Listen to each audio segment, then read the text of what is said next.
Welcome to Hojo Radio. Halo, everybody, halo. Halo is the shampoo that glorifies your hair. So halo, everybody, halo. For softer, lively curls and brighter, sparkling hair. So hello, everybody, halo. Halo shampoo, halo. Johnson Wax Program with Fibber, McGee, and Molly.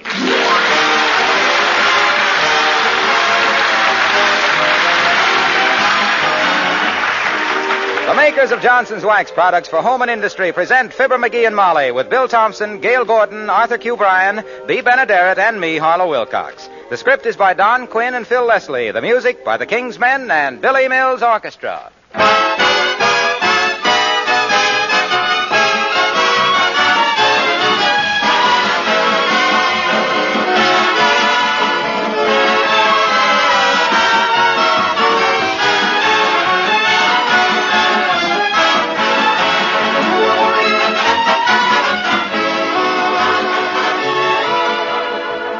Would you believe that an 80-year-old car could still look as sparkling as a new one? Well, listen to this. A listener writes from Ohio, my coupe is over 8 years old, yet it looks as good as the day it came from the sales room. When people ask me how I do it, I say car new is the answer.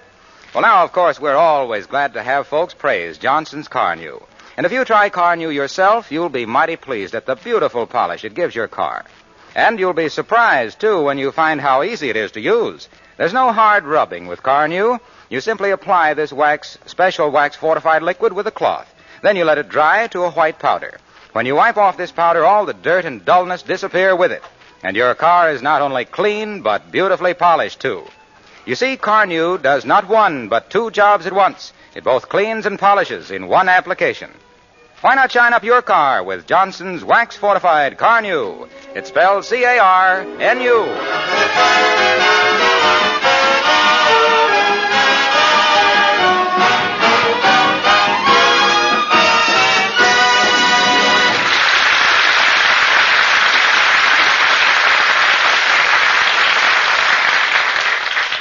The residents of 79 Wistful Vista are going to see the Aviation show at the airport this afternoon. So the master, he thinks, of the house, has fortified himself by reading a couple of flying magazines, thus qualifying himself for a high rank in the HAF, the Hot Air Force. Get a load now of the poor man's Doolittle as we meet Fibber, McGee, and Molly.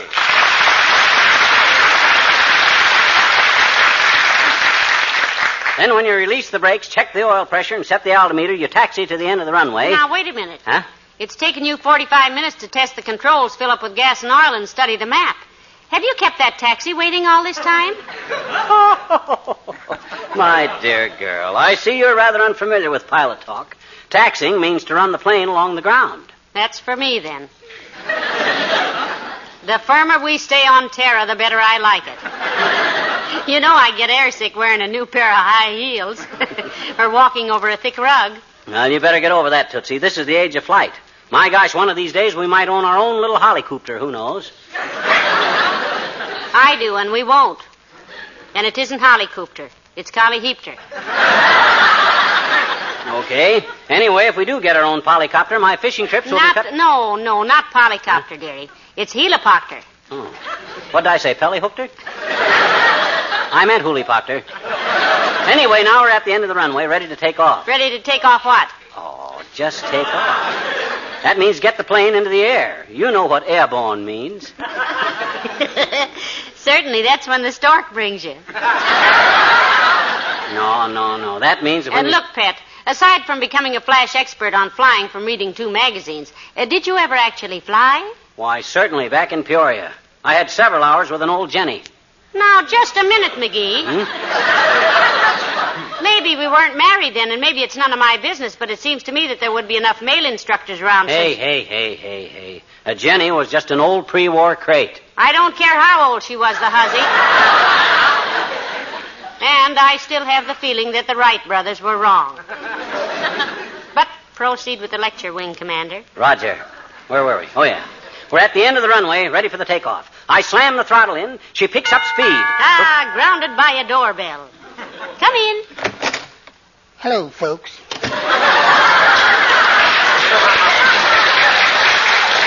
Hi, Wimp. You going to the air show at the airport this aft? Oh, yes, indeedy. Are you? Oh, yeah, we have our tickets, Mr. Wimple. Himself here's all hopped up about it. We've flown in and out of more hangars this afternoon than a rented tuxedo. You flew much, Wimp? Well, no, Mr. McGee. Though I've built just scads of model airplanes. Oh. But believe me, I'll never do that again. Why not, Mr. Wimple? Lose interest? No, Mrs. McGee. But last week, just as I was finishing my latest model, Sweetie Face walked in. Sweetie Face, that's my tremendous big old wife. What was her objection, Wimp? Personally, I think every man ought to have a hobby, even if it's only collecting cigar ashes. What happened, Mr. Wimple, if the memory isn't too painful? Well, I was just sandpapering the vertical stabilizer when Sweetie Face walked in and said, "What model is that, stupid?" And I said, "Hellcat." And the next thing I knew, a doctor was taking 5 inches of fuselage out of my empennage. Well, that's enough to make any man lose his interest in aviation, Wimp. Oh, you're so right, Mr. McGee. But Sweetie Face insists on going out to the airport to see the show. She used to be a stunt flyer herself, you know, before her accident. Accident, Mr. Wimple? Yes. She tried to fly through a railroad tunnel once without checking the train schedules. My gosh, a thing like that could be seriously fatal, Wimp. Has she done any flying lately? Not since last summer, Mrs. McGee. And then she made a 3-point landing in a haystack with a parachute. Horse feathers. How could she make a 3-point landing in a haystack? She landed on a pitchfork. Made quite an impression on her, too. Well, I've got to be going now, folks. Goodbye.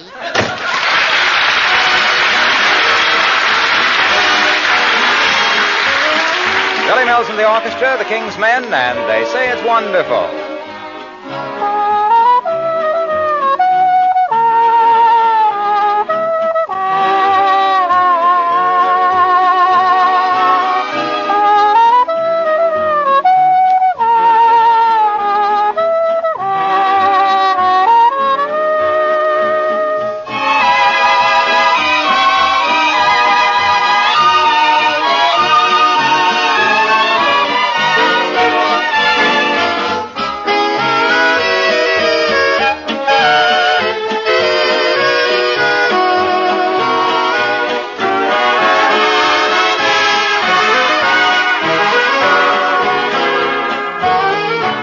Say that falling in love is wonderful. It's wonderful, so they say.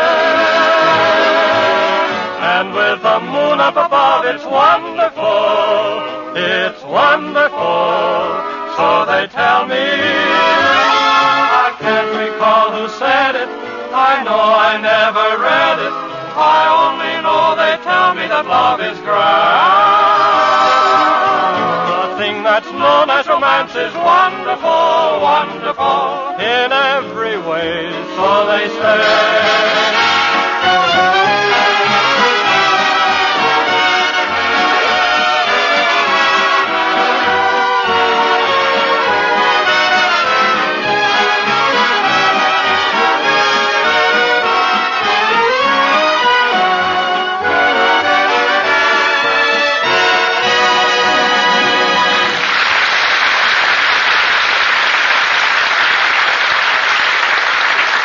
Hey, Molly, have you seen the tickets to the aviation show? Yes, dearie, they're right there on the piano. Is it time to leave already? I don't know. What time is it? About past. Oh, we got loads of time. Well, now, I don't want to miss anything. They say there's going to be a stunt flyer out there who flies right past the grandstand upside down. Ah, kid stuff. I flew upside down on my second lesson. Yeah, but this man does it on purpose. I done it on purpose, too. If I'd have stayed with it, I'd have been one of the hottest pilots in the country. My goodness. Flying must be a thrilling business. It is. But I suppose you have to be an expert on meteorology. You sure do. Also weather conditions. I was an expert on that, too. I knew every type of cloud formation there was. Cirrus, cumulus, altocumulus, cirrostratus, and Stradivarius. I thought thought Stradivarius was a violin. It is, and when you see that kind of a cloud, you want to quit fiddling around and get back to the field. I mind one time. I wonder who that could be. Oh, it's Mrs. Carstairs. Control tower to flying fortress. Come in, fortress. How do you do, Mrs. McGee? Come in who, Mr. McGee? Oh, you was just practicing a few aviation expressions, Millicent. We're going to the show at the airport this afternoon. It'll be old stuff to me, of course, Carsty, though Molly might be amused by it. I used to fly a bit, you know. Indeed. What type of flying did you do, Mr. McGee? Military? Oh, no, just barnstorming, Carsty, acrobatics and stuff. I'll never forget the time I was flying over Lake Michigan and had to hit the silk. Good heavens. You mean you had to use your parachute? No, I was flying in my bathrobe and dropped a lighted cigar in my lap. I had to slap the bejunior out of myself to put out the sparks. McGee, tell Millicent that little adventure you had when you were doing the skywriting. I don't remember anything like that. Well, heavenly days, think up something. You're slipping. Okay. Well, Sir Carsty, there I was. I'll never forget the time I was doing some skywriting over the city of Cincinnati. My first and last skywriting job for Champwell's Choo Choo Chewing Gum. What happened, Mr. McGee? Or do you need more time? No, I got it. Well, sir, I wrote Champwell's Choo Choo Chewing Gum all over the Ohio sky that day, not knowing that my rudder was loose and the letters come out all crooked. That's why Champwell refused to pay me off. I don't get it. Well, I was supposed to be advertising Champwell's gum, and it come out all wriggly.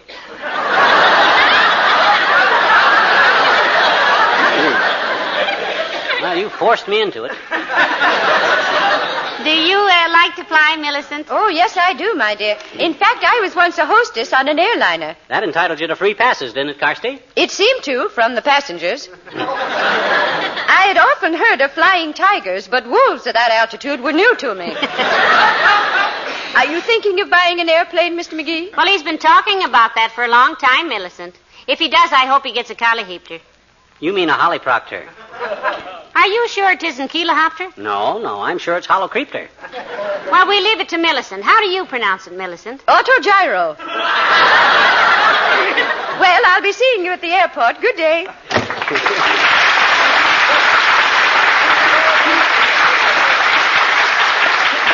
Autogyro, huh?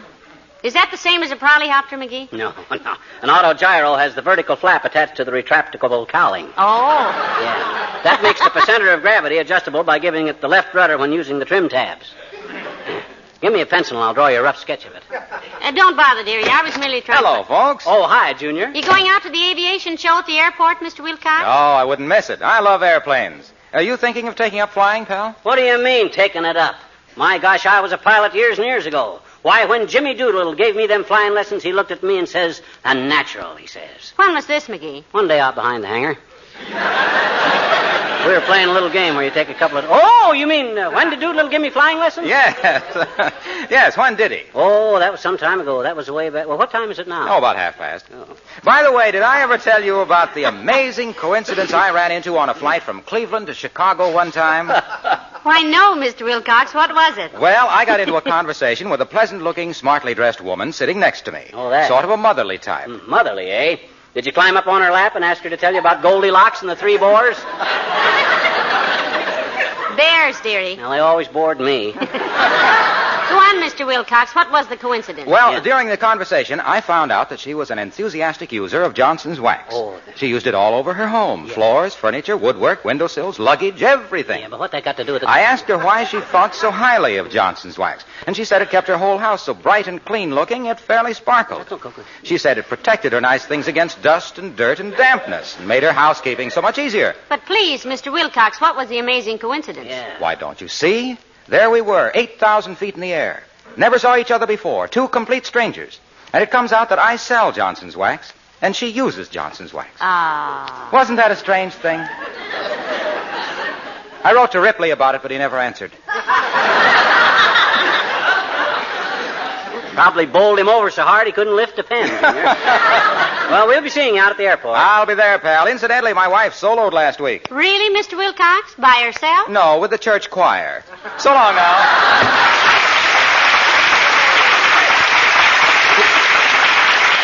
You know, Molly, I hope to have some private planes out at that show at reasonable prices. I'd like to have a little job of my own. I've been suggesting that for years. Oh, you mean an airplane, I see. What kind do you want, dear? Oh, a fairly hot job. Cruise at 250. One with reversible propellers so I could back up if I overshot the landing field. 4-seated model, 2-way radio and radar. Something around $900 delivered. I mind one time... Come in. Oh, hello there, Dr. Gamble. Do come in. Thanks, Molly. Hello, Bucklewort. Hi, a fever chart. Going out to the air show this aft? I might, though I'm a little tired of flying. With all the medical conventions I've flown to this year, I've taken off on more runways than Gypsy Rose Lee. And with much less applause. Himself here used to do a little flying himself, Doctor. A likely story. Why, he wouldn't get into an elevator without a complete weather report. Oh, yeah? Yeah. I was one of the first pilots in this country, Thermometer Puss. And before they had all those sissy instruments, too. I learned to fly by the seat of my pants, and that was a big thing in them days. In your case, it's a big thing now. Now, just a darn minute, pill pusher. If you knew as much about medicine as I know about aviation, you'd be in jail for malpractice right now. Wait a minute, is that what I meant? Now, look, boys, and I do mean boys, because you both act like you were playing hooky from the 3rd grade. Why don't you two stop insulting each other and act like grown-up men? My dear, you're quite right. My apologies, McGee. If you say so, you are the greatest airplane pilot who ever lived. You could set a constellation down on a badminton court and do 8,000 consecutive outside loops in a concrete glider. Thank you, Doctor. I have a high opinion of you also. I think you're probably the finest physician who ever shook down a thermometer instead of a rich patient. Thank you, my boy. I hope I'll have the great privilege of seeing you fly sometime. Thank you, Doctor. I hope that sometime I may honor you by letting you x-ray me with my clothes on. I know you wouldn't take unfair advantage by diagnosing my wallet. Thank you. I sincerely trust that you... Oh, for goodness sake, stop it.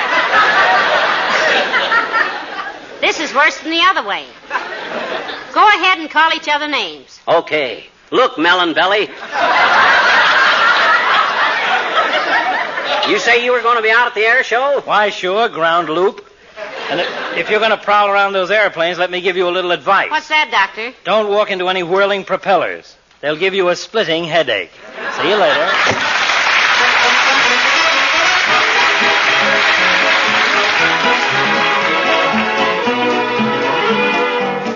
The King's Men sing Old Man Tucker. Funny old man with a funny old pan, and the name of this funny old bunny was Dan. Yep, old Dan Tucker was a fine old man. He washed his face in a frying pan. He combed his head with a wagon wheel and died with a toothache in his heel. So get out the way, old Dan Tucker. Get out the way, old Dan Tucker. Get out the way, old Dan Tucker. You're too late, too late, too late for supper, too late for supper.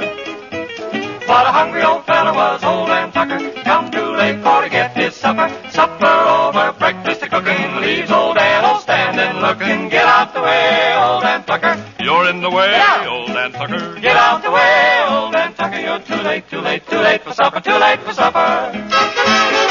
Old Dan Tucker, too late for supper. Old Dan Tucker, he got drunk. He fell in the fire and kicked out a chunk. A red-hot coal got in his shoe. And oh my golly, how the ashes flew. So get on the way, old Dan Tucker. Get on the way, old Dan Tucker. Oh, get on the way, old Dan Tucker. You're too late to get your supper, old shortening bread. Possum in the pan, should be plenty for a hungry old man. But Dan was starving for to eat corn pone with chicken meat. He went down and stole some pullets. Come running home with his pants full of bullets. Poor old Dan. You said poor old Dan. I said old Dan Tucker is a growing gray. The time is a-coming for the judgment day. When he gets to the pearly gate, I hope to goodness he won't be late. Oh, get on the way, old Dan Tucker. Get on the way, old Dan Tucker. Get on the way, old Dan Tucker. Get on the way. Get on the way. Get on the way. Get out of his way. He won't be late for supper on that judgment day.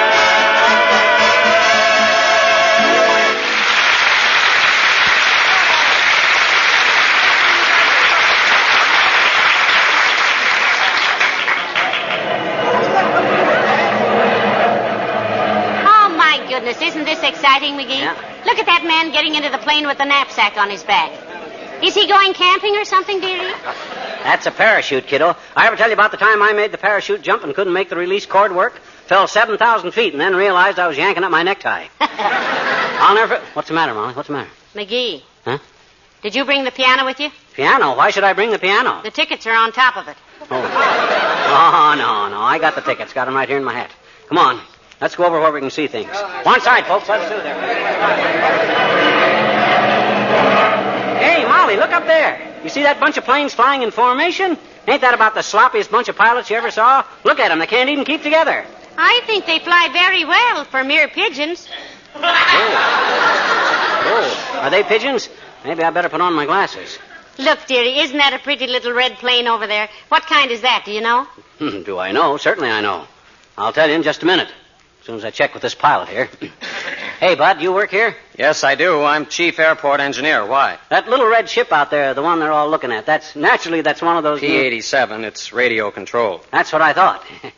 You see, Molly, it's radio controlled. Isn't that wonderful? You mean it flies alone without anybody in it? That's right, lady. We're going to demonstrate it in a few minutes. It's a regular pursuit ship. We just converted it to radio control. Sure. You see, Molly, they converted it.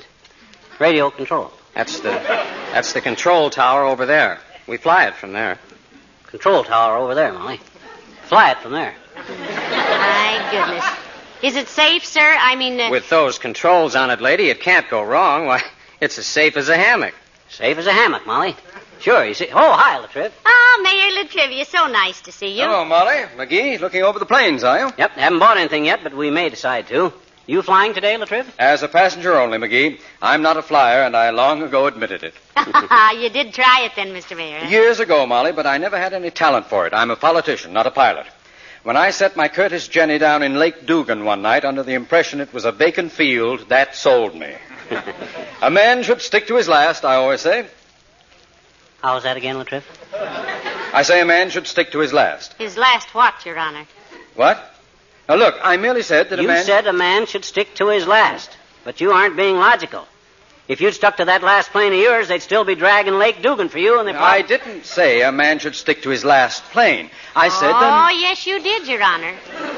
Yes, you said it just as plain as anything. I didn't mean I didn't say it plain, distinctly. I meant plain, P-L-A-N-E, and the phrase sticking to your last is an old cobbler's expression that means... That's for me, boy, I love it. What's your favorite, Latriv, apple or peach? Apple or peach what? Cobbler. I make a strawberry cobbler that McGee says is I the was best. not talking about food. I meant shoemaker. You mean Eddie Shoemaker that runs the hamburger joint on Oak Street? My gosh, he serves the worst cobbler in town. I ate there once. I did not mean Eddie Shoemaker. I meant any shoemaker. Didn't you ever hear of a shoemaker being called a cobbler? No, but if my shoemaker doesn't get my evening slippers back this month, he'll be called worse than that. You know, he's had them so long that Look, please, let's get this straightened out. My original statement was that man should stick to his last. That's what I first said. That's right, Your Honor. The first thing you said was last. Right. Now then, the expression I used is a very old one, which means that a man should do what he can do best. Do I make myself clear? Sure, but why try to drag old Eddie Shoemaker into it? Just because he serves lousy apple cobbler is no reason. I was not dragging Cobbler Appler into... Eddie Shoestickler was... Look, when I said that a plane first, a stick should last to... When I landed in Dugan's top... The pond... You said it was... I was the one who... And it wasn't...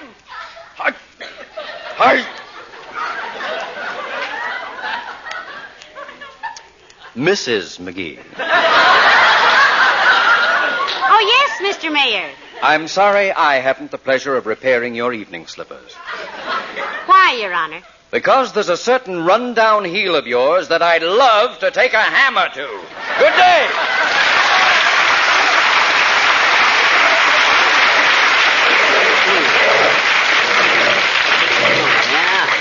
A run-down heel, am I? I'll show that baby kisser, that two-bit politician, which of us is smartest, and I won't land in Dugan's Lake, too, either. McGee, what are you going to do? Come back here. I'll show him if I can fly or not right now. I'm going to fly that little red plane. What do I care if it is radio-controlled? Don't go away, Bonnie. Don't go away. I'll be right back. McGee, now don't get into that plane. Heavenly days you might... McGee! Who's that guy that just got into that plane? He can't do that. That's a government plane.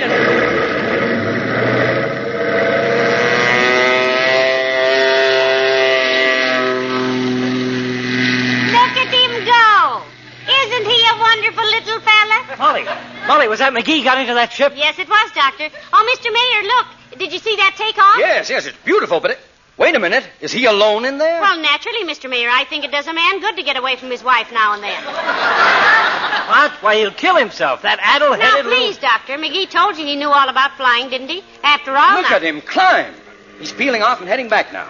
Look at that chandelle. Isn't that graceful? It's disgraceful. It's... Say, that's mighty pretty flying at that, Molly. When I was giving him the bird, I didn't know it would take. I owe that boy an apology. By George, I never thought he knew enough about flying. Here he comes, look out!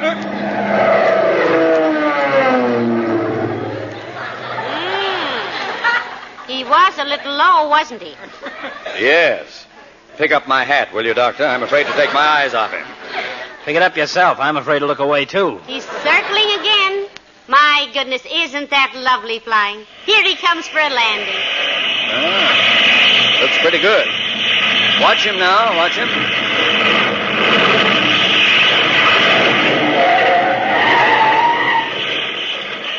Marvelous. Amazing. Come on, let's get over there. Yeah. Hurry up. I hope he's all right. McGee, are you all right? Yeah, sure, I'm okay. Get out of that ship, mister. You got a lot of crust taken off a government ship without... Okay, old bud, okay, bud, relax. No damage done. McGee, that was wonderful flying. By George, I never thought you could do it. Huh? Should we tell him, Molly? Yeah. Yes. That plane is radio controlled, Doctor. Yeah, you thought I was flying it. All the time it was being controlled from the tower over there. Now, look here, mister. You'll have to come over to the office with me and do some... And I want to talk to your officials, too, Buster. That was a very sloppy landing you guys made with this ship. You better check those controls and get... Sloppy landing we made? Why, those radio controls aren't even connected yet. That was your landing, mister. Oh, well, in that case... What? You mean I was flying it all the time? Yes, and that's a very serious... Pardon me, madam. I think your father has fainted.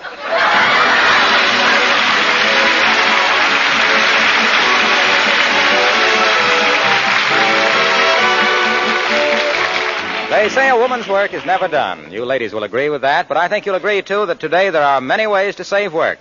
For example, kitchen floors that are protected with Johnson's Glow Coat can be crossed right off your list of difficult chores. It's so easy to apply, for one thing. There's no rubbing or buffing. You just spread it around on your linoleum or other floors and let it dry. Glow Coat shines itself.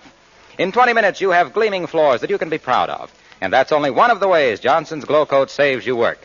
Don't forget, too, that the tough Glow Coat film takes the wear and tear, so your linoleum lasts much longer. If you're not using Johnson's self-polishing Glow Coat, wouldn't it be a very good idea to start using it now?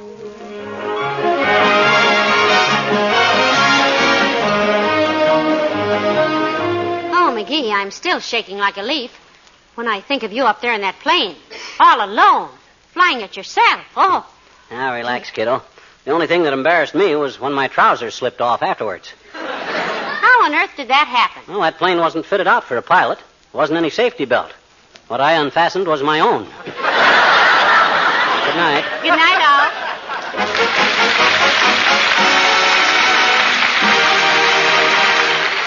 This is Harlow Wilcox speaking for the makers of Johnson's Wax Products for Home and Industry, inviting you to be with us again next Tuesday night. Good night.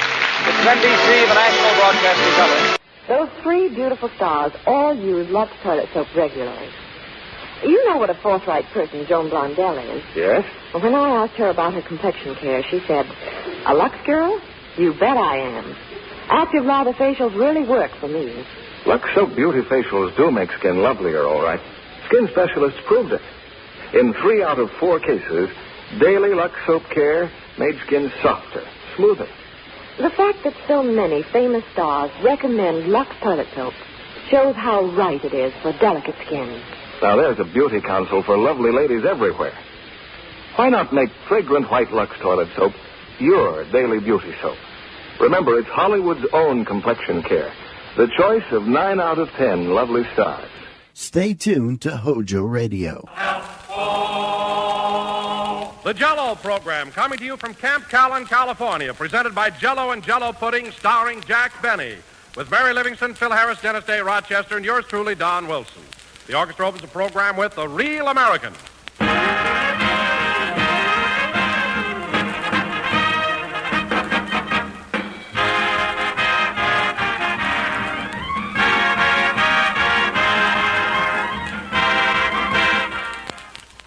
Jell-O, friends, is a word well known to dessert lovers everywhere.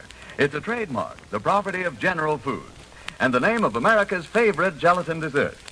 For years, Jello has stood for grand dessert flavor. And today, those big red letters on the box mean more flavor than ever. Because now, by means of a new Jell-O process, Jell-O's delightful goodness is made extra delicious. Nothing, you know, is more attractive than a big, glistening mold of rich, radiant Jell-O with its bright beauty and scintillating color. And you've never enjoyed anything more than you'll enjoy the swell, tangy flavor of Jell-O. Flavor as lively and refreshing as the juicy ripe fruit itself, and locked in for your added pleasure. Prove to yourself that Jell-O's flavor really is locked in. Open a package of Jell-O. Notice that there's no telltale aroma, no sign of escaping flavor. Then dissolve the Jell-O, and notice how Jell-O's captive flavor comes pouring out. Gloriously rich, thrillingly good. Get Jell-O tomorrow, friends, and enjoy its extra rich, locked-in flavor.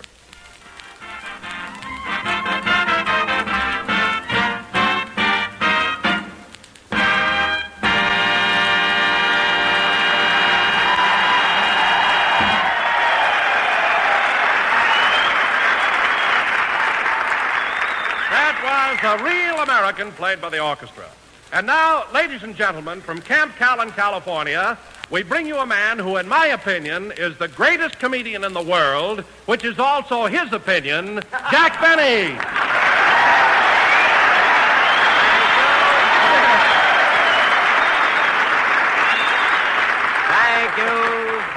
Thank you. Hello again, this is Jack Benny talking, and Don, that was a very nice introduction, but you didn't have to make such a ham out of me. I'm a great comedian. Let it go at that. Say. Well, Jack, you are a little hammy at times, but it's just my nature to be frank and outspoken. I see. Well, Don, one more introduction like that, and you're going to be outspoken on some other program. So watch it. Oh, for heaven's sake, Jack, what's the matter with you? Can't you take a rib? Only if it's got meat on it. To hear you talk, Don, we're the only two people alive who think I'm clever. Oh, I don't mean that you're not clever, Jack. All I say is, in this great big country of ours, there must be some people who don't like you. The man is obviously out of his head.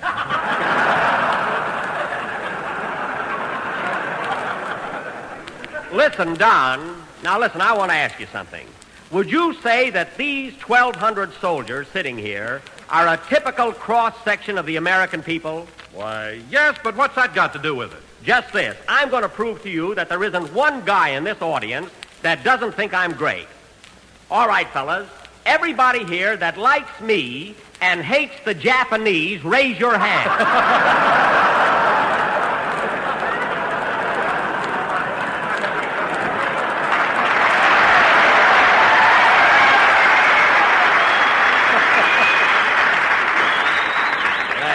There you are, Don. They love me here.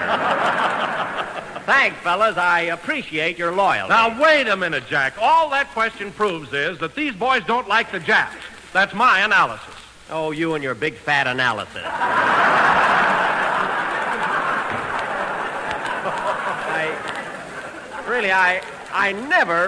I never saw such a stubborn guy. Here we are at old Camp Callan. All right, boys, come on, start yelling. Now, Mary.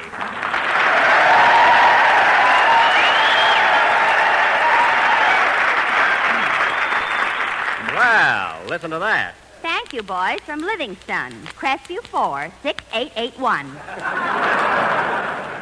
Mary, what's the idea of shouting out your telephone number in front of all these fellas? The sharp ones will write it down. I don't care, and you can put that silly poem away, too. I'll let you read it later. You better. Or I'll tell everybody what happened when you were in swimming at La Jolla this morning. I just took my usual plunge in the surf, that's all. What happened in La Jolla, Mary? Well, Jack was out swimming when all of a sudden a big wave hit him and he started yelling, "Help! Help!" Oh, quiet. So a lifeguard went out, grabbed him by the hair, and swam for shore. The lifeguard saved him, huh? Only his hair. Another guy had to go out for Benny.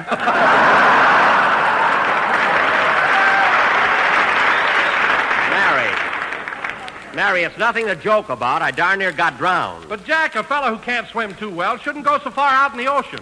Oh, I'm a good swimmer, Don. This was one of those silly accidents that could happen to anybody. What do you mean? Well, I was paddling along, and all of a sudden my left foot got caught in the right sleeve of my bathing suit. It was a terrible experience. Sleeves? Do you mean to say that it has sleeves? And that's another thing. Imagine being at a ritzy beach like La Jolla Never mind. and wearing a bathing suit that says Chew Plowboy on it. Oh, don't pay any attention to her, Don. Now, Mary, you know darn well that bathing suit is plenty modern. Well, there's no cuffs on the pants, if that's what you mean. I mean, it's got a two-way stretch and everything. Of course, the top piece is a little baggy there. Didn't that annoy you when you were in swimming? Not so much when I was in the ocean, Don, but when I took it off in the locker room, about 4 buckets of grunion fell out. A policeman told me I'd either have to get my suit fixed or a fishing license. The beach there is wonderful, though. I imagine it is. By the way, Jack, where are you stopping? In La Jolla, I'm at the La Jolla Auto Court. It's a lovely place. Jack, that's not La Jolla, it's La Jolla. That's how you pronounce it in Spanish. Oh, I didn't recognize it in print. I'm usually very good at Spanish. As a matter of fact, I used to go with a Spanish girl, Estrelita Fink.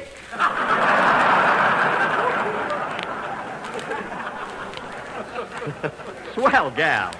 Is that the one that used to duck baseballs at Ocean Park? She sold the baseball. Get it straight, will you? That's all she did. Say, Mr. Benny, I tried and I tried, but... Oh, hello, Dennis. Hello.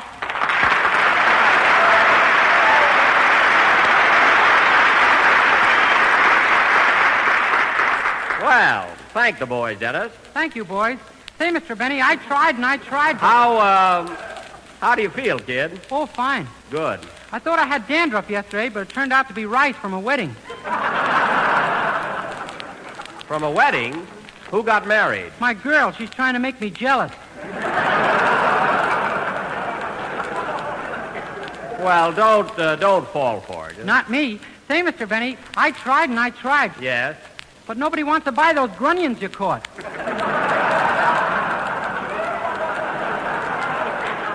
I didn't tell you to sell them. I told you to clean them.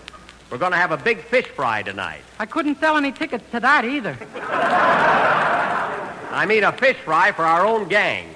Anyway, kids, the boys here are all waiting to hear you sing, so how about it? All right. Say, where's Phil Harris?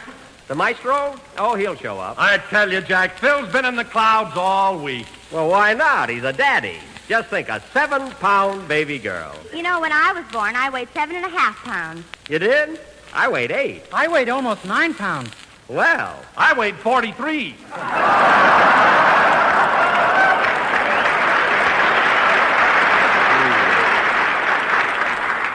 He's not kidding, fellas. The stork that brought Wilson had to make a forced landing. Sing, Dennis.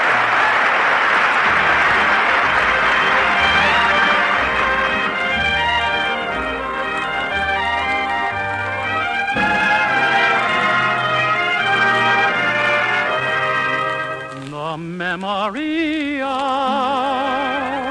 this moment of love will haunt me forever.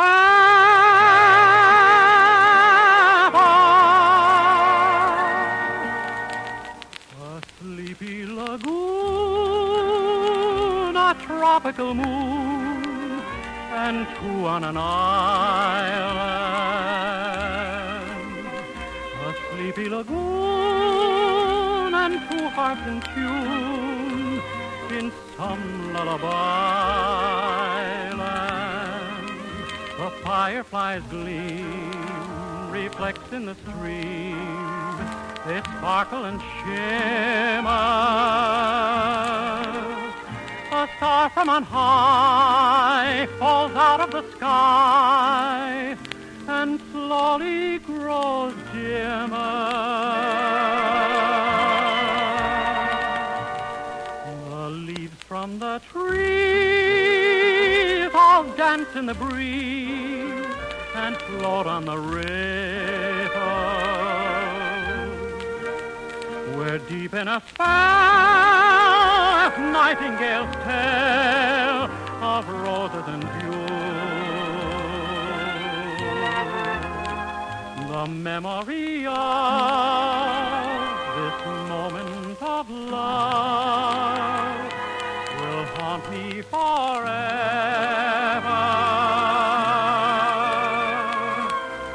A tropical moon, a sleepy lagoon, and you.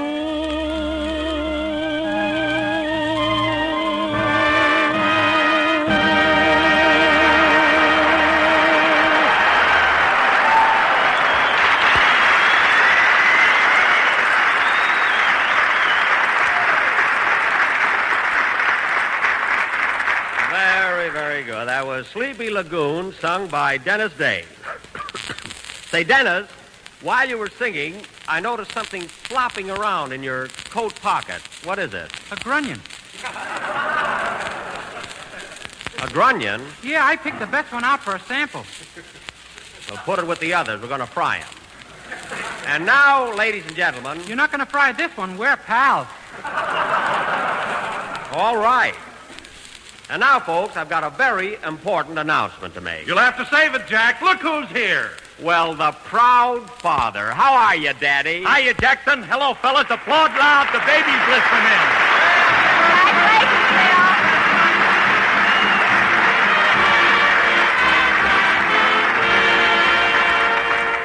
Ah, that's the truth, folks. Mr. and Mrs. Harris are the proud parents of a bouncing baby girl. Well, Phil, congratulations, but you know it's customary for a proud father to pass out... Oh, yes. Come on, fellas, have a cigar. Here you are, Jackson. Well, a Corona. Say, they're expensive. Have a cigar, Don? Thanks, Phil. You, Mary? What? No, thanks. I chew Plowboy. Oh, Phil's so nervous. Here you are, Dennis. Have a cigar. No, thank you. Go ahead, kid. Take one. But I don't smoke, Mr. Benny.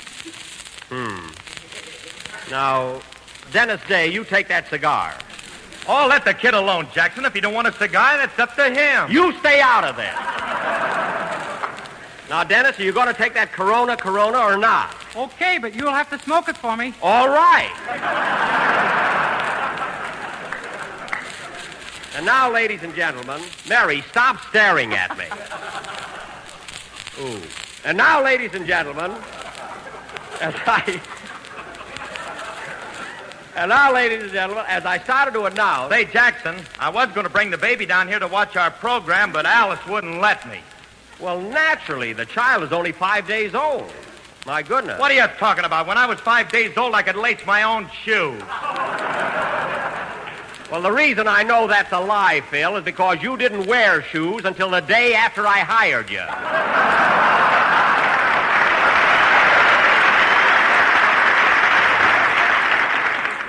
I dragged your whole band over to Floorshine. Remember? Oh, yeah, it took 4 salesmen to hold my guitar player down. That's right, but you can't blame Frankie. He thought they were going to brand him.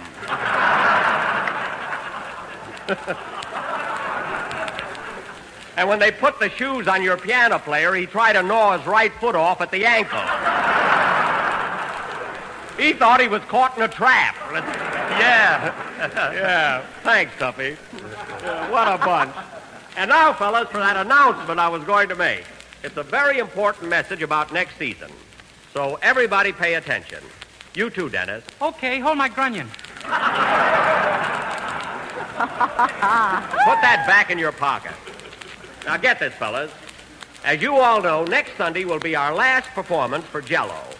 And beginning October 4th, we will be on the air for a different product. Great Nuts Flakes. Hey, what do you know about Great Nuts Flakes? Yes, sir. It's for the same company, General Foods, and will be on at the same time every Sunday night over the same network.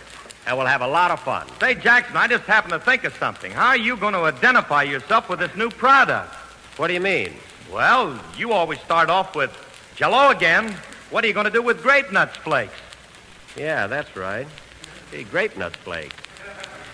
Gee, I can't say grape again. Or flakes again. Why don't you say nuts again?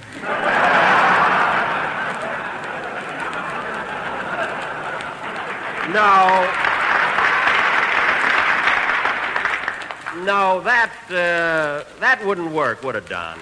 Don't ask me, Jack. You know, I'm pretty upset about leaving Jell-O.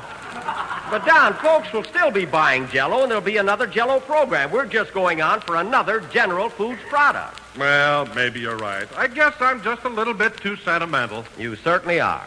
Now, you still have this week and next to talk about Jell-O, so go ahead. Okay.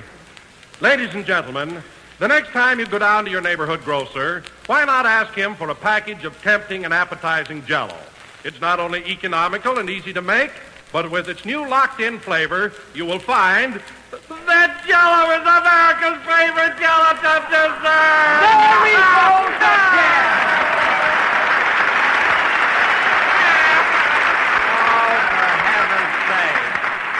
Don, control yourself. Don, don't be such a softy. Oh, leave him alone, Jackson. The guy has the right to be lugubrious. What? Lugubrious. That means sad. I know it does, and you got it right. Where'd you ever get hold of a word like that? My baby taught it to me. Oh, stop with that. He's so proud of his child. Say, Dennis, you want to come out to the house and see the baby the stork brought me? Well, if it's all the same to you, I'd like to see the stork. Dennis.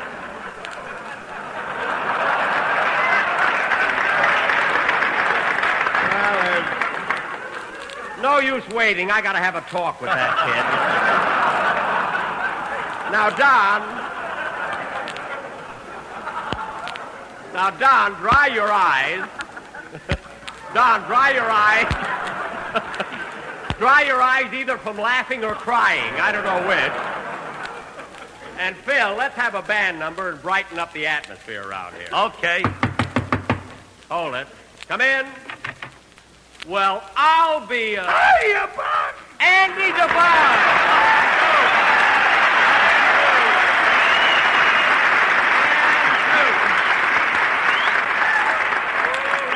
Well, Andy, this is really a surprise. Hello, Mary and Dennis. Hey, congratulations, Phil. What is it, a boy or a girl? 7-pound girl, Andy. Well, girls are all right, but don't get in a rut like Eddie Cantor.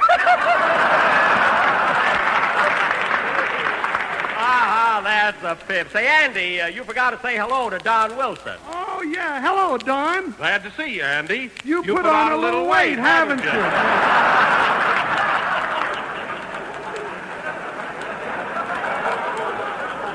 Oh, golly, that's the second time that gag was good, wasn't it? You ought to get a load of this pair, folks. They look like a couple of barrage balloons in civilian clothes. Say, Andy, what are you doing around here? Well, I was fishing down at San Diego, and I thought I'd drop in and say hello. Oh, fishing, eh? Have any luck? Nope, didn't catch a thing. You should have had Jack's bathing suit on. Never mind. Say, Andy, how are your folks? Are they still battling? Yeah, they're at it worse than ever. Pa came home with a snootful the other night, and Ma knocked him cold with a welcome mat. Oh, Michael, won't your father ever learn to behave? Well, Buck, I figure if they ever ration gasoline in California, he'll straighten right out. Why, Andy, you don't mean to say your pa drinks gasoline? He's gotta. He swore off of liquor 10 years ago. What? He's working out at Lockheed as a blowtorch.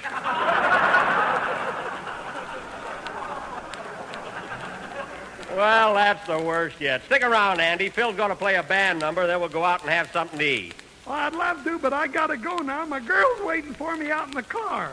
What, your girl's outside alone with all these soldiers around? You're liable to lose her. Oh, no, I won't, Buck. I got her chained to the front bumper. Good idea. So long, Andy. So long, Buck.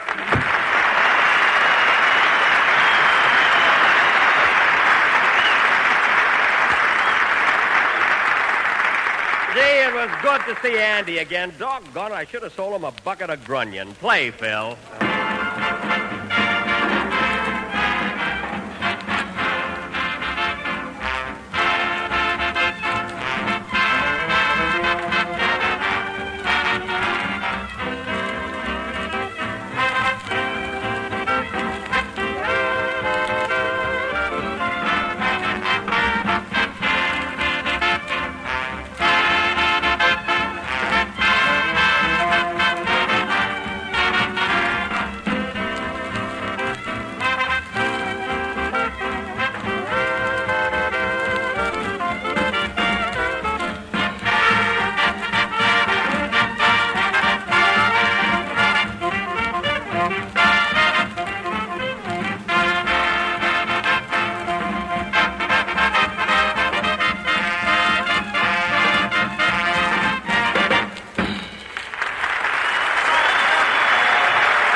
I was three little sisters, played by Daddy Harris and his 18 musical diapers. Musical meaning what the boys think they are, and diapers meaning I'm going to change them.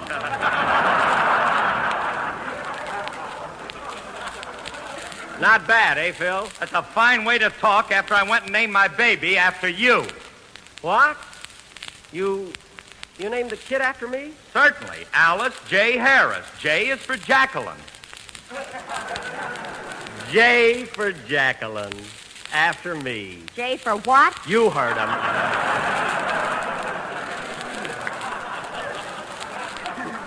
Jacqueline. Well, thanks, Phil. That's quite an honor. And now, folks... Oh, Camp Callan, near La Jolla. Wait a minute, Mary. If you insist on reading a poem about Camp Callan, do it right. What's the title of it? Can't you hear me, Callan, Caroline? Well, I guess that's silly enough. Go ahead. Oh, Camp Callan, near La Jolla by the sea, where Jack Benny goes in swimming and catches fish for you and me. That's right. There's plenty for all. I met a soldier here last eve who had chevrons on his sleeves. He kissed me, and I must confess, if he's not a bugler, I miss my guess.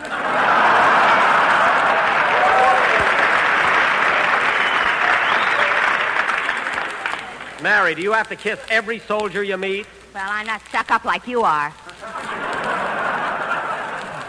What's that got to do with it? Go ahead. We went walking 'neath the moon. I said to him, come on, let's spoon. But he wouldn't even flinch. You'd think I was an oozlefinch. Oozlefinch? What's that? A goofy-looking bird. It's the mascot of the Coast Artillery. Oh, I see. Last verse. Good. Here's to the Coast Artillery. You defend us by the sea. If Japs come near, you won't be nice. 'Cause ack-ack guns ain't filled with rice. You said it.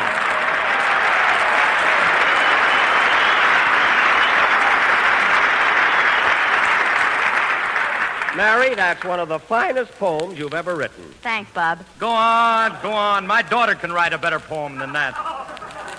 Well, your daughter's only 5 days old. Well, I don't care. She's very talented, and when she grows up, she's going to be a musician. Well, she'll be the first one in your family. And I'm not kidding. Since when ain't I a musician? Since any time. That's since when? Atta boy, Jacqueline. Dennis, take your grunion out for a drink of water, will you? And now, ladies and gentlemen, as I said before, next Sunday will be the last broadcast of the season. So for this occasion, we have arranged a special... I'll take it. Hello? Hello, Mr. Benny. This is Rochester.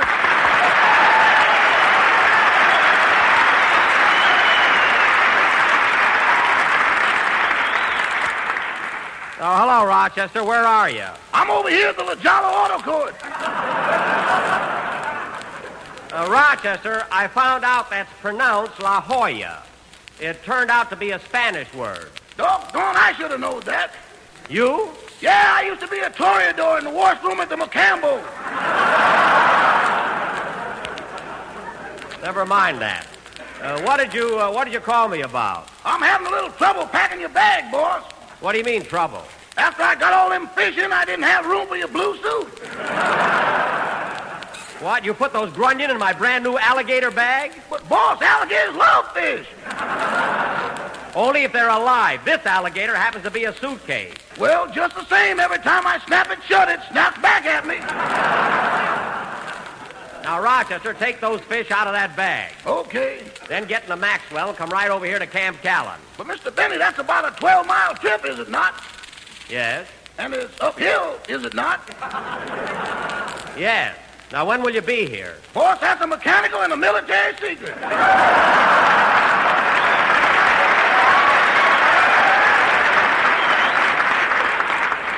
Well, start right now, and you ought to be here before sundown. Goodbye. Goodbye.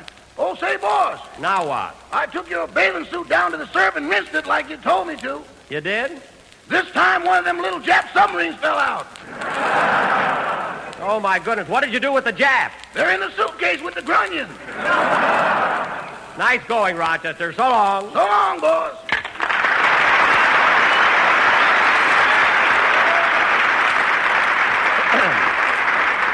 Well, that is news. Maybe I ought to turn my bathing suit over to the government. I think I will. Play, Phil.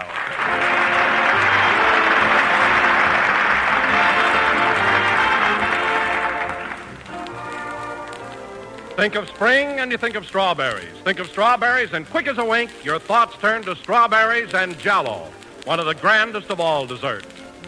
Just try Jell-O's new recipe, Fresh Strawberry Supreme, and see if you don't agree. It's gloriously good and so simple to make. All you do is dissolve a package of Jell-O imitation strawberry flavor in 1 pint of hot water. Chill until cold and syrupy. Then place in a bowl of cracked ice and whip with a rotary egg beater until fluffy. Next, fold in 1/2 cup of heavy cream whipped. Then arrange sweetened sliced strawberries in sherbet glasses and pile the whipped Jell-O lightly on the berries. Chill and serve, and you'll have one of the most delightful, flavorful desserts you ever tasted. Rich, juicy red strawberries covered with a creamy topping of whipped strawberry Jell-O. Order strawberry Jell-O tomorrow and try this marvelous treat. And be sure when you buy to get genuine Jell-O, because Jell-O gives you the extra goodness of locked-in flavors.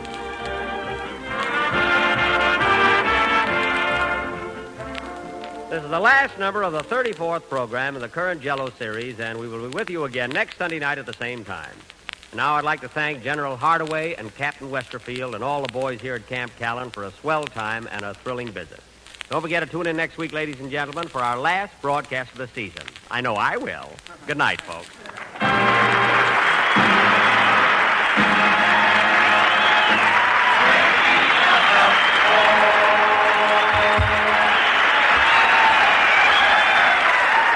The Jell-O program is written by Milbar and Ed Beline and is broadcast each week by special facilities to our armed forces throughout the world.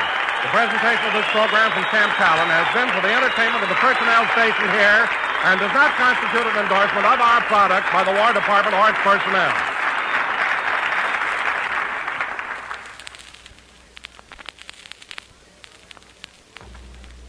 Say, have you tried those new Jell-O puddings? They're made by the makers of Jell-O, and like Jell-O, they're swell. Try Jell-O Butterscotch Pudding. It's gloriously smooth, a rich, mellow pudding that simply tops for golden butterscotch flavor, and so creamy and good. Jell-O puddings require no additional sugar to make. So tomorrow, when you order Jell-O, order Jell-O puddings, too, in all 3 flavors, chocolate, vanilla, and butterscotch. Jell-O puddings are just like Grandma's, only more so. The program came to you from Camp Callan.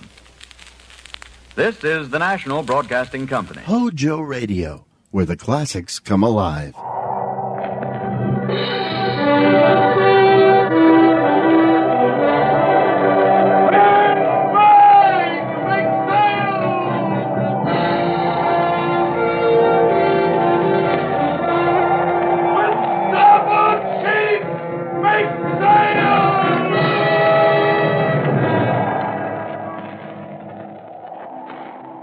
Log entry, the ketch Scarlet Queen.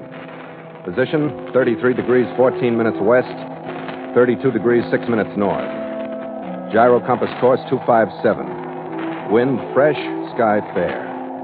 Remarks, departed Kobe, Japan with 3 crew confined to sick bay due to mutinous actions of first officer. Reason for mutiny, the Boston Geisha in Chesapeake Bay.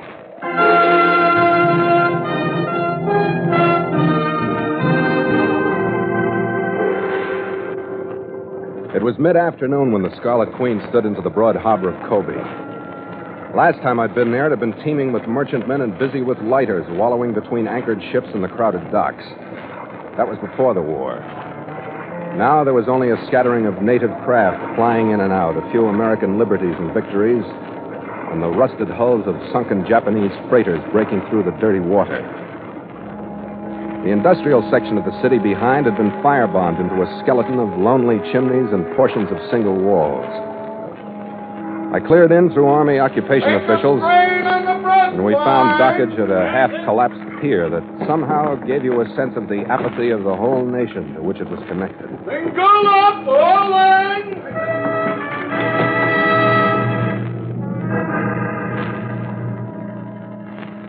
After night fell, my chief mate Gallagher and the rest of the crew, except one sad-eyed gangway watch, headed up a path through the ruined warehouses toward town. I settled down in my cabin. The night was stuffy and hot, and the whole picture was helped by the sampan that splashed our anchor on my windward. The faint breeze sweeping across her came to me full of the stink of rotting fish, rancid soybean sauce, and souring rice. A couple of hours went by, and I heard the clatter of feet across our gangway. I had my head out of the cabin door just as three of my crew stumbled aboard. They weren't drunk, they were hurt. Their clothes were ragged and their faces were torn and bleeding. I called one of them over. Yes, sir. What the devil happened, Nielsen? You guys pick a sumo wrestler or something? It was the chief, sir. Gallagher? Where is he? He's at the Rose Bar. He's roaring, sir. He's off his nut. How did it start? I don't know. Three of us were at the bar, and the chief come in from someplace and just started in on us like he was off his nut. But he could drink better than that, sir. I'm sorry, Nielsen. I've been tangled up before, but the guffey had to give us along with it. Says Captain Carney can look for a new chief mate. He ain't going any farther. He what? That's right, sir. Says he's jumping ship here in Kobe, of all places. I shouldn't have left the ship, but I knew what Nielsen meant. Kobe's no place to be in Gallagher's condition. In my log, Kobe was about number 3 in the tough ports of the world.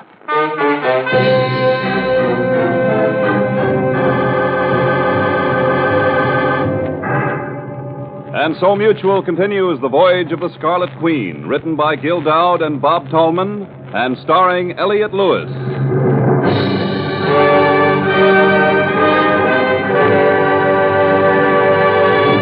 The Scarlet Queen, proudest ship to plow the seas, bound for uncharted adventure. Every week a complete entry in the log, and every week a league further in the strange voyage of the Scarlet Queen.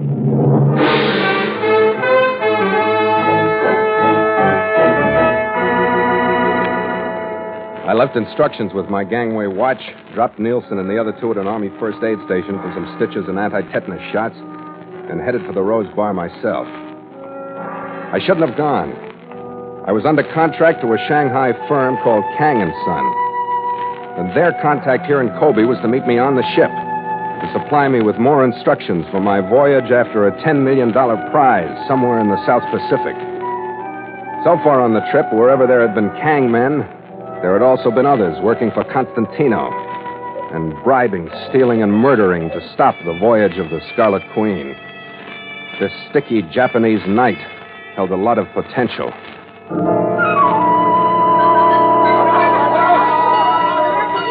I fought my way along Kobe streets crowded with smells, sounds, and humanity.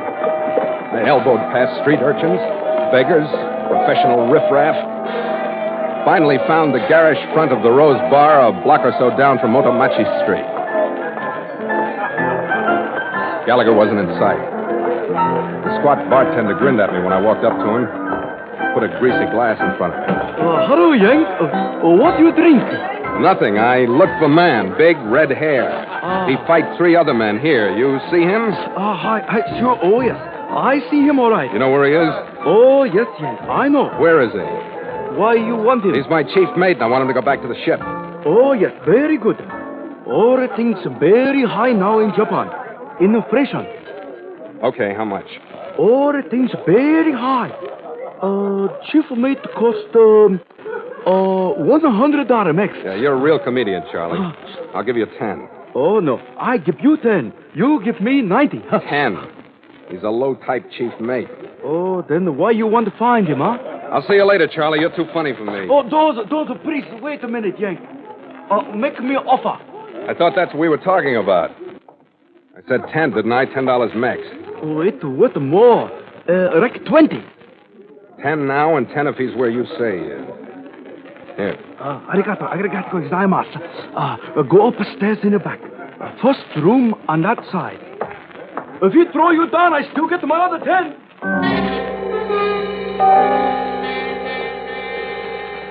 The stairway led to the dim, whispering second floor of the building.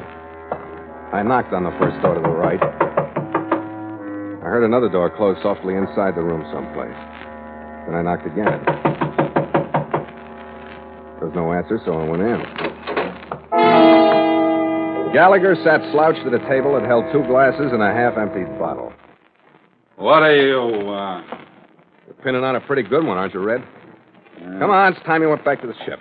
Get out of here, Connie. I'm not going with you. Yeah. Well, we'll talk it over in the morning after you slip this off. I don't like the food. I don't like the work. I don't like you. I don't like the whole stinking thing. Come on, Red. Get out of here, Connie. You're a brain you with a Quit acting like a teenage punk, Gallagher. You don't believe me.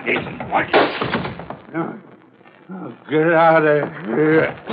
Get on your feet, you rumhound. Let go of me. I'm telling you, Connie.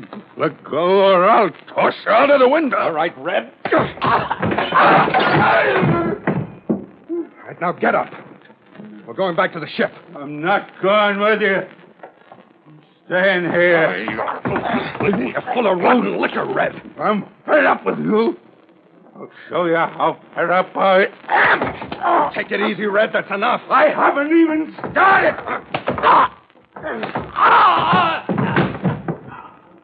All right, Gallagher. Sleep it off here, then. That's the idea, Connie. And the Queen sails at dawn. With you aboard or without you.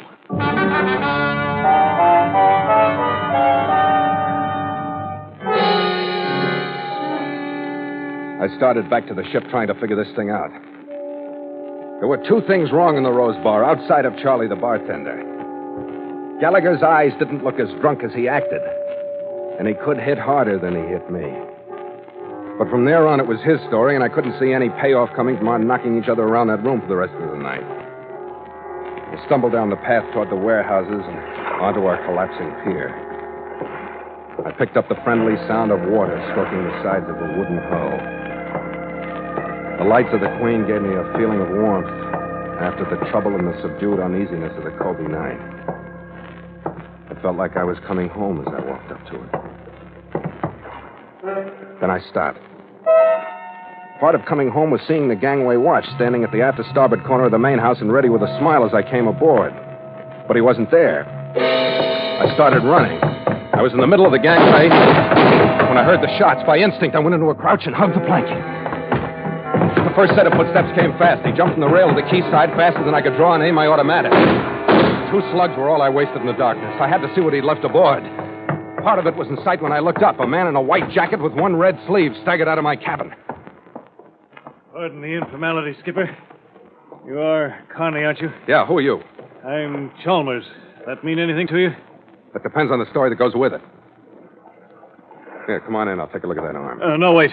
I'll go in there. I don't know how dead he is. Who? There were 2 of them. Stopped one in there, but the other one... Well, twist a handkerchief around it. What's the matter with you? Look at that deck. Pardon me if I bleed to death. Forget it.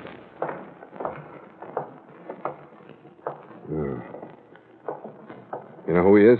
Yeah. His name is McAllister. Mm-hmm. Here, let me see that arm. All right, hold. Who does he work for? You're brighter than that, Connie. Why do you think he picked me? Constantino? Don't answer that.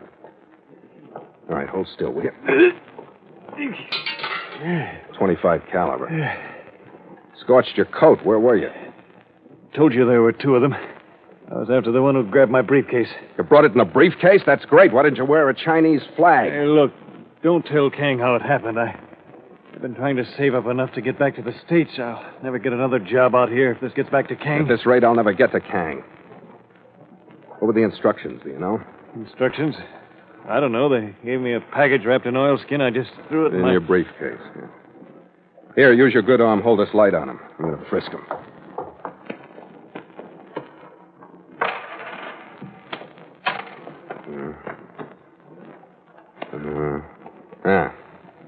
Name's McAllister. That checks. Yeah, I've seen him around. 3 yen, 15 sen. The key ring. Yeah, maybe those keys will lead us somewhere. We're already there. Huh? This one unlocks my cabin. This one's the food stores, paint stores, sail locker, bosun's chest. I don't get it. Those are your keys? No, but I got a set just like them. I had these made for my first officer, Mr. Gallagher. After that key ring hit me, I tore into that stiff like a grave robber. I ripped out his pockets, coat lining, shoes, trying to find something to follow. The only thing with an address on it was a folded-up square of rice paper printed in English block letters. It said, "The New Chicago Palace of Joyful Dancing. Your welcome management, Madame Tallulah Nashimoto. Home cooking."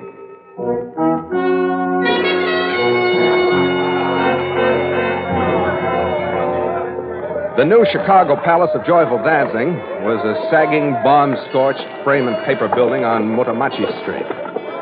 The front of the building was draped in red, white, and blue bunting, and under a star-spangled, slant-eyed imperial likeness of General MacArthur was a sign that said, "Please to come in and dance with beautiful democratic Geisha, Mr. Yank, to music of Leroy Suzuki and his hot jumpers."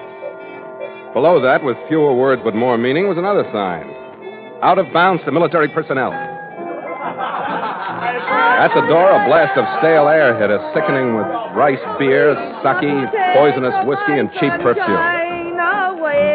A square-built, porcelain-faced Nipponese doll who might have looked attractive in native hairdress and kimono had put on a cheap Western-style rayon dress and crimped her hair into a bad permanent wave to entertain the conquerors with a song she was never born to sing.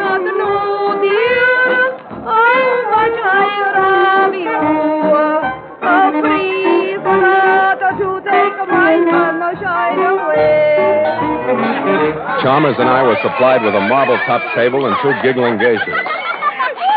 You could come, Mr. Yang. You don't come with me. I am Rose. With me. I am Reno Mama. You are son of me. You are Mr. Yang. In spite of the brilliant conversation, I found time to look the joint over for a face that looked intelligent enough to answer some of my questions. None of them, slant-eyed or straight, even looked sober. Then, behind a portiere of eucalyptus beads that partitioned off the bar, I caught a glimpse of what I was looking for. She was at least 2 heads taller than any other Japanese girl in the place. The way she fit her Western clothes, you could tell she hadn't suffered from any vitamin deficiencies as a child. I guessed that this was the welcome management, Madame Tallulah Nashimoto. I left Chalmers in the clutches of Rose Blossom and Red Hot Mama and went into the bar. Hello, Mr. Yank. Are they treating you right? I not come to dance. I come look for man, friend, other man named McAllister. You can stop the phony pigeon talk. I'm a Boston girl myself. Yeah. I should have known you didn't get this way in Skiaki. You like it? Well, enough to pity the poor GIs it's out of bounds for. We got a back door. What's the password? Constantino? I wouldn't know. What does that mean in Japanese?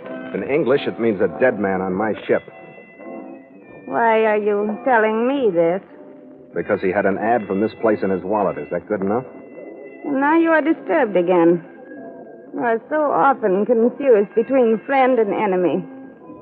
Do you agree? San Francisco and Honolulu? What are you giving me, San Francisco and Honolulu? Your chief mate.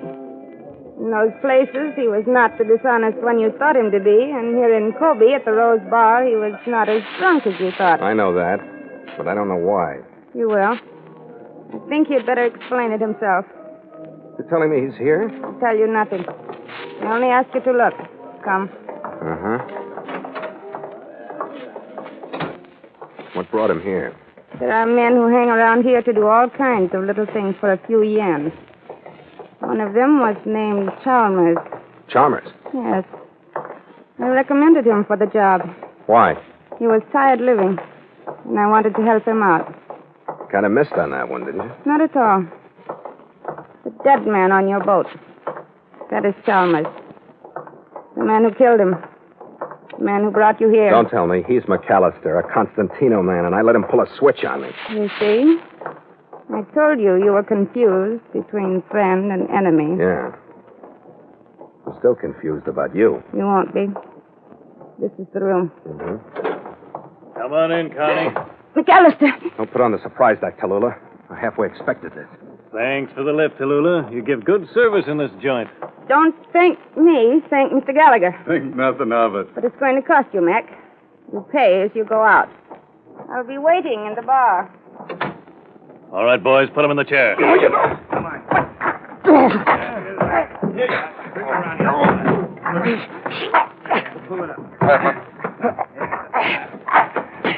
Tie him tighter. He's not going to talk with his hands. I guess we're ready to get down to business, Connie. Watch his eyes, Mac. You want him to be able to see that thing, don't you? I can see. I'm seeing plenty. We'll get it down to dollars and cents, Connie, so you can talk, huh? I got the stuff from Kang, and now you're going to tell me what it means, huh? I am, huh? Well, you better tell him, Skipper. It won't cost you much. Sure, I can believe that. I hope you can, Connie. Here, we'll start out with the map. Now, look at it. Go on, look at it, Skipper. You got nothing to lose.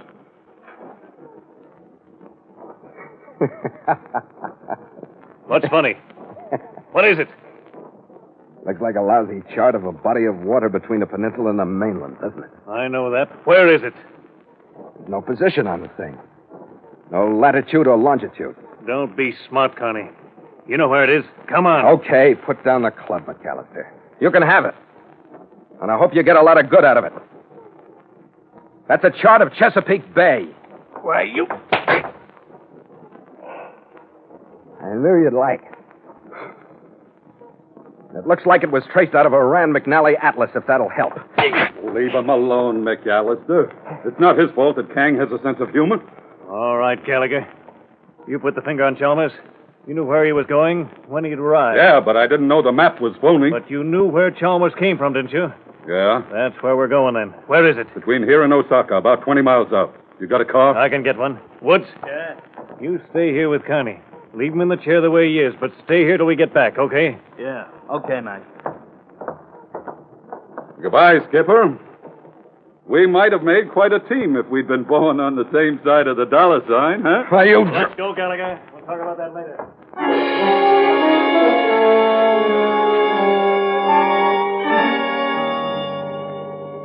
I sat there, lashed to the straight-back chair, and watched Woods for a half an hour, waiting for a glimmer of something besides gunman to show through his eyes. But he didn't have it. The cords around my wrist started to dig in as the circulation was cut. My arms began to swell. I tried to cover up the pain with thoughts, but they didn't help because I couldn't skirt the fact that I'd been suckered in by McAllister with a simple switch of identities. And the rest of it didn't make sense.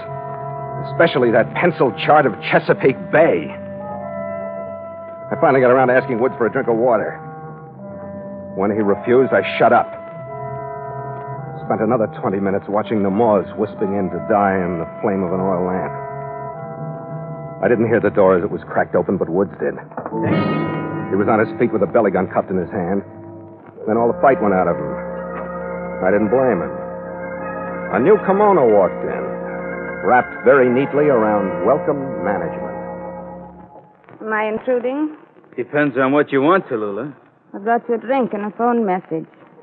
Oh, Max says everything is under control, but to stay here till he gets back. good. Thanks for the drink. I hope you like it.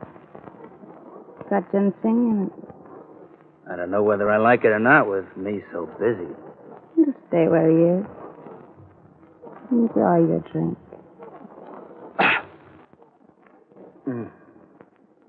Hey, works fast. Or is it that kimono? Take your choice. The drink's gone. Well? Come here. That was the first time I'd ever watched the Boston Geisha work. The girls on Beacon Hill should have picked up a few pointers while she was there. In 20 seconds, he'd melted from tough gunman. 2 sighs and a murmur after that, he'd forgotten I was in the room. By the time she finished with him, he didn't know he was there either. He still had a slightly surprised look on his face, but something new had been added. It was made of ivory and had fancy carving on it. It was a knife hilt jutting out at an angle from just over his heart. What's the matter, Captain Carney? Don't you enjoy the new Chicago Palace of Joyful Dancing? After that performance, sister, I got nothing but respect. Was good, wasn't it? Hold still, I'll untie you. Maybe sometime in a letter or something you'll tell me what the devil's going on. There. You move them? You did hear me, didn't you? I'm glad all the Yanks aren't like you. With no time for anything but business. My hands hurt. But I can listen. I noticed that about you. There's nothing to worry about anymore. You brought me here, didn't you? And I got you out of it. Yeah, that's a good part of the way, but McAllister and the others are headed for what I need. Instructions from Kang? No, they aren't. We heard different stories then. There are many different stories in Kobe. Shall I hear your version? I think you'd like it. I think it would make you feel better. From here I could stand that.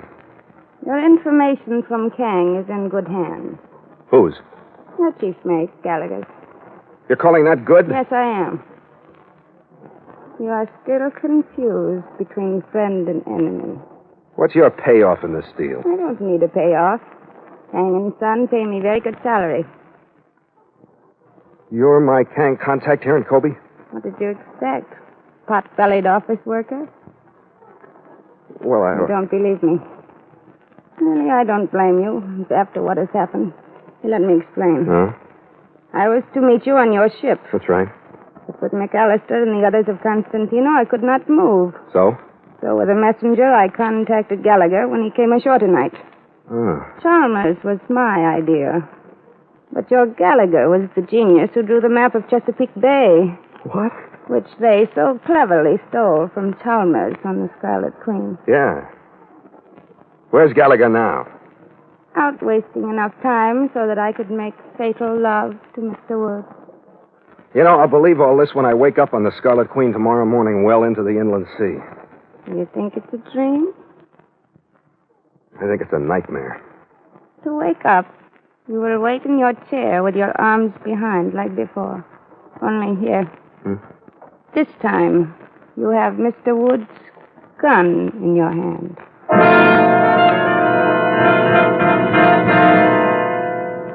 And the last conversation I had with Tallulah Nashimoto was in regard to the safety catch on the .25 caliber Sambu automatic.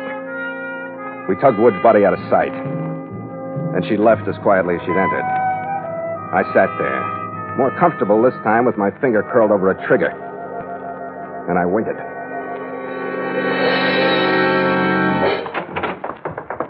All right, Connie, you were smart. Now let's talk sense about that shot, shall we? I don't know, Mac. Things have changed in Chesapeake Bay. What do you mean?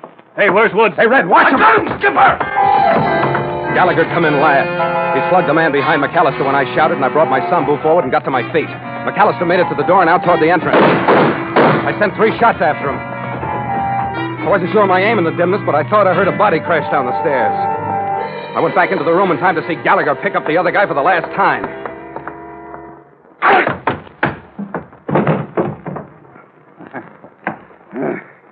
Well, Skipper, are you proud of me? Proud of you? What for? Putting on that drunk act? For beating up 3 of my crewmen? For sending that poor Chalmers jerk to be a pigeon on the Queen? For planting your keys on him so I'd follow them into this trap? I had to give him those keys so he could get into the cabin. And what's it got us? A bunch of busted heads. And another black mark against Americans in a foreign port. Oh, stop it, Skipper. And for what? Are you nuts? Here's what. Our sailing order's out of here. Here. Your instructions from Kang. You mean you've been carrying these things around your hip pocket all night? That's another thing, the risks you take. And listen, I'm not forgetting you hit me. According to maritime law, that's mutiny.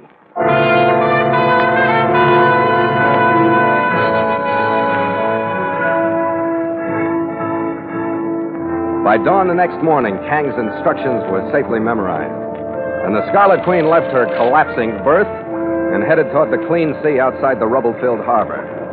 Stand by! Make sail!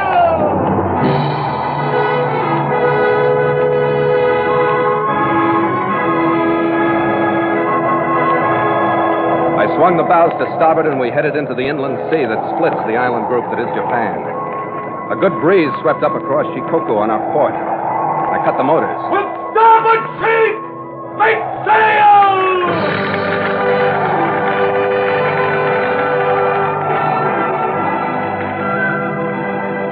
The main sheet climbed skyward, cupped the wind, swelled out with it. To the ship sheets, men! Smartly now! The jib snapped out. The mizzen filled. The Scarlet Queen heeled over, filled with life and movement again. How's the rig, Skipper? Enough canvas? We got the narrows to do. We'll see how she moves with jib and mizzen. Just so we get through them into someplace else. I didn't like those people. Listen, Red. Speaking of people, I was going to ask you about that second glass on the table at the Rose Bar. Oh, that? Yeah. You said you had a friend on Motomachi Street, didn't you? Well, you weren't ashore. All right. In Ginseng, you stay aboard.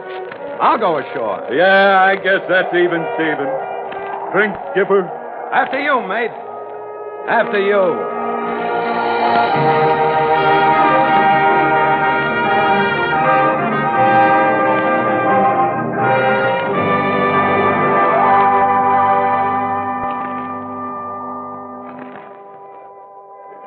Log entry, catch Scarlet Queen, 5:30 p.m.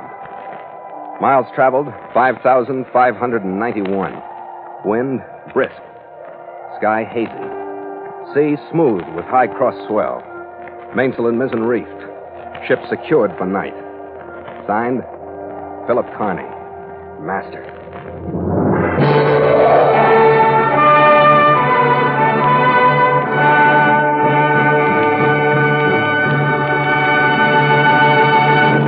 Mutual invites you to sail into further adventure on the Voyage of the Scarlet Queen next week at the same time.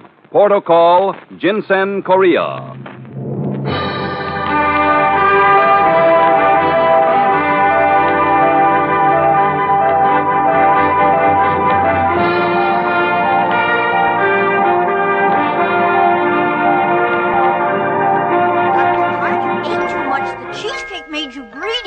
Your aching head and stomach hear this message from old Speedy.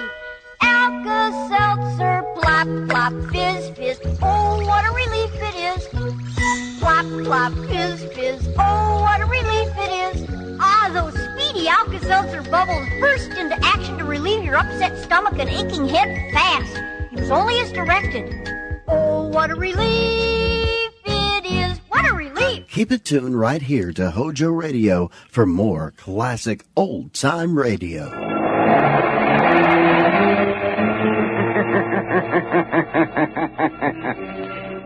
Who knows what evil lurks in the hearts of men? The shadow knows.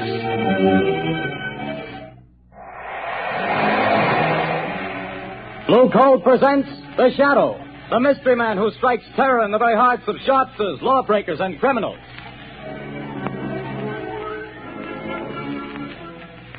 Ladies and gentlemen, when you hear The Shadow's blood-curdling laugh, you can be sure that exciting entertainment will follow. And here's something else that you can be sure of. When you buy Blue Coal, you're getting the finest of Pennsylvania hard coal. The harmless blue coloring that identifies Blue Coal is your guarantee of clean, even, safe, dependable heat all winter long. So don't take chances. Insist on Blue Coal. Ask for it by name. Phone your order to your nearest Blue Coal dealer tomorrow. And be sure to hold on for John Barclay's important message at the end of this program.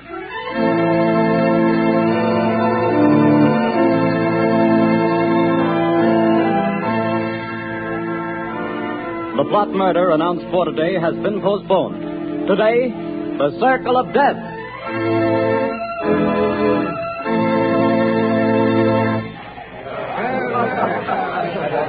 Oh, Jack, what a delightful show. What a wonderful way to start our honeymoon. Darling, when it comes to shows and girls, I'm a swell picker. Now watch me pick a nightclub. Oh, taxi! Hey, taxi!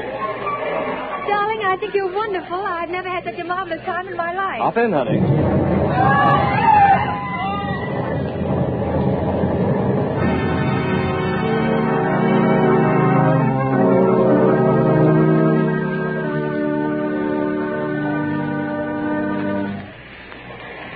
Well, things are pretty quiet around the theater district tonight, Bill. Yeah, pretty thin crowd. I don't blame folks for staying away. After those 3 bombings and 15 people being blown to pieces, I wouldn't be here myself if it wasn't the commissioner's orders. Same here. Boy, has this town got the jitters. Commissioner Weston's hopping around like a cat on a hot stove. I hear the Midtown Association is going to ask for his resignation if he don't catch the nut that's scattering bombs around here like confetti on New Year's Eve. The guy that's pulling these jobs sure must have it in for a lot of people. He's a real screwball, if you ask me. Look at the way he's always sending warnings to the newspapers before he blows another batch of pedestrians to Hades. Yeah, and have you noticed? He always ends his notes by saying, I hate crowds. Yeah. Well, this is the time that crazy goof warned he'd set off another blast. Maybe his watch is slow. Things are going to pop if he pulls another job and kills any more people. Well, maybe all the cops have him scared off. Maybe. Maybe not. Bill, look at that car. Blown to smithereens.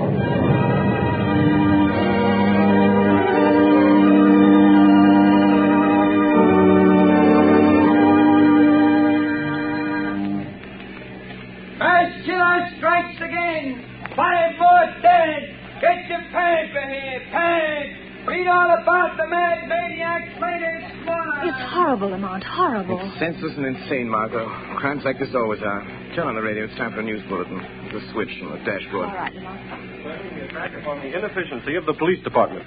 Tonight at Midtown Hall, a meeting of businessmen of the entertainment world and property owners is in progress. Police Commissioner Weston has been asked to defend his department and produce results or resign. That's enough, Margaret. Washington, D.C. Now listen carefully. Yes, Lamont. I want you to go to that protest meeting right over there at Midtown Hall.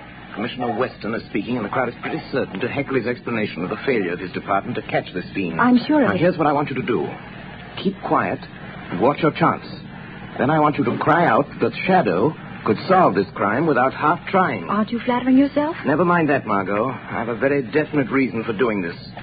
A lot depends on your getting the crowd to take up your suggestion. I'll do my best, Lamont. But where are you going? I won't be far away. Hand me that leather case on the floor. Here you are. Am I permitted enough womanly curiosity to ask what's in it? Just a little wiretapping device. Telephone? No, Commissioner Weston will be talking over the loudspeaker system in Midtown Hall. Don't be surprised if the Shadow interrupts his speech. Now remember, Margot, cry out at the psychological moment. Hundreds of lives depend on it.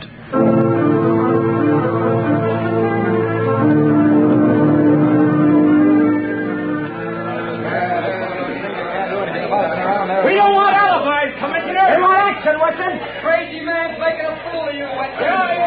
Gentlemen, as I have explained to you, every available resource of the police department has been thrown into catching this fiend. Our bomb squads have combed the city.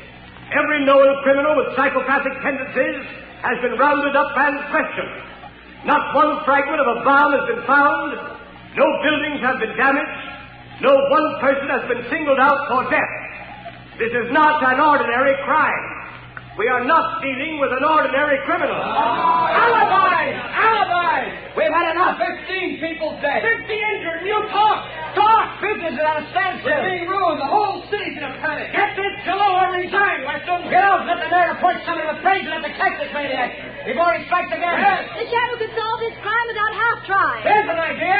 The Shadow. Yes, the Shadow, Lieutenant. He's cracked cases for you before, Weston. Why don't you call him in? He wouldn't have to do much to do a better job of it than the police have. Get the Shadow, Weston. What about it, Commissioner?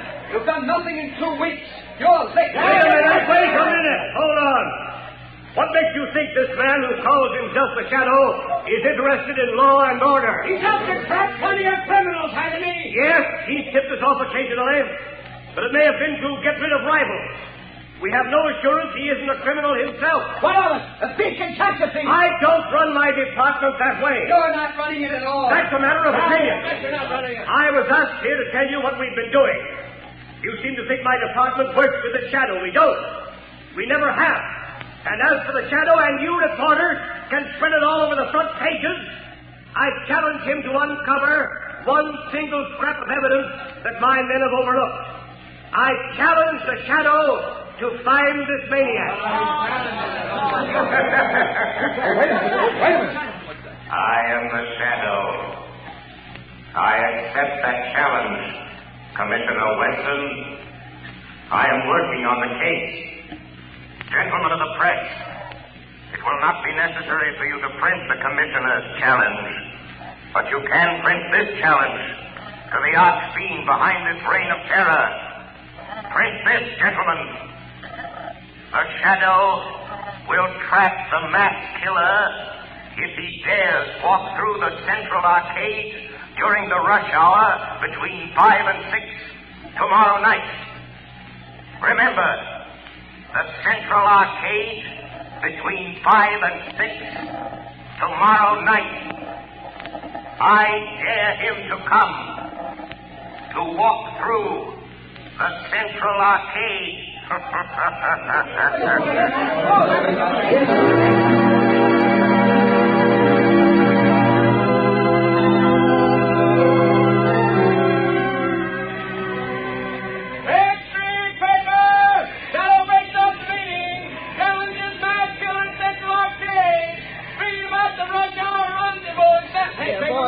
Boy, you here.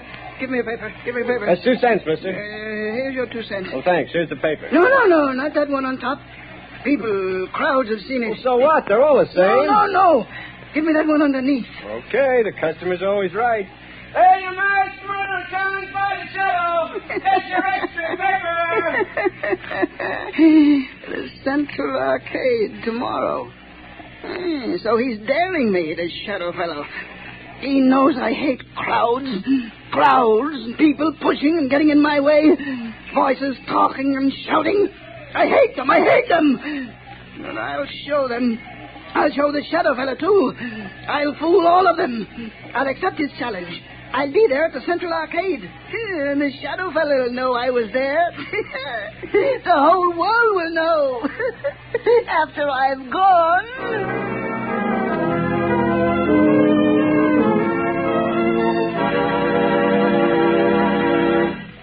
Your orders have been carried out, Commissioner Weston. Good. There'd better not be any slip-ups. 200 patrolmen are stationed in the neighborhood of the Central Arcade. 50 picked men of the plainclothes and bomb squad will be in the crowd. If there is a crowd. There'll be a mob after all the publicity. If I could get my hands on the shadow, I'd wring his neck for this. What time is it? A little after 4, sir. We better get down there pretty soon. Yes, sir. Shall I take that call, sir? No. I've been waiting for this. And if it's who I think it is... Hello. Listen to me, Shadow. No, Commissioner Weston. You listen to me. I'm listening. Quick, Carter, trace this call. Yes, sir. Don't bother, Commissioner. You can't trace this call. I've tapped a line. Just as I tapped the Midtown loudspeaker system last night. So that's how you pulled that crazy stunt. You're a fool, Shadow. Don't you realize you've endangered the lives of thousands of people? Nothing will happen if you do not interfere. Don't take my orders from you, Shadow. You're not running the police department. I'm not giving orders, but I need your help. Just do one thing for me, and you and not the Shadow will get the credit for the capture of the mass killer. Oh, yes? Well, what do you want? Just keep the crowd moving through the narrow arcade. Just keep them moving. Keep them moving. Everything depends on that. What are you trying to do, Shadow? To find a needle in a haystack. A man in a million. You haven't a chance. The maniac won't come. You overlook the fact that a dare is a powerful psychological magnet that no egotistical, crazed mind can resist. Just keep that crowd moving, Commissioner. Keep them moving.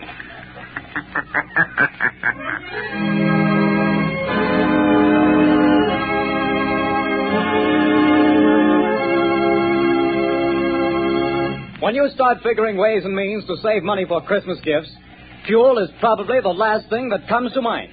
Naturally, you don't want to jeopardize the health and comfort of your family. But did you know that you can actually have better heat for less money simply by burning blue coal? Here's why.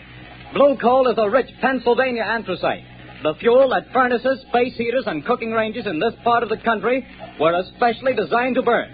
And while other fuel prices are advancing, the cost of anthracite is not.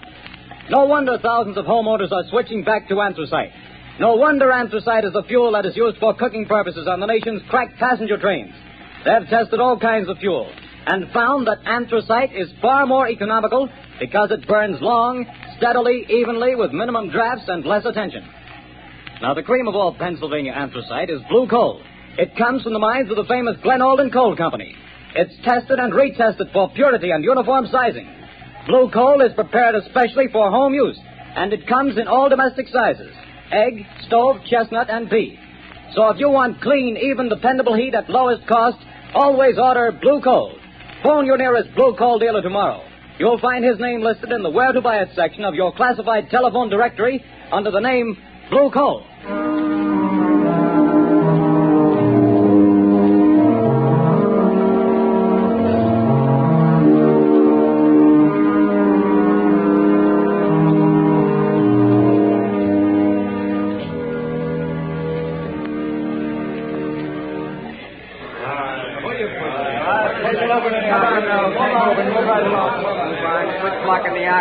Keep moving.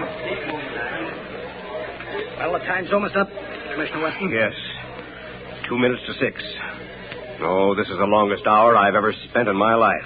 Can you beat it the way people have flocked here on the chance of seeing somebody else blown to bits by this maniac? Looks like the shadow was right. The way they've been swarming through this arcade. Yeah, and watching each other like a bunch of wild animals. You see what happened to that poor guy with the Christmas box? I nearly killed him before we got him out. All he had was a doll for his kid. I saw it. Well, the time's up, Commissioner. Yes. Thank heavens. Any orders, sir? Just keep the men on duty till this crowd thins out. They'll be going home now. Commissioner Weston, look. What is it? The maniac. He's been here. Look at this piece of paper. Where'd you get it? In the arcade. He must have dropped it. Well, what's it say, Commissioner? Tell that shadow fellow I'll kill me a lot more people at 11 o'clock tonight.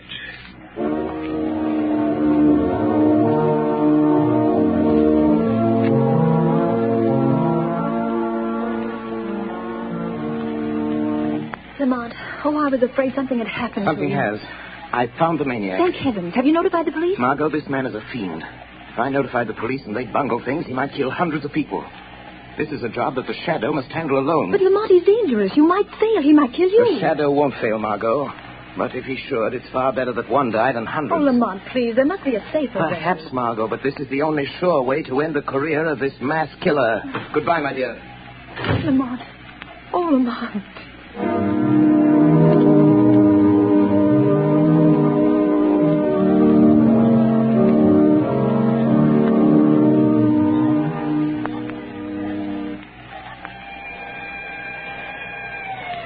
Gladly, Connors. Here comes the headquarters car. Yeah, it's Commissioner Weston's car. He's plenty worried about this maniac threatening to kill another batch of people at 11 tonight. Well, he'll sure have to go out of the theater area to kill him. They won't let anybody in the district here without a police permit. Wait a minute. Here comes a guy. Hey, you. You. Who, me? Yeah, you. Where do you think you're going? Me? I'm going to work. That's where I'm going. Got a permit? Got a badge. See? Says I'm a night watchman. I got to go to work. What do you watch? Where do you work? I watch things in the ground. Down there. Down where? Down under the street. Down under the planks. Oh, I get it, Bill. He's a night watchman down on the new subway they're building. Yes, that's it. I go down them steps. Every night I go down them steps and watch. Well, why did you say so? Get on with you. Get to your watching. Thank you. Joe Tonetti is waiting for me so he can go home. Every night at 10:30, I take from him the job of watching. Now, that's a job I wouldn't want any part of. Me neither. I'll pound my feet on it.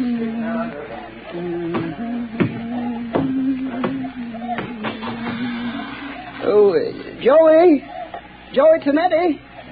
Joey, you can go home now. I'm here to watch. Hey, what's the matter? You're half a big speakerback fella. You're 5 minutes late. I want to go home. Here's the keys to everything now. You watch out. You don't you go to sleep. The police don't want to let me come to work, but I show them the badge. You can go home now, Joey. I'll watch everything. Okay. See you in the morning. Goodbye. Goodbye.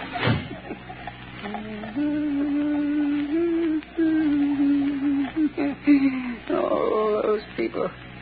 So many people always pushing me. But I'll show them. I'll fix them good. I'll kill him. That shadow fella, I'll show him too. Now I'm alone. All alone. Not quite, Anton Spivak. You are not quite alone. I am with you. Huh? Do you hear my voice, Anton? Sure. I always hear voices in the dark, on the street, Here under the street where I watch every night. Yes, Anton. But you've never heard my voice before, have you? Well, maybe. I don't think so. What's different about your voice? It's the voice of the shadow. Oh, you're a pretty smart voice. How'd you find me? Where's that shadow fella the newspapers talk about? I am more than just a voice, Anton Spivak. I am the shadow. You're the shadow? Yes. Where are you hiding? I am hiding under the cloak of invisibility. You cannot see me because I have clouded your mind, so you cannot see that which is here. How did you get down here in this subway excavation? I followed you down the steps. How'd you know where to find me? I picked you out of the crowd in the Central Arcade. How did you know I was the one? Your eyes showed me. I knew then how much you hate crowds. My eyes show you? Yes. You passed close to me as I stood in the shadows. Huh? The arcade is narrow. You didn't see me. No one saw me. But I saw you. How'd you find out my name? I followed you to the place where you live. I found out you work here in the tunnels. Then you followed me here from my home tonight? Yes, Anton Spivak. All the way. Good. You're a very clever shadow. But you must go now and let me do my work. My work. I ain't got much time. Now go quick before I get mad. You're plenty smart. I'm glad to know you, Mr. Shadow, but no, you have to go. Yes, I'm smart. But you're smarter. You bet. Let me stay. I want to learn. You can teach me things. Then maybe we can work together. You hate people, too? Yes. I hate crowds. Let me watch you and learn. All right. I'll let you watch. What are you going to do? Yeah, you just watch. What's in this shed? You see? Dynamite. Sticks and sticks of dynamite. Is this what you use to kill people with? Mm-hmm. Yeah. My precious dynamite. They kill the crowds I hate, see? Now, look here. Here's a stick of dynamite already fused. There's 1, 2, 3, 4, 5, and 6 sticks of dynamite to go with it. Now, you watch. See, Shadow, I tie them in a bundle. But how do you take that dynamite to the place where you killed all those people? It's a block away. How do you carry it? That's where I'm smarter than you, Mr. Shadow. Show me. I'll show you. Now, look, see, it's almost 11 o'clock. Now, here. You see this little hook? I hook the dynamite to it. Then what, Anton? Wait, you hear that car overhead on the boards? Yes. Well, if the light is red, it will stop right over our heads. Now listen. There, you see? The light is red. Now I take this crowbar. I go up this ladder. Come on, you come with me. Yes, I am still here. Although you cannot see me. Now you watch it. I pry the end of this plank back, see?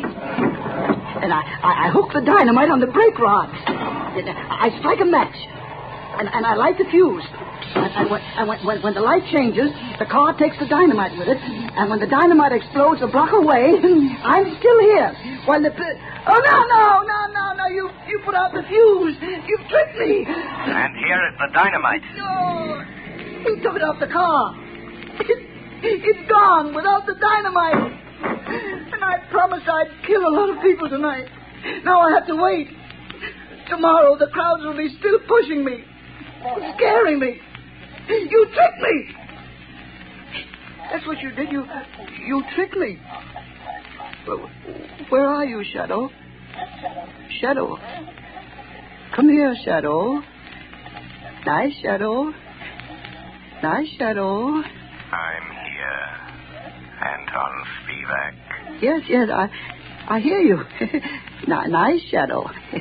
Come close to me. Put down that dynamite, Anton. No, Shadow. I light another match. If you touch that match to the fuse, you'll die too. But I'll kill you. And I don't care. You wouldn't let me kill people. And I don't want to live. I want to die. I want you to die too, Shadow. Wait, Anton. No, you blow out my match. Yes, I have a plan. Those thousands of people waiting up the street.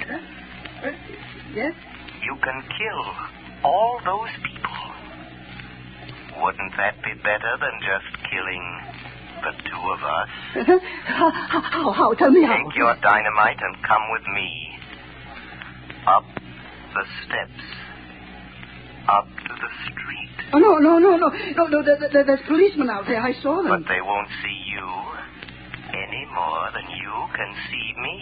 No. They will see me. Hypnotize them. Huh? Hypnotize them. Look straight at them. Stare at them. And then they won't be able to see you. No, I'm afraid. Think of all those people waiting to be killed. Come. Just a few more steps. I am with you. You'll be safe. I'll try. All those people waiting to be killed. I'll try it. But don't you leave me, Shadow, or I'll light the fuse. I'm here, Anton Spivak. Look, there are the two policemen. Just stare at them hard as you pass, and they won't see you. All right, I'll try. Well, it's past 7, Connors. Looks like a false alarm this time. Hey, wait a minute. Here's that night watchman. Yeah, what's the matter with him? What's he staring at? Look what he's carrying. You can't see me. Dynamite. Grab him. No. Take it away from me. Let me go. Hold it. No, I said no. I got him. It's a match killer. No. Oh, he lied. He fooled me. He said you couldn't see me. No. Give me my dynamite. I want to kill all those people. Hold him. No. Here's Commissioner Weston. We got him. We got the maniac, Chief. Let me look at him. No. He tricked me. He said you couldn't see me. Where'd he come from? About a subway excavation, Commissioner. He's a night watchman. No. He tricked me. The Shadow tricked me. Oh. It was the Shadow. Yes, Commissioner Weston. The Shadow. I found the killer, but the glory is all yours.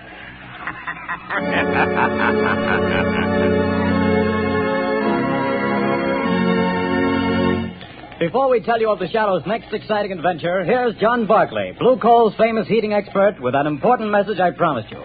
Ladies and gentlemen, Mr. Barclay. Friends, there are just 2 more days left in November. That means that homeowners have only 2 more days in which to phone their Blue Coal dealers and get the full details on how they may have a Blue Coal heat regulator installed in their homes for a free trial period of 2 weeks. To me, this is the most unusual offer ever made.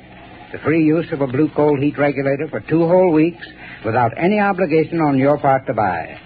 Believe me, friends, until you've used one of these marvelous thermostats, you don't know what real comfort is. Imagine having your home warm and cozy from morning till night without once having to make a trip down to the furnace. And that's not all. You'll find you burn far less coal with this regulator, too. But don't take my word for it. See for yourself.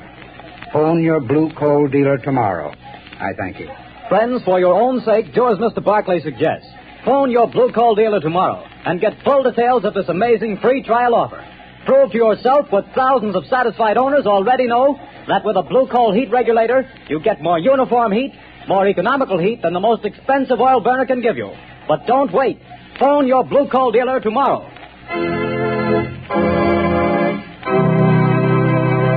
The story you have just heard is copyrighted by the Shadow magazine. The characters in this story are entirely fictitious. Any similarity to persons living or dead is purely coincidental.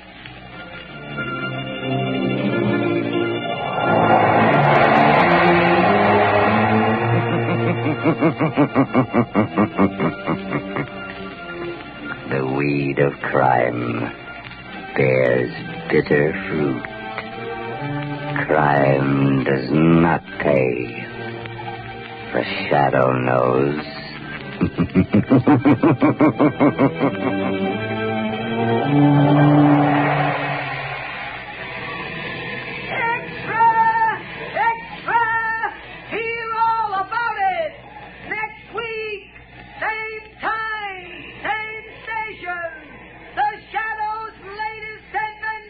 Why has Hollywood star Merle Oberon switched to new improved Dreen shampoo? Because compared to Delling soap shampoos, this wonderful new Dreen reveals up to 33% more sheen. Follow Merle's secret for shining hair. It's new Dreen for Hollywood sheen. Improved Dreen for Hollywood sheen. Your hair can have that Hollywood sheen. The very first time you use new Dreen, get wonderful new Dreen shampoo. Hojo Radio. We're your old-time radio headquarters. Stay tuned.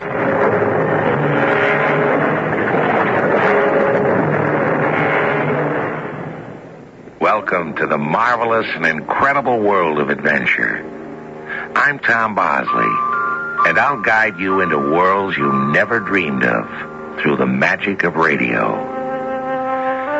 You know, there's an old saying that truth is stranger than fiction. And many men have returned from an adventure and related tales of such unbelievable truths that they've been accused of being liars. Well, our story today was written as fiction, yet it is so interwoven with the truth, you'll be hard put to decide what you believe and what you don't believe.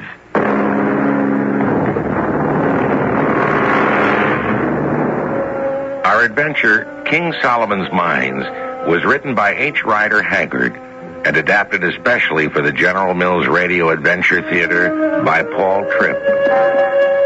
I'll be back shortly with Act One.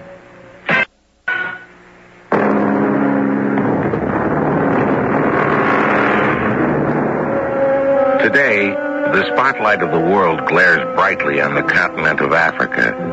Newspapers and television and radio tell us what happens there every day. Nothing is hidden. But 100 years ago, Africa was known as the Dark Continent, a land which hid its secrets in the depths of a mysterious jungle. Only an explorer and big game hunter like Alan Quatermain could possibly find his way through the twisting jungle trails. Only through his sharp eyes can we experience the great adventure of King Solomon's Mines. I had just made camp at the edge of the jungle when two strangers approached. Alan Quatermain, I believe. I'm Sir Henry Curtis, and this is my friend Captain John Good, late of the Royal Navy. Sir Henry and I have come to Africa to find his brother, George Curtis, who has not been heard from for 3 years. We've been told that you were the last white man to see him. Oh, indeed? Well, that's rather strange. Now, wait a moment. Sir Henry, did your brother have your deep-set gray eyes? Yes. His last letter 3 years ago mentioned he was off to make his fortune in a place called King Solomon's Mines. Ah, yes, I remember it all. There is an old story that far into the mountains there is a mine where the ancient King Solomon acquired a treasure trove of diamonds. Your brother told me he would find it or die in the attempt. Well, is there such a place? Ah, who knows? But I did have a map of the supposed location. I gave your brother a copy. Off he went, and I've never seen him since. But you still have your map? Well, it must be somewhere among my papers in this trunk. Ah, yes, here it is. Well, yes, it's a map, all right, but it seems to be marked out on a very old and odd piece of cloth. It was given me 10 years ago by a Portuguese gentleman, Silvestre. We found him dying at the edge of the desert. In his delirium, he raved about unsuccessfully searching for the mines. In the last gasp of sanity, he gave me this map, saying it had belonged to another ancestor 300 years before. And this ancestor, another Silvestre, had seen the mines, but died in the mountains while trying to return. And you never looked for the mine yourself? Oh, sir, I had better things to do than to follow a dying man's rambling dream. Mr. Quatermain, will you lead us to the mines? Sir, crossing an unknown desert under a blazing sun and climbing the highest mountains in Africa sounds more like suicide to me. Look, sir, I'm a rich man. I'll pay you well, And if we do find diamonds, you and John Good can share it all. But we are going, with you or without you. Very well, Sir Henry. I'll go. But more to save your skins than line my pockets. We'll need a week to organize the expedition. By the 7th day, we had hired enough porters, but still lacked a strong man to carry our guns. As I was loading our cartridge belts with bullets, a voice spoke behind us. Hail, O Maku Mazan, watcher in the night. Thy prayers are answered. I have come to carry the gun. Not so fast. Who are you? I am called Umbopa, a warrior of the Zulu nation. A warrior with a lying tongue. The Zulus are an ebony black people. Thou art pale-skinned, the light color of a dried leaf. Can you then also see the color of my heart? You are too bold. Go elsewhere and carry another man's burdens, not ours. Oh, I say, Quartermain, why not hire him? He looks strong. He's as tall and brawny as I. Aye, golden-bearded lord. We are men, you and I. Why does a warrior wish to be a porter like a woman? Because I have heard you will cross a great desert and climb snow-covered mountains and seek a strange country. I say, let him come. He looks like a useful man. Very well, Sir Henry. It's your expedition. Thank you, Umbopa. You will come with us. I will serve you well. We trekked for more than 500 miles before we came to the edge of the great desert. It was in the second week in May when we arrived, and the sun burned in the sky like a monstrous red-hot coal. Far in the distance, we could see the threatening outlines of the jagged Solomon Mountains, which we would have to climb if we ever lived through the desert. You know, Curtis, I've lived my life on the sea and never had an uncomfortable day. But the sight of those swirling sand dunes makes me positively seasick. If I were you, I'd worry more about drinking water. Only 1 cup a day for each of us. According to the map, there is a water hole in the middle of the desert 60 miles away. If we find it. We will find it. Have no fear. We decided to travel at night and rest in the daytime. But resting under a hot sun was almost impossible. Battalions of flies attacked us and covered us in a black cloud. We traveled 60 miles, but no sign of the water hole. Quarterman, I'm afraid we've run out of water. The heat seems to have evaporated it. Then we shall all be dead before the moon rise tomorrow. We struggled on as best we could, and when we could walk no longer, we fell on the sand like dead men. We slept, never expecting to ever wake up again. But when the sun came up the next morning, I felt my body being shaken. Maku Mazan, I do not choose to wake the others. I have searched in the night by moonlight, and I have found the water hole. Umbopa, I owe you an apology. You saved our lives. Thank me not for saving lives I treasure.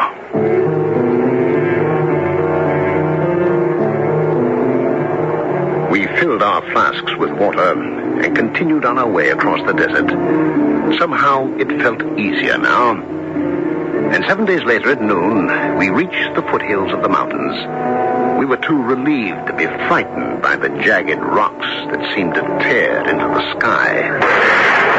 I shot an antelope, which Umbopa roasted over a fire. We gorged ourselves, and when finally we felt strong enough, we started to climb the mountains.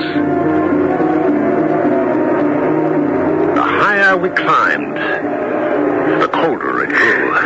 Oh, Curtis, next time we go on an expedition, let's head for the North Pole. It's probably much warmer there. By the time we had reached halfway up the mountain, The sun set, and we thought we would freeze to death. But luckily, the sharp-eyed Umbapa saved our lives again. Behold! There is a cave here. Let us crawl into it and sleep safely through the night. We huddled together to be warm and slept deeply. When morning came and I awoke, I accidentally flung my arm outward and touched a cold hand. The strange figure of an oddly dressed man, his head resting on his knees. Sir Henry, Captain Good, Boba, wake up, look. Oh, is it my brother who sits there, dead? Oh, I hardly think so, Curtis. Your brother did not wear clothes in the style of 300 years ago. Well, then, who can it be? Can't you guess? It's the old Sylvester whose 300-year-old map we have been following.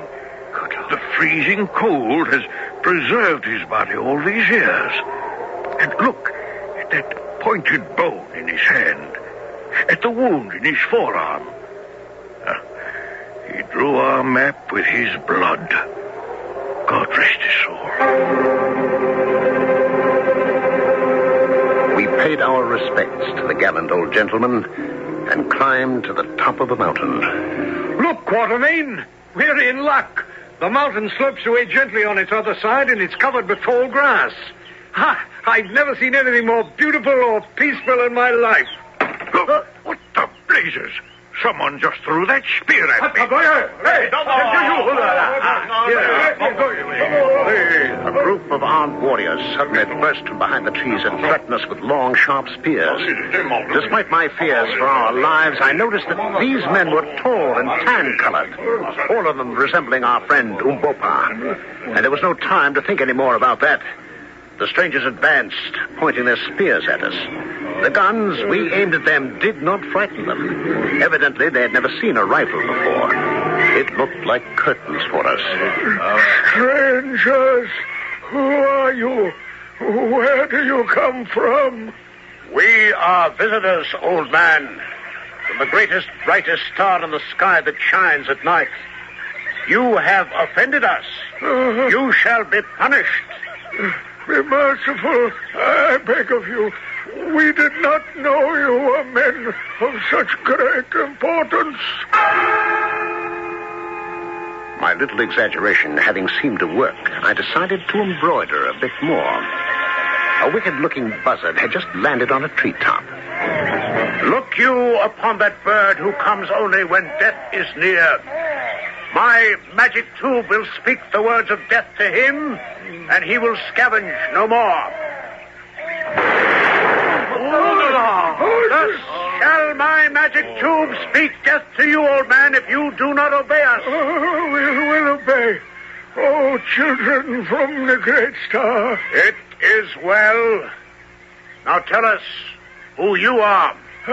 I am Infardus, General of the army of Twala, King of Lurkuana. Twala the one-eyed. Twala the terrible. Then let us hasten to meet him.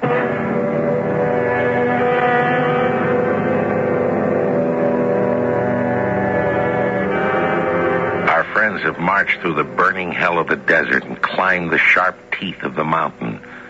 What other dangers must they face? King Twala the Terrible? I must say he doesn't sound very friendly. Well, we'll find out when I return shortly with Act 2. The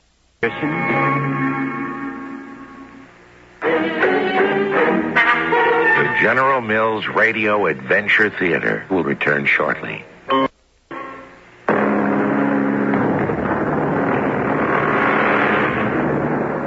What is an adventure? A question for which men sometimes give their lives to find the answer. Was there actually a diamond mine where King Solomon acquired his wealth so many thousands of years ago? Is the answer yes, no, or death? Soon we came to the great city of Lu. The gates swung open, and we entered a great clearing, which was encircled by thousands of fierce armed warriors with great feathered headdresses which swayed in the breeze. There appeared out of a great thatched house a gigantic figure of a man dressed in a magnificent tiger skin. He had one gleaming, baleful eye. Where the second eye should have been was a deep hollow. It was the cruelest face I'd ever seen. By his side hobbled a tiny, monkey-like woman, a frightening bundle of rags. Let the strangers approach my royal presence. White people, whence come you? What seek you? Greeting, Twala, king of the Kukwanas. We come from the stars. We come to see this land. You come from afar to see a little thing. They die, O king.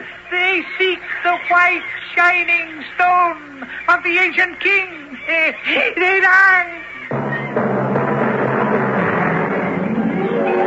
The monkey-like woman now sprang in front of us.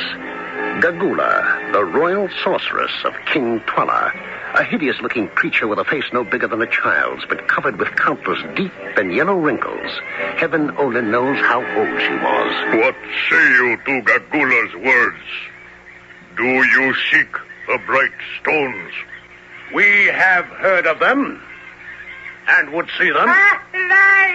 If you truly come from the stars, that man with you, does he also come from the stars? By George, Quatermaid, he's pointing at Umbopa. It is true, O king.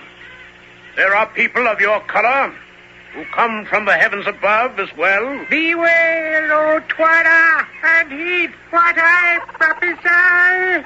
Kill, and you shall live. The white strangers? They are of no matter. But the brown man, who looked like a man of the Kukwana, him you must kill, or you die. His life for yours. Quartermen, they mean to kill Umbopa. Calmly does it, Sir Henry. Let us all aim our guns at the king's heart. It is for tubes, O king. They are instruments of magic that speak with the voice of death. Lies! A white man speak the truth, O king. Myself, I saw a magic tube speak death to a great bird of prey. Invados, take the strangers and make them comfortable in thy house. They have come far. Now let them rest. And tomorrow at noon we shall meet again at the great witch hunt. Oh, visitors from the stars, you are welcome in the land of Kukwanas. Farewell, and fear not. No harm shall come to you here. I would sooner trust a pair of cobras than Tralla and Gagula. I thank my three friends for my life. I shall repay. No need, my friend. I say I shall repay. I shall repay 1,000,000 times. No. What do you suppose you meant by that? I haven't the faintest notion. Let's go to the house of Infados and rest. Tomorrow sounds like a big day. It was a relief to be under a roof again after so many months in open country. Infados did his best to make us comfortable. Let my house be your house, O lords from afar, and let not the rudeness of Twala make you think that we Kukwanas are savages like our cruel king. But what is this witch hunt to which we've been invited? Another of Twala's cruelties. No man's life will be safe. Twala fears his people will someday rebel against him, and thus once a month He orders Gargula to smell out all men who are a threat to him, and then he has them killed. You mean the accused men are killed without trial by jury? I know not the meaning of these strange words, but this I do know. Tomorrow I too may be killed. I am Twala's half-brother. I am too of royal blood. Then why not get rid of Twala and rule in his stead? Alas, I am too old. And if Twala died, he would be succeeded by his son Skraga, whose heart is blacker than his father's. Is there no one else? There is one, but alas, I fear he is dead. And, once our rightful king. This is all very confusing, Infados. What happened to all these people? Why are they dead? Ask Twala. Imotu was his twin brother and ruled as a just and gentle king. But Twala plotted against him and had him killed. Imoto's wife fled the country with her infant son, Ignosi. They were never heard of again. If the infant Ignosi had survived, he would now be our rightful king instead of the monster Twala. But alas, he is dead. How do you know Ignosi is dead? What mean you, Umbopa? Listen to me, and I will tell you a story. You say her mother and her child fled from the land of the Kukwanas. It was said they died upon the mountain. Is it not so? It is truly so. Not truly so. First, they crossed the mountain.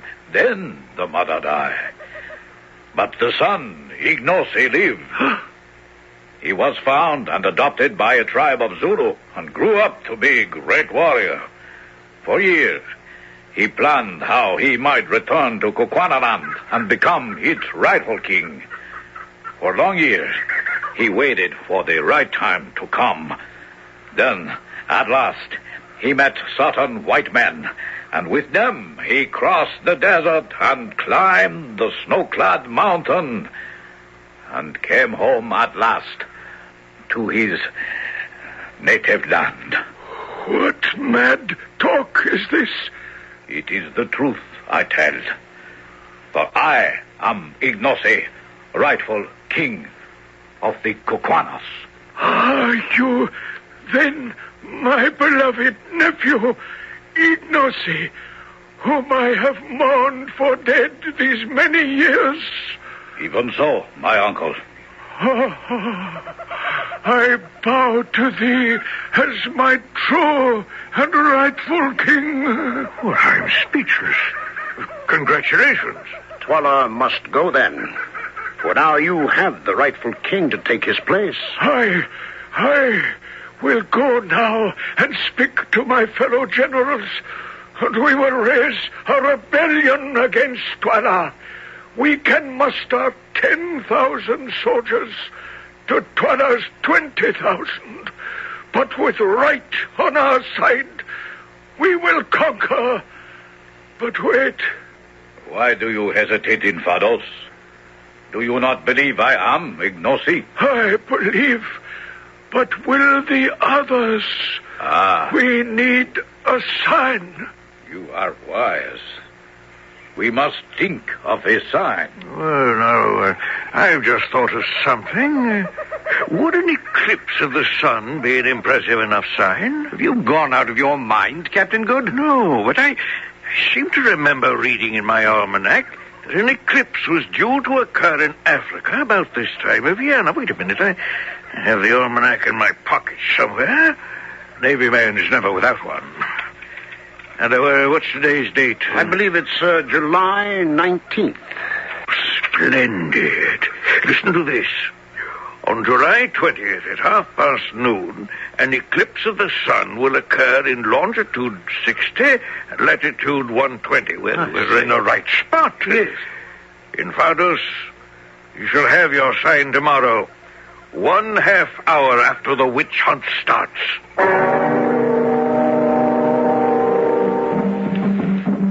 The next day, just before noon, we arrived at the great clearing. It was closely packed with some 20,000 warriors. Twala signaled. 10 giant warriors with great sharp spears took their places behind Gagula, who carried a stick with a rattling gourd at one end. Gagula scampered along the ranks of the warriors, her fierce eyes seeking out her first victim. And then suddenly she stopped in front of a trembling soldier and shook her wand in his face.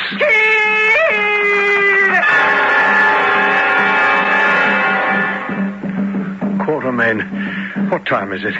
25 minutes past 12. 5 more minutes to the eclipse. Not a single cloud in the sky. Look, Quartermain. Gagula is working her way toward us. And I don't think it's a mistake. Better get our guns ready. Gagula stood directly in front of us, the 10 executioners behind her. She came up to me, shook her head and laughed. She stared at Sir Henry and shook her head. She stepped up to Captain Good and shook her head. And then she stopped in front of Umbopa, or rather, Ignosi. Kill him! No, you will not kill our servant. You, Twala, shall die first. White strangers, you go too far. I say to my soldiers, kill. Then you, Twala, shall also be killed. Let all my warriors surround the white men and kill them. How shall you kill me when 20,000 of my men stand between us? Wait! Look at the sun! We looked. A fingernail of darkness was creeping over the edge of the sun. The almanac had been right. Look, O king, you have offended us, and now we will punish you. Look at the sun. See how night is swallowing it up to darkness.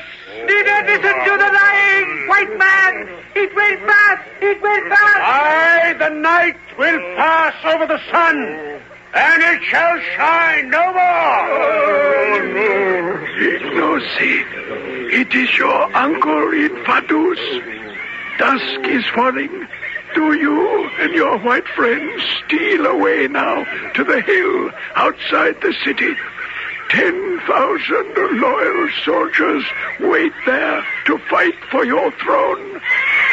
Come, I will lead you there. Give us back our son, strangers from the stars, and I will spare your lives. Too late, Twala! Too late! You are doomed!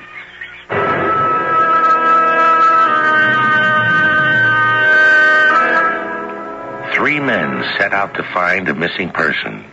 Instead of finding him, they find themselves involved in a battle for a man's throne.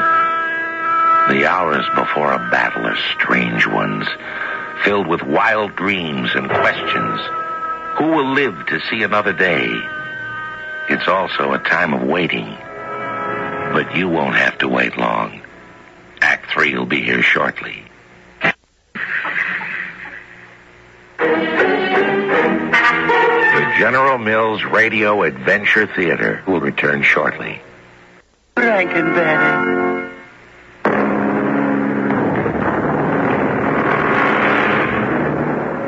A small army has been known to defeat a great army, but great armies have been known to destroy small armies. So what is the secret of victory? Bravery? Who knows? History doesn't play by any set of rules. With each battle, it throws a new set of dice. What are the odds? Twala's 20,000 warriors against Alan Quartermain's 10,000. Are the odds too great? We did not sleep that night. There was too much to do. Since we were camped on a hill, we had the advantage. We ordered huge boulders rolled to the top of the hill. Twala's men would be hard put to reach the top of our hill. We divided the men into 3 columns. Captain Good commanded on the left, I on the right, and Ignosi and Sir Henry, our best fighters, were in charge of the center. Here they would take the heaviest thrust of the battle. The Grey Regiment, the bravest men in Kukwanaland, had volunteered for this position. Twala and his army were marching toward us. The rising sun made the forest of spears sparkle so brightly the glare hurt my eyes. And frankly, I was also frightened. Hunting is my business, not war. Twala came to a halt and raised his hand, which held a gigantic battle axe. His army stopped. There was a deadly silence. White strangers, I offer you mercy. Give up your servant who calls himself a king, and I will spare your lives. Take a shot over him, Quatermain. That's our answer. If that is your answer, then I will reward you all with a gift. Death!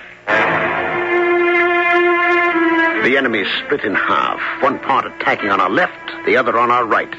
The wily Twala was trying to outflank us. We ordered the boulders rolled down on the attackers. But when our supply ran out, we engaged in hand-to-hand combat. All through the day, the fierce battle raged. First we forced the attackers down the hill, then they regrouped and pushed us up the hill. Back and forth flew the fortunes of war. And all this time, the Grey Regiment stood quietly in the center, never raising a hand. Their leaders, Curtis and Ignacy, were calmly waiting for the right moment to strike. The sun was low in the sky when the moment came. Suddenly, caught by surprise, the survivors of Twala's army ran headlong from the fight. The Grey Regiment pursued and attacked them as they ran. And just as twilight was about to fall, the battle ended.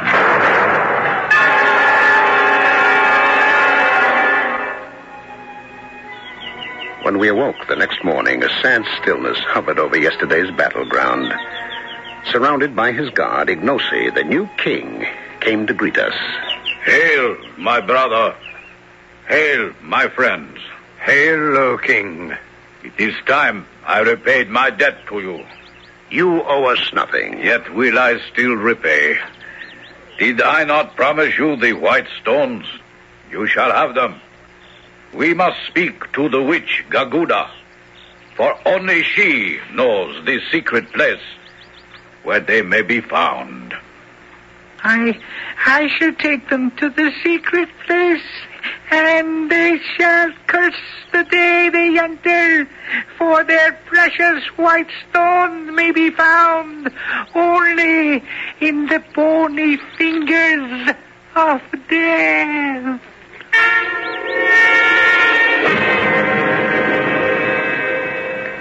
White men, are you prepared to enter the place of death?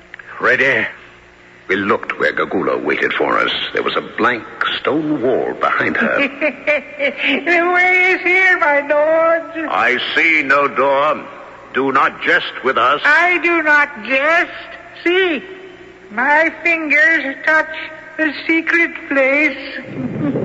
And suddenly, the wall behind her rose to the roof of the cave, a giant door weighing tons of stone. Enter, white men from the stars. Here, light this other lamp, and behold, the stones you seek. Open the treasure chest and feast your eyes. Good Lord, I can't believe it.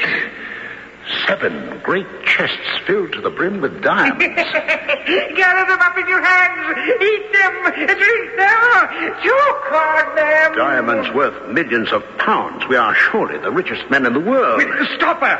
Gagula's escaping. No, you don't, Gagula. You stay with us. I will go, and you will stay. She broke away from me and tried to scramble through the descending stone door. I will not die! Gagula struggled to escape the door, which was pressing down on her. But it was too late.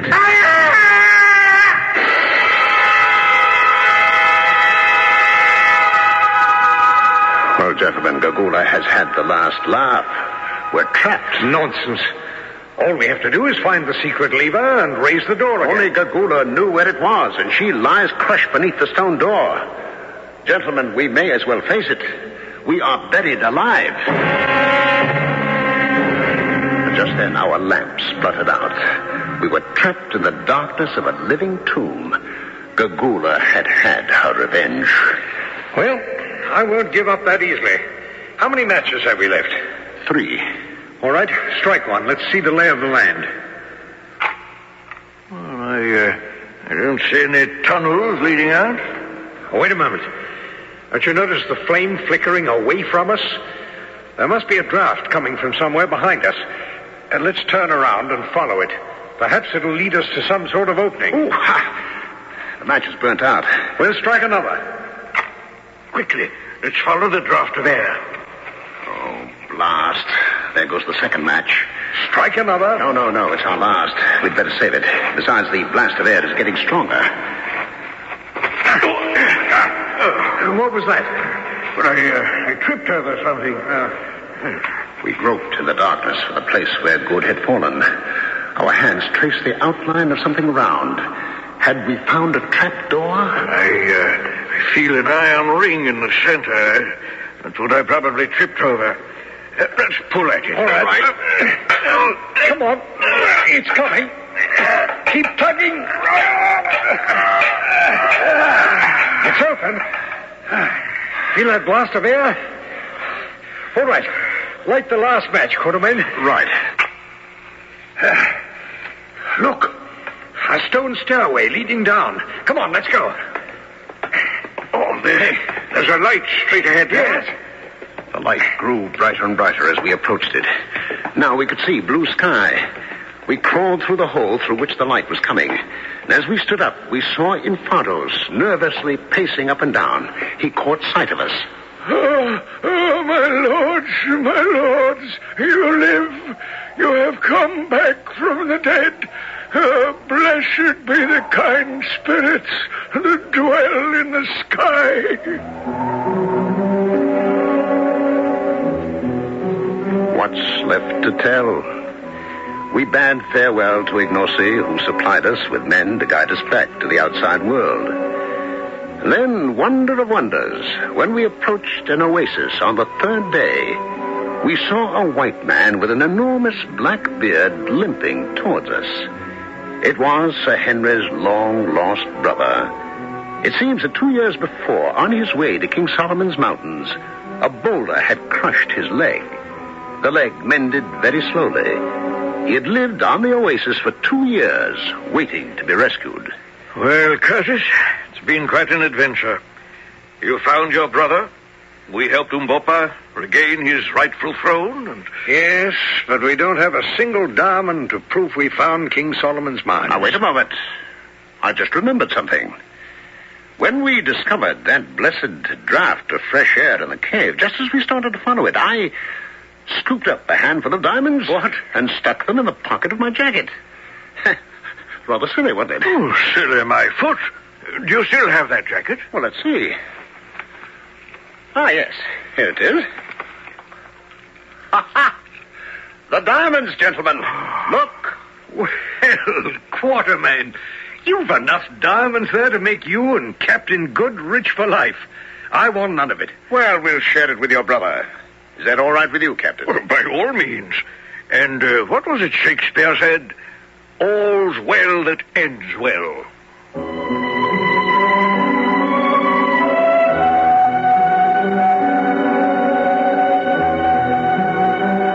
Well, as I said before, truth is stranger than fiction. But in our story, truth was also slower than fiction. Nobody before had ever suspected that diamonds were to be found in Africa.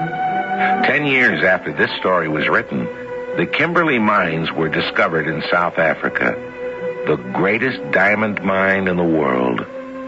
Out of fantasy had emerged reality. I'll be back shortly.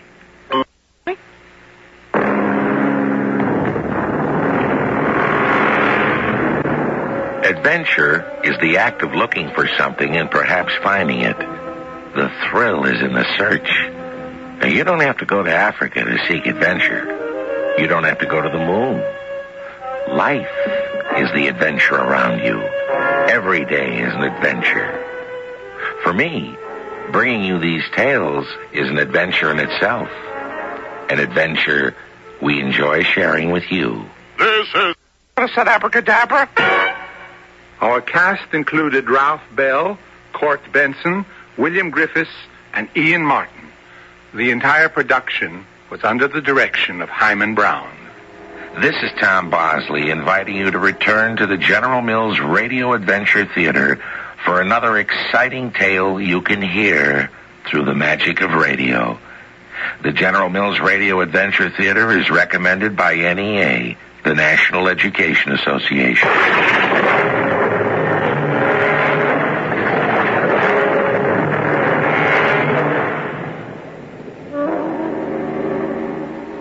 When you suffer from irregularity and take mineral oil for relief, chances are that you get only halfway relief. You see, irregularity is frequently accompanied by acid indigestion, and when this is the case, you need a preparation that combines laxative action with antacid action to bring you thorough relief. Now, plain mineral oil can't do this, but a remarkable preparation called Haley's M.O. combines the correct proportions of pure mineral oil with the finest milk of magnesia. As a result, Haley's M.O. gives you thorough relief. Not only relieves irregularity, but acid upset as well. And Haley's M.O. is so gentle that it's frequently recommended for patients following delicate abdominal operations. When you see how much more Haley's M.O. does for you, you'll be amazed that it costs only about the same as high-grade mineral oil. You can identify Haley's M-O on the package. Stay tuned to Hojo Radio.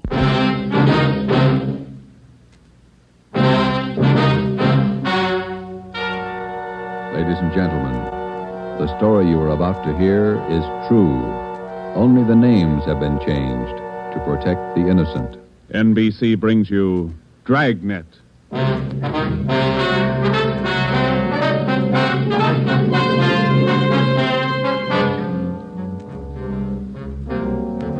You're a detective sergeant.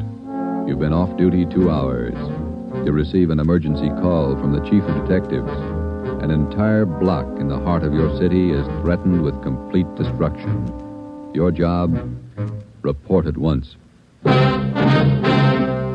Dragnet, the documented drama of an actual crime, investigated and solved by the men who unrelentingly stand watch on the security of your home, your family, and your life. For the next 30 minutes, in cooperation with the Los Angeles Police Department, you will travel step by step on the side of the law through an actual case from official police files. From beginning to end, from crime to punishment, Dragnet is the story of your police force in action.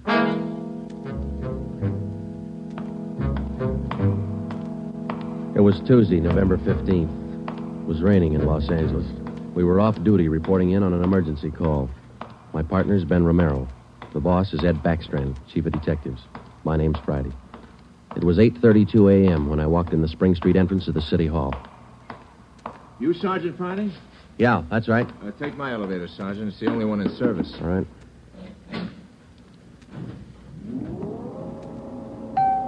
I'll run you up to 16. The chief's waiting for you up there. What's the pitch? Only one elevator in service out of 10? The place looks deserted. What's going on? Nobody in the building. All the office people have been sent home. Lots of trouble.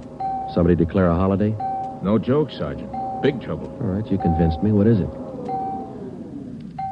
Here we are. 16th floor. Over here, Friday. Hi, Joe. Hello, Ben. You made good time. Came as soon as I got the call, Ed. Sorry to have to bring you back in. You worked last night, didn't you? Yeah, midnight to 8 this morning. Sorry. Come on. Okay. What is it, Skipper? Why all the hush? Wait till we get inside. In here. Okay. Number one, let's keep our voices down. All right. I'll make it as brief as I can. Every minute counts. What time you got, Friday? 8:33. All right, here it is. 55 minutes ago, a man walked into this building with a homemade bomb under his arm. If we don't release his brother from the county jail by 9 o'clock this morning, he says he'll pull the trigger on the bomb and blow up the whole building. He's kidding, Skipper. Who is the guy? Name's Vernon Carney. Here's his package. He and his brother have been in and out of jail since 1937. Small-time thieves. Yeah. Where's the FBI kickback? We had him once before, both of them. Brother's name is Elwood, serving a year for car stripping. And this two-bit thief is sitting here in the city hall with a bomb on his lap? That's right. In the next room. What kind of a bomb is it, Ed? You think he's bluffing? Could be bluffing, but the crime lab says no. Lee Jones from the lab get a look at it? Been in there twice. One end of the box is glass. Says you can't see much without a closer look, but you can't get near the guy. What do you want us to do? It's a volunteer job. You can take it or leave it. I won't order you to do it. How you want to handle it? You sure you want a piece of this one, Romero? No, he doesn't, Ed. He's got a family. Get me another single man. We'll give it a try. Wait a minute, Joe. What makes this job so different? Anytime we kick a door in, we never know what's on the other side. That's what makes it different. This time we do. No, you're not going to cut me out. Not the only time I know what I'm getting into. All right. Chandler's tried. Hannon, Davis, Watson, they've all tried. This guy Carney knows what he's doing. He's no pushover. But somebody's got to get that bomb away from him. Friday, Romero, it's your baby now. I looked at my watch. It was 8:36. We left Backstrand and started down the hall. If Carney was going to make good his threat to blow up the building by 9 o'clock, we had exactly 24 minutes to talk him out of it. Ben and I figured we'd better look him over first and then work out some kind of a plan. Maybe just talking to him would do it. Vernon Carney was sitting in a straight-back chair against the far wall facing the door. He was seated between two windows that looked out over the city. Along the left wall was a row of 6 wooden chairs. In the center of the right wall was a connecting door leading to the office where Backstrand had briefed us. The door was locked on both sides. Just off-center and favoring the left of the room was a small filing table. The other furniture in the office was a desk just forward of the connecting door on the right. There was a dictaphone on the desk. In the near left corner, shielded by a white screen, was a small wash basin. The faucet leaked. Vernon Carney was middle-aged. He sat erect, holding a black box on his lap. He held his right hand inside one end of the box. Ben and I stood there for a minute and looked at him. Then we walked in the room. What do you say to a man with a bomb? That's close enough. Cigarette, Carney? I'm not smoking right now. What are you trying to prove? You know what I want? We're not going to let your brother out of jail. You got until 9 o'clock to change your mind. According to that clock on the wall, you got 24 minutes. If we go, you're going with us, Carney. Don't take much of a brain to figure that, Copper. What made you think you could get away with this? Haven't yet. It ain't 9 o'clock. Unless that clock's slow. Haven't checked it against my pocket watch lately. That's the one that's running this show. Have you given any thought to all the innocent people that are going to go up with that thing of yours there? My brother's innocent. I want him out of jail. The court says he's guilty. He'll get out when he serves his time. That's where you're wrong, Copper. He gets out at 9 o'clock this morning. All right, come on, Carney. Get your hand out of that box. Put the box on the table. You think I'm bluffing, don't you? I'm going to let you get within 5 feet before I make a liar out of you. Okay, Carney. I guess you mean business. You can take 3 more steps and find out for sure. Suppose we did let your brother out. We'd just come out and pick him up again, you along with him? If you could find us. Let's get this straight. If we let your brother Elwood out, how do we know you're going to keep your promise? What promise? I ain't made any promises. You just get Elwood down here first, and then we'll talk about it. There's only one thing I can't figure, Carney. Yeah, what's that? If we don't let your brother out, you say you'll pull the trigger on that bomb. You're going to kill a lot of innocent people. What are you going to prove by that? It's 8:37. You've got 23 minutes left. No, I wish you'd answer that one for me. Why do you want to kill a lot of innocent people? Don't try to con me, Copper. I know they cleared everybody out of this building 45 minutes ago. I know they cleaned out the whole block. They got it roped off. Where'd you get your information? I got a couple of windows here to look out of. Don't you think it's about time to send somebody over to get Elwood? You know, Carney, we got a way out of this. We don't have to let your brother out neither. I've heard that before. What's to stop us from leaving the building along with the other few officers and let you sit here and touch off that bomb? Go ahead. It won't be a long wait without you. Who are you trying to kid? You'd let me blow up $10 million worth of taxpayers' money? No. You're going to let Elwood out. You'll wait till the last minute to do it, but you'll let him out.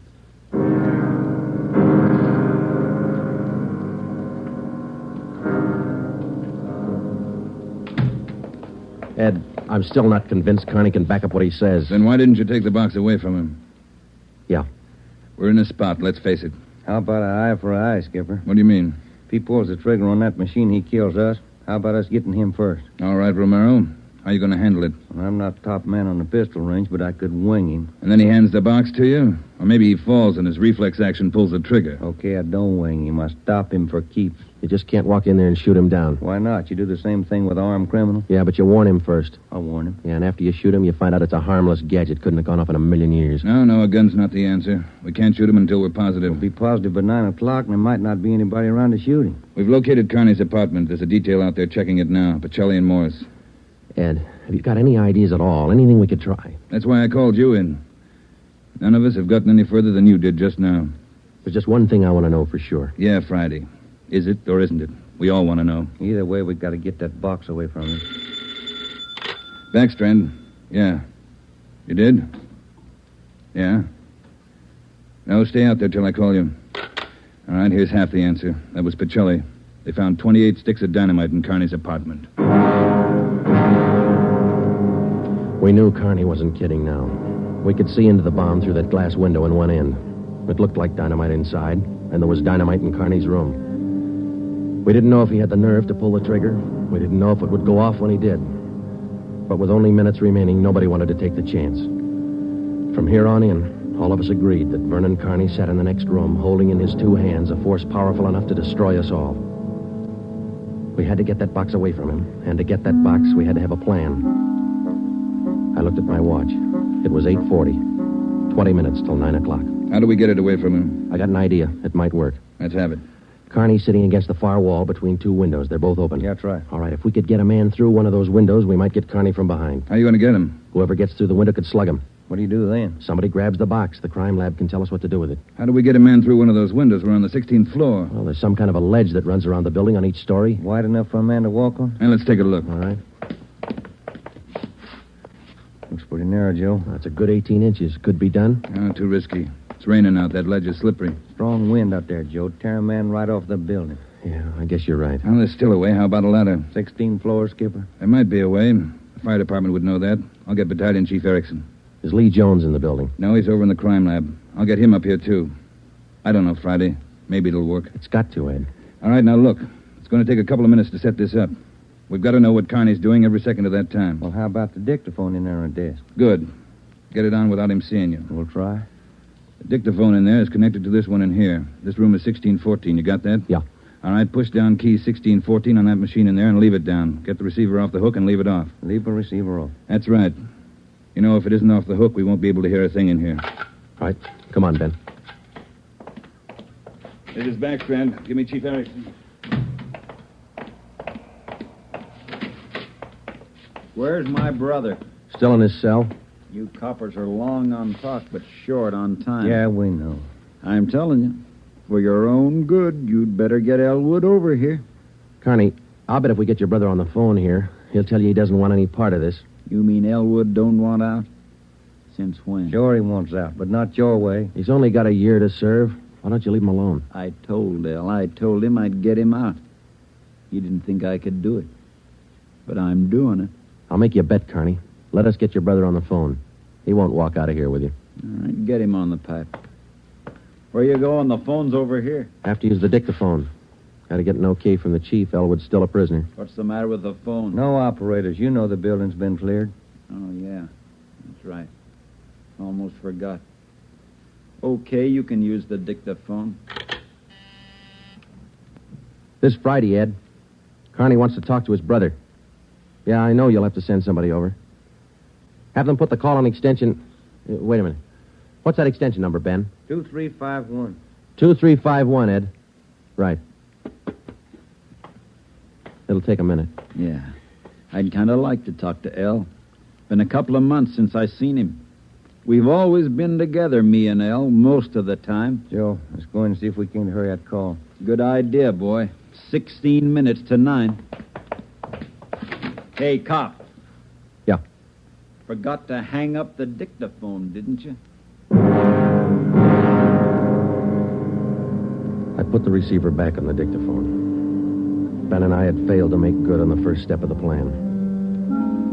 When we got outside the door, we briefed Davis and Watson. They went in to sit with Carney. It would be their job to keep us posted on Carney's movements. The dictaphone was out. We went back into the office next door. Chief Sam Erickson of the fire department and Lieutenant Lee Jones from the crime lab were already there. We told Backstrand what happened. Would have been a help. We haven't got time to cry over it. Carney's wide awake, Skipper. He doesn't miss a thing. Backstrand told us the plan Friday. We can't run a ladder up from the street. Too high, Chief? Best we got is a 100-foot aerial. You figure 12 foot to the story, that'll take you up 96 feet, 8 floors. And we've got the latest equipment. What's the idea you had, Jones? Sam, can you get hold of a pump here in a hurry? Sure, we got a lot of scaling ladders, but you got nothing up there to hook 'em on. You figure on dropping down from the floor above? That's right, and I figure a pump here would do it. Sure it would. You could make it fast to the windowsill up there, but you got a 1.5 foot ledge in the way. No, what you want is a lifeline. You mean lower a man on a rope, Chief? Yeah, Romero. That's the quickest and the quietest. Could you rig it so one of my boys could do it? Sure, Ed. What's the risk? None if you work it right. We'll strap on a life belt, give the man heavy leather gloves. 2 of my men will lower him down. Pick your lightest man. What do you think, Lee? That's it. What do we do with the bomb when we get it? I figure that box Connie's holding is about a foot square. Here's what I'll do. I'll get you a bucket with a 1.5 foot mouth. It'll be full of water. Yeah? I'll have it right outside the door to that office. When you get that box, place it in the water. We'll get the bucket out of the building as fast as we can. And once we get the bomb underwater, we're in the clear. And I can't promise you that, but it's the safest way to handle it under the circumstances. All right, that's the procedure. Sam, you take care of your end. Right away. I'll get a detail to give me a hand down on the street. We'll have a car ready to take the bomb to a safe area to decommission it. Work as fast as you can. Come on, Sam. It's our baby, Joe. That's right. Which part of it you want, the rope or the bomb? You call it. Fire Chief Erickson says the lightest man on the rope. That's me, Joe. All right, I'll get the bomb out of the building. Okay, that's the routine. But carry this with you. The man that comes down on that rope has one chance to make good. You slug him and make it count because there's no second try. Yeah. And, Joe, when you grab that box, you got to get it away from Carney before he can squeeze the trigger. Then you got to get it down into the street. The elevator. You know how to operate it? That's pretty simple, but I'll double-check with the operator. Better do it right now. Okay. Ed, we better get Carney's brother on the phone for him. He seemed anxious. Might be a pretty good stall. All right, Romero. That's the outside phone. Get the city jail. All right, Skipper. Get going, Friday. Okay.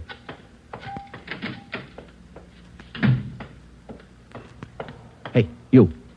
Elevator man. Yeah, Sergeant. Let me see if I know how to work that thing. You taking over the elevator? Well, in a couple of minutes. You want to check me out? Nothing to it, Sergeant. All right. Now, here's the controls, see? You push this lever right to go up, left to go down. You see this little trigger on the underside of the handle? Yeah. That's the safety lock. Be sure you squeeze it or you can't move the lever. Let me try it, huh? That's it. Right to go up, left to go down. Right to go up, left to go down. How do you operate the doors? Automatic. They work off the control lever. When the control lever is locked in the up or down position, the doors will close. I get it. Now, in case they jam, this red emergency button up here? Yeah. Push it. If that doesn't close them, we call the repairman. Okay, I think I got it. You sure now? I've had my orders to get out of the building. I'll just leave the elevator right here and take the stairs down. All right. Thanks a lot. Sergeant, just curious. You going to take the bomb down in this car? We're going to try. You won't have any trouble. We haven't had an elevator failure in 18 months. The elevator man turned and went down the stairs. Outside of a handful of volunteers and a man with a bomb, the city hall was now cleared. I started down the corridor and met Ben outside the office. He told me that Lee Jones and Chief Erickson were on their way up in the freight elevator at the rear of the building with the necessary equipment. The 2 fire department volunteers were with them. The phone call had been put through to the city jail, and in a moment, Elwood Carney would be ready at the other end of the line. We went in to tell Carney. I told him over at the jail to put the call through on extension 2351. Yeah. When's it coming through? Right now. You got Elwood with you? No. Look, Carney, we told you we'd get him on the phone for you. The call will be through in a minute. Minute's a long time, cop. You only got 12 of them left. Elwood's going to talk you out of this. Oh, sure. Sure, everybody's going to talk me out of this. First it was them other 2 cops, the little Porky guy and that other monkey. Then you and this Dixie doughhead here, and now it's Elwood. Come off it, will you, and get my brother over here. That's him. It's your brother, Connie. I'll get him. Stay put, you. Just going to get the phone. You want to talk to your brother, don't you? I'll take care of the phone. We'll disconnect it for a while. Now get it straight, copper. I'm through with your stinking rotten lying. I want Elwood here. And I want him now. Bring him here before I blow you all to pieces. What's going on? Who threw that phone out in the hall? I did. You want me to go out and pick it up? Carney, that's not going to get you anyplace. You the big boss around here? Maybe. Are you or aren't you? I answered you. All right, big boy. I've got a piece of advice for you. Take your rookie cops here and get it through their heads. I mean what I say. I want my brother over here in this room. And you've got just 11 minutes to get it done. Tell him that, will you, boy? All right, Carney. It's your show.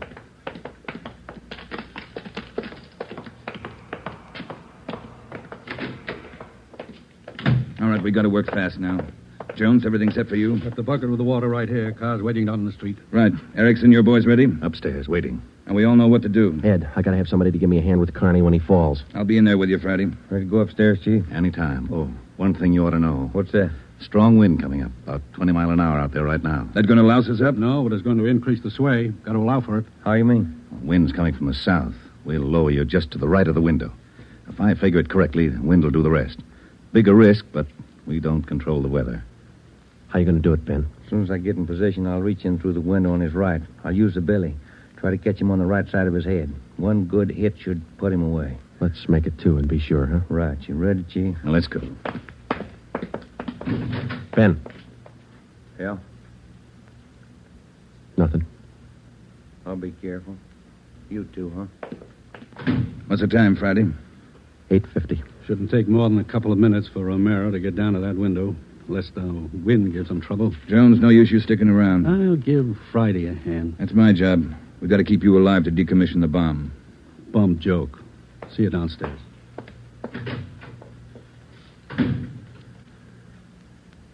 You ready, Ed? Yeah. Scared, Friday? Yeah. That makes us even. Come on. Ed Backstrand and I went into the next room with Vernon Carney. Our job was to keep him occupied until Ben was lowered to the windowsill from the floor above. Ben was going to make a try from the window on Carney's right. Somehow, we had to keep Carney's attention on us and away from that window. If anything went wrong and Carney got out of position, the plan would fail. If Ben was spotted, the plan would fail. If Chief Erickson didn't estimate the force of the wind correctly, the plan would fail. After Ben slugged Carney, my timing had to be perfect. If it wasn't, the plan would fail. I looked at my watch. It was 8 minutes to 9. Carney, anything we can say that'll make you change your mind? I've asked you 100 times. Now I'm ordering you. You're going to get to a phone and have somebody send Elwood over here right now. I'm through waiting. Now move. You ripped out the phone, Carney. Well, find another one. I told you I'm sick of your two-bit stalling. We've got until 9 o'clock to make up our mind about this. You had until 9. But you wouldn't do what I told you. Now I'm cutting you short. You guys have got exactly 1 minute to get a phone in this room where I can hear you call the jail and have them send Elwood over here. You said 9, Carney. All right, Joe. We'll give him what he wants. Davis, unlock the connecting door to this office. I'll get the phone, Ed. Will the cord reach? Yeah. Your brother's a prisoner. He's in our custody and he's under our protection. We can't place his life in jeopardy. Why not leave it up to Al? Here's the phone, Ed. Yeah. Kenworthy, this is Backstrand. We want Elwood Carney over here at City Hall. His brother wants to see him. Explain the situation. If he wants to come, get him over here. Leave it up to him. Room 1614. You'll have to use the freight elevator. And tell him to hurry. Yeah. Tell him to hurry. That's the only smart thing you've done today. Now, why don't you go next door and figure out another angle? We'll wait for Elwood, too. You don't think I'd let you get out now, do you? We're all going to wait right here for my brother. In case he don't show up, you're going to see me pull the plug. Just sit down. Not so close. Right where you are, sit down.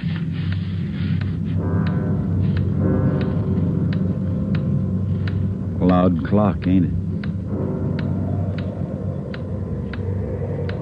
Windy.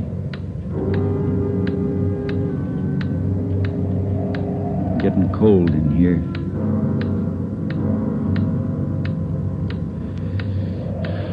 Sure a loud clock. Real windy. Maybe I ought to close the windows. Don't want to catch me a cold. I can turn on the heat. Stay put, cop. Hey, what's that? What's going on? Just the wind, Shut Connie. up! There's somebody out there. I can see his feet. You stupid cops. Pull him up! Get back there, you! Pull him up! Friday told him to pull him up. Right.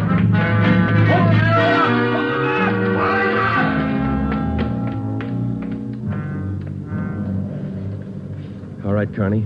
You win. You bet I win, you dumb coppers. You didn't think I'd miss a trick like that? We'll just close these windows, boys. There's one, and lock it.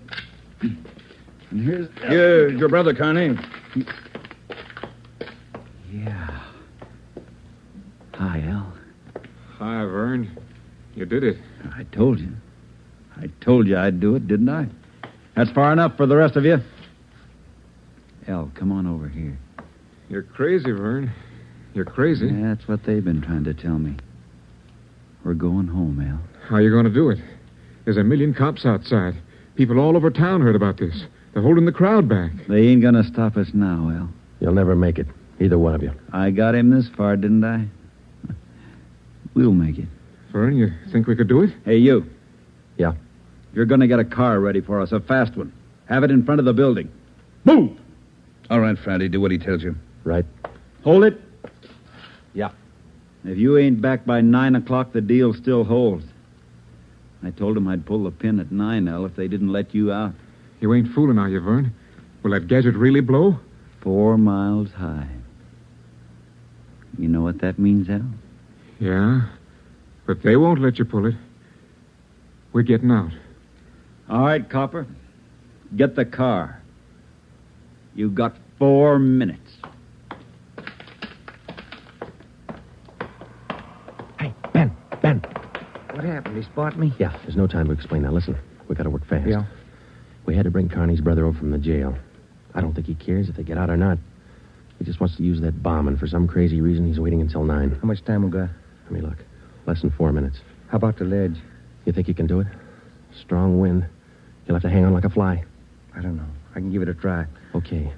Same plan. Every second counts. Now, I can't brief Ed. He's in the room with the guy.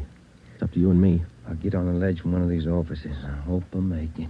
If you don't, we'll know you tried. Hurry. Hey, Ben, wait a minute. Yeah? I forgot. The windows. The one on his right. He locked it.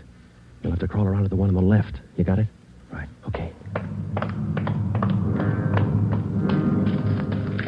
The car will be ready in 2 minutes. Out front. Fine. El and I'll just sit here and wait. Gonna be good being back together, huh, El? We always were real good together, Vern. Yeah, that's the way brothers ought to be together all the time. Together. Vern, I'd feel better with a gun. We don't need no gun, El. We got the bomb. We'll need a gun when we get out, when we get on the road. Okay. Take your pick. They all got 'em. Hey, you, give him yours. I'm not carrying a gun. I left it in the other room. A cop without a gun? Who's kidding who? I left it in the other room. Frisk the big boy, El. He's got one. About time for the car, ain't it?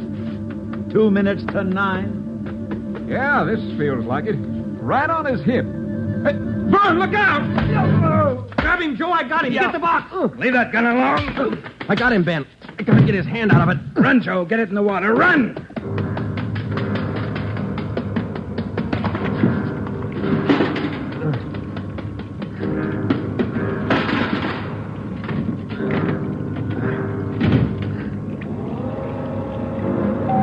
In a fast elevator, 16 floors isn't very much, but I've never shared an elevator with a live bomb. It seemed like minutes between floors. I kept watching the bucket. The bomb was completely underwater. A small stream of bubbles was hissing to the surface. I waited.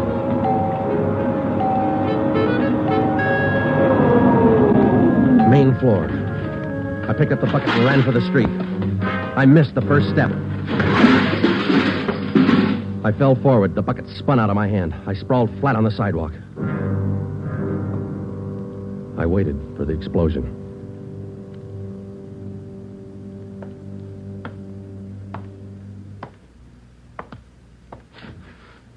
It didn't go off Friday.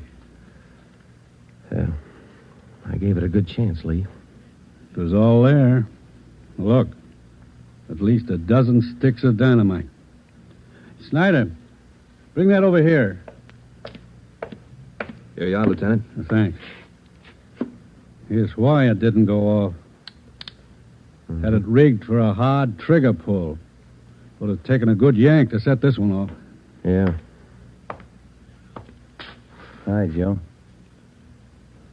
Hi, Ben. Clumsy.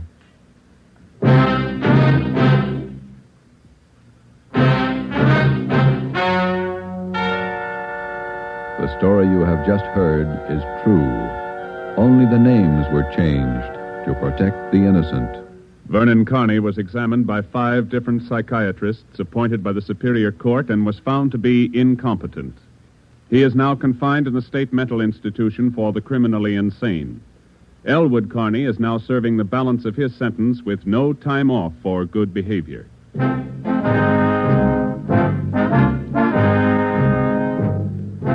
You have just heard the 7th in a new series of authentic cases from official files. Technical advice for Dragnet is furnished by the Los Angeles Police Department. Tonight's program is dedicated to Town Marshal Lon T. Larson of the Mount Pleasant, Utah Force, who, on the night of October 15th, 1945, gave his life so that yours might be more secure.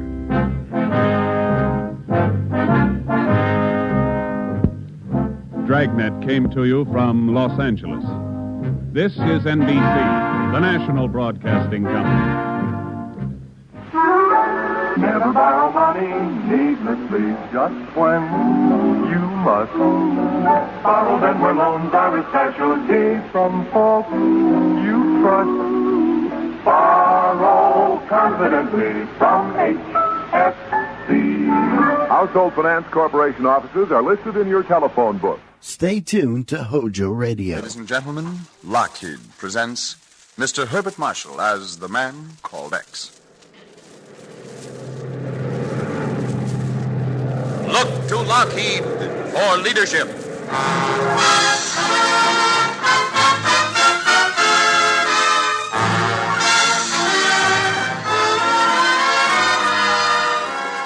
The men and women of Lockheed Aircraft present Herbert Marshall in The Man Called X, produced and directed by Jack Johnstone.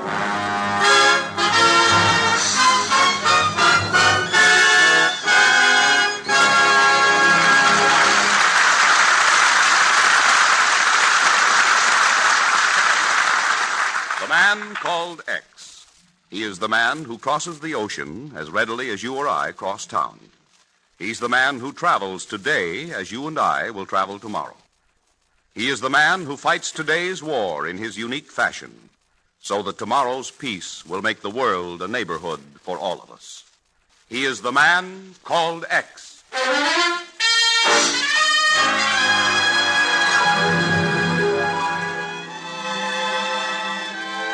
Tonight, Mr. X spins the globe and puts his finger on the Balkans, where he searches for an unknown but notorious international criminal. But right now, his mind is far from the troubled world, as he and his fiancée, Nancy Bessington, listen to Valse Bluette in the Gamut Music Shop on East 44th Street in New York City.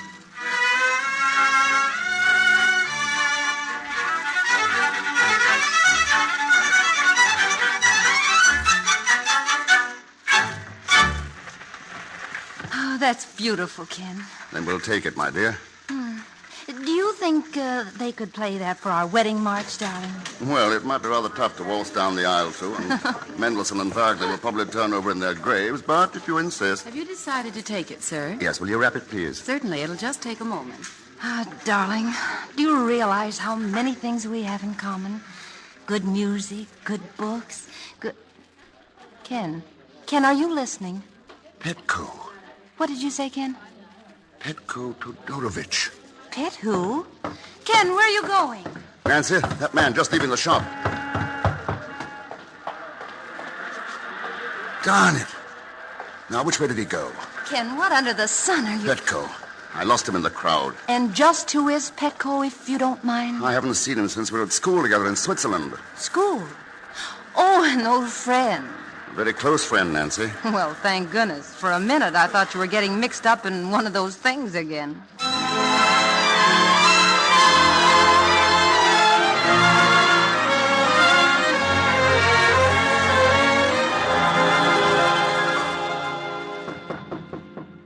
But, Ken, you still haven't told me how you got Petco's address. From Jimmy Hale on the Globe. Come on, Petco, open up. I'd heard he was coming over here as representative of Tito's government. Oh.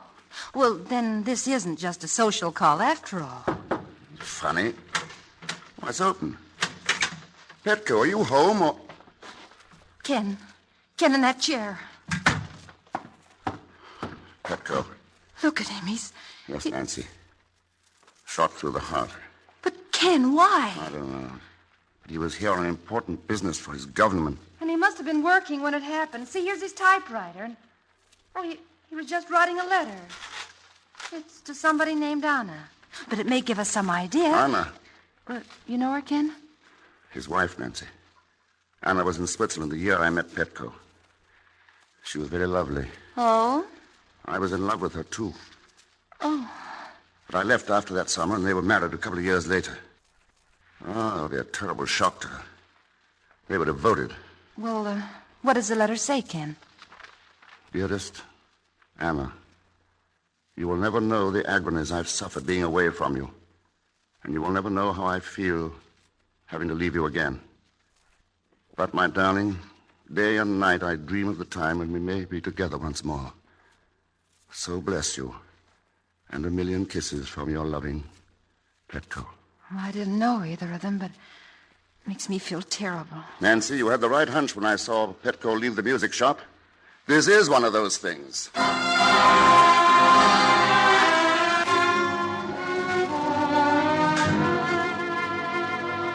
Mrs. Anna Todorovich, 1719 Tsar, Osfotoditl Street, Sofia, Bulgaria. Yes, Chief. That envelope, already addressed, lay beside the typewriter. They must have moved from Belgrade when Yugoslavia was overrun by the Nazis. Find anything else, Ken? The violin, Ken. Yes, a violin. I didn't know he played. But here's the important thing, Chief. In the medicine cabinet, wrapped inside an ordinary gauze bandage roll, I found this. Here. Microfilm. Let's see. Look at it through this glass, Ken. I know. 3 million marks. Borrowed by the Reichsbank from the Belgrade State Bank. Anton Gubek, director. Anton Gubek. Just a minute. Miller, Dufrovsky, Racket, Gubek. I thought I saw that name on the list. Anton Gubek left New York on a plane this morning for Sofia, Bulgaria. Oh? But why Sofia? There's a branch of the Belgrade Bank there. So that's why Petco was here. He must have had evidence that one of his fellow Yugoslavs was in secret collaboration with the Nazis. He traced him to New York and was about to expose him. But Gubek got to him first. Could be. Chief, do me a favor. Well? Keep this quiet until I have a chance to see Anna Todorovich and tell her about Petco. Oh, but Ken, Anna is in Bulgaria. Yes, my darling, Bulgaria. Oh!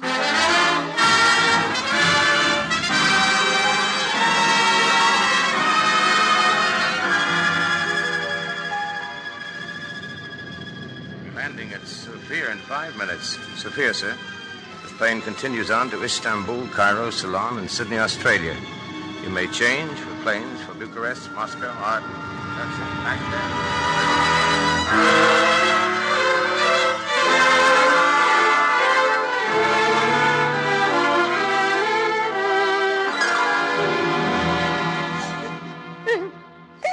I'm sorry, Anna. You and Petco must have been so happy together. Oh, it's too happy. Oh, Ken, why? Why, Petco? Later, Anna. We'll talk about that later. But I must know. What did he say to you when you saw him? Unfortunately, the only time I saw him was just a glimpse as he was leaving a music shop. Oh. By the way, I never knew Petco was a violinist. Oh, he just played for his own amusement. He loved music. He loved everything beautiful. Oh. No, Anna, dear, don't. Oh, Don't. I'm all right now, Ken. Anna, do you know a man named Anton Gubek? Anton Gubek? No, Ken. Should I?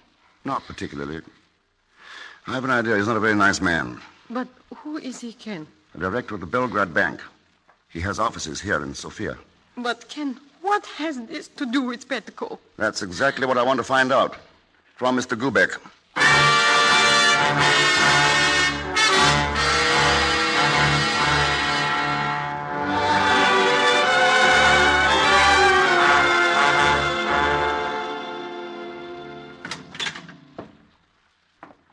Mr. Gubek?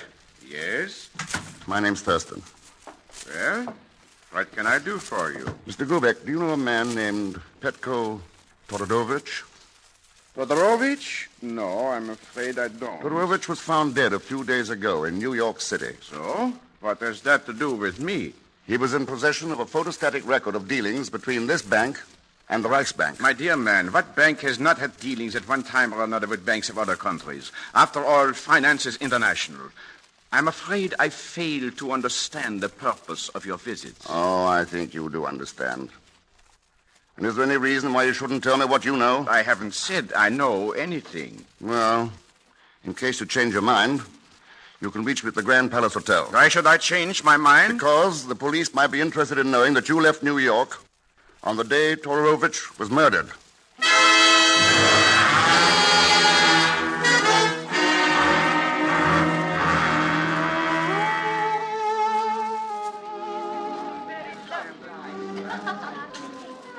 More coffee, Anna? No, thank you, Ken. Feel better now? Much. Thanks to your dear self. Petko always said the best cure for grief was music, food, and laughter. You have given me all three tonight. Anna, think a minute. Are you sure Petko never mentioned Anton Gubek? I have been thinking ever since you spoke of him, but you see, I knew very little about Petko's business affairs. And since we came to Sofia, practically nothing at all. What will you do now, Anna? Go back to Belgrade? Or perhaps even to your America? Gypsy music is the same all over the world, but this is one of the best groups I've heard in a long time. Gancho's gypsy violins are very popular. Do you see how some of the players wander around among the tables? I certainly do. You believe me, Anna, no gypsy wrote that song.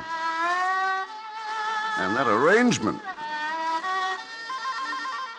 So you do not care for my improvisations. Well, what else can one play in a cheese box like that?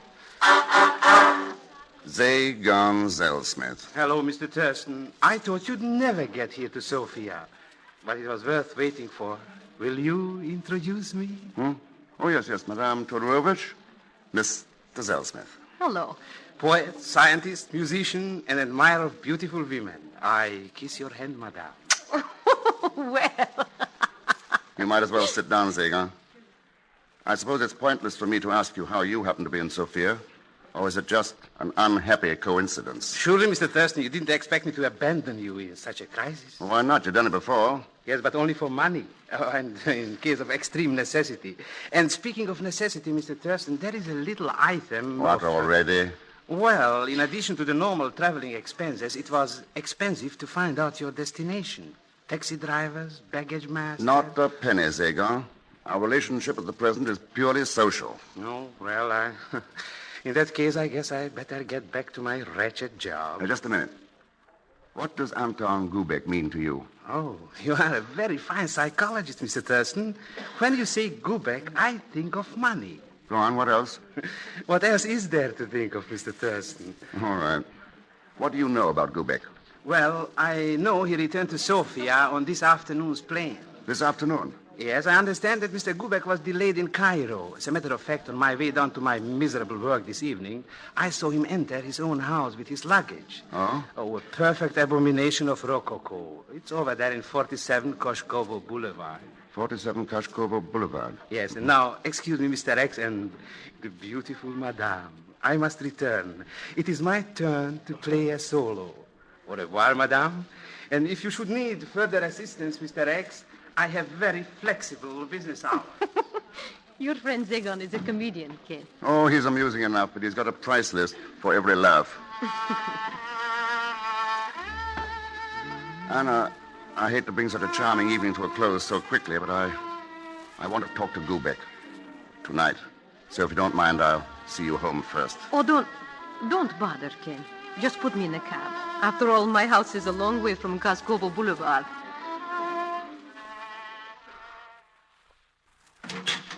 Yes? What do you want? Oh, officer. I came here to see Mr. Gubeck.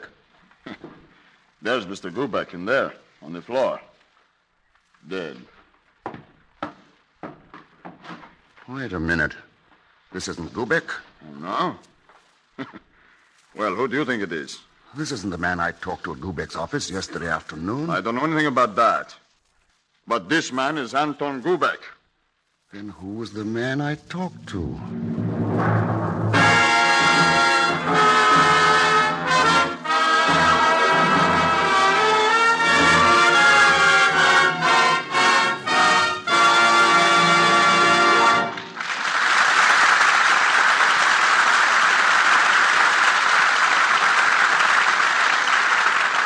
Just a moment. We will continue with Act Two of tonight's exploit of The Man Called X, starring Herbert Marshall. But first, a word from the men and women of Lockheed.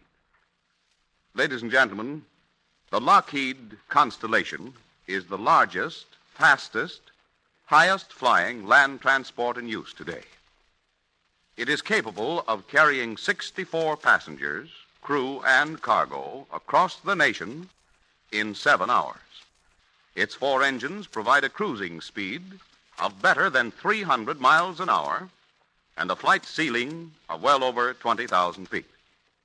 Now, all these facts might indicate to you that while the Constellation is a fine airplane, its use will be confined to long flights between super airports.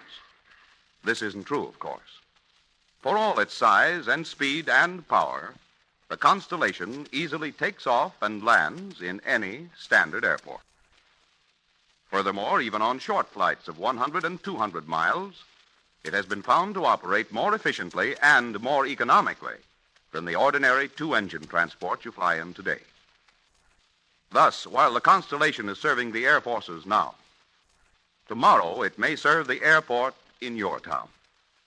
As an airline local or as a transcontinental express, it will offer you swift, comfortable, safe transportation to neighboring cities or to lands beyond the horizon.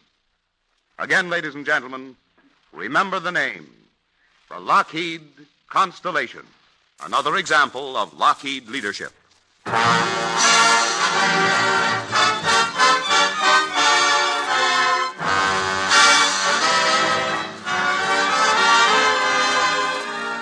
Now to return to tonight's exploit of Mr. X, whose search for the murderer of his friend Petko Todorovich has led him to Sofia, Bulgaria, only to discover that his only suspect, Anton Gubeck, dubious Yugoslav banker, also has been murdered. As we join him, he is in his hotel room with the ubiquitous Zagon Zelsmith. Mr. X, I am humiliated at having to bring up such a personal subject, but... You don't look very humiliated to me, Zagon. Oh, well, I was so excited with my first solo appearance as a violinist that I neglected to conclude my negotiations with you at the cafe. I don't recall any negotiations. But, Mr. X, remember, I divulged invaluable information about the unfortunate Mr. Gubeck. Oh, in that case, you owe me money. Your invaluable information ran me right up a blind alley. Well, then, perhaps you'll be even more interested in Mr. Macek, president of the Macedonian National Bank. Such an interesting story and not too expensive. Or perhaps Mr. Dobrovici, chairman of the board of directors of the Sofia Exchange. Now, wait a minute. What kind of double talk is this, Zagon? No, not talk. Names and figures. All here. See? On this. Microfilm.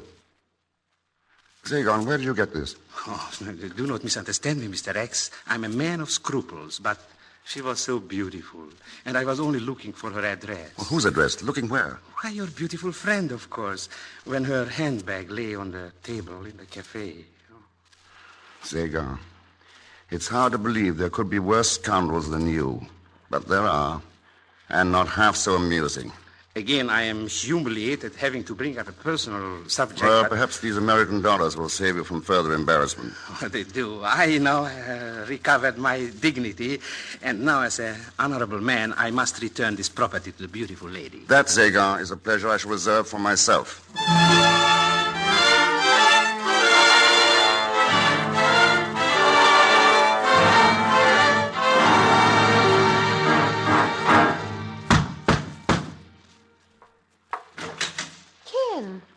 Good evening, Anna. I wondered what happened to you. You didn't call. You Oh, didn't... just a comedy of errors and mistaken identity, that's all. What? Now, you see, Gubeck isn't Gubeck at all. Or wasn't, I should say. What do you mean? Oh, I could put it this way. Gubeck is dead. Long live Gubeck. Gubeck is dead? Yes, but the man I thought was Gubeck is still alive. And most important of all, whoever he is, he's the murderer of Petko. And he's here in Sofia. Oh, how could he be? Petko was murdered in New York. And... Oh, but Ken, dear, let us not talk about this tonight. All right.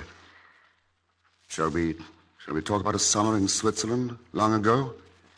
Oh, yes. About our scrambling for hours to get to the top of some place, only to ski down in a few seconds, laughing at time and space. Ken, you remember too. We were above the world. Out of the world. Out... Did this violin belong to Petko? Yes, Ken. I told you he loved to play. Just for himself. Well, then he must have picked up the one he had in New York at the music shop where I saw him. I wondered why he did not take this one with him, but he left so suddenly. Oh, but Ken, let us turn back the clock again.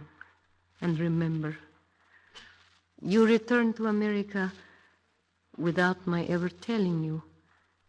Telling me what, Anna? That it was you, Ken. You, darling. Kiss me. Like you once did when... Anna, something I must tell you about. Yes, A letter for you from Petko. He wrote it just before he died. Oh, you read it to me, Ken. Dearest Anna, you will never know the agonies I've suffered being away from you. Oh. And you will never know how I feel having to leave you again. But my darling, day and night I dream of the time when we may be together once more. So, bless you, and a million kisses from your loving Petko. Oh, poor Petko. Now let me read it again. Dearest Anna, you will never know the agonies I've suffered being away from you, and you will never know how I feel. Ken, why don't you go on? Anna, the person who began this letter didn't finish it. Yes, Petko started typing, but see, beginning here, the touch is different, a much lighter touch. Somebody else finished the letter. But who? Somebody who didn't want to be exposed as an accomplice in an international blackmail racket. Someone connected with the music shop in New York City. Sounds incredible, doesn't it? But you did use the music shop, didn't you, Anna? Is this some kind of fairy tale, Ken? Petko got suspicious. He had evidence in microfilm. And when he traced you to that music shop in New York, he had a hard decision to make. Go on, Ken. And so, when he went back to the hotel, he sat down to write you a letter. What he intended to write was, "You'll never know how I feel, having discovered what you really are." So, Anna, you had to shoot him, complete the letter as your alibi, and get back here. And by what magic do you know all this? No magic at all. I believed this letter, until you yourself showed me how wrong I was. I showed you? You were the only one who knew I came here to see Gubeck, and you made sure I wouldn't see him. Who was the man I talked to at Gubeck's office, Anna? Oh, you must be joking. Unfortunately, this microfilm here is not very funny. Whoever this man is, he's dreamed up an insidious blackmail racket, using photostatic records of secret negotiations between the Nazis and bankers in some of the occupied countries. And he's making them pay off to save their necks from their own people as their countries are liberated. You were speaking about me, Mr. X. Oh, there you are. Whoever you are. But not Gubeck, eh? Schmutzige Schweinigel. So, the trademark of a Nazi. And the portrait is complete, even to the gun in your hand. This isn't a picture, Mr. X. It works. I don't doubt it. I've seen enough evidence that it does. Your gun worked too, didn't it, Anna? No wonder Petko didn't look me up when he came to New York. He was ashamed to let me know that his devoted Anna had turned traitor. Not only to his great love for her, but to her people, to her country. Stop it. Why did you do it, Anna? Was it money? Was it because Petko lost everything he had when the Nazis moved in? Stop! I can imagine what Petko went through when he found you in New York. When he discovered what you were doing, what you'd become. He tried to tell you in a letter, but you never let him finish it. Kill him, Willie! Don't let him talk anymore! Yeah, now, stand aside, Anna. The lights. Who turned them off? Willie!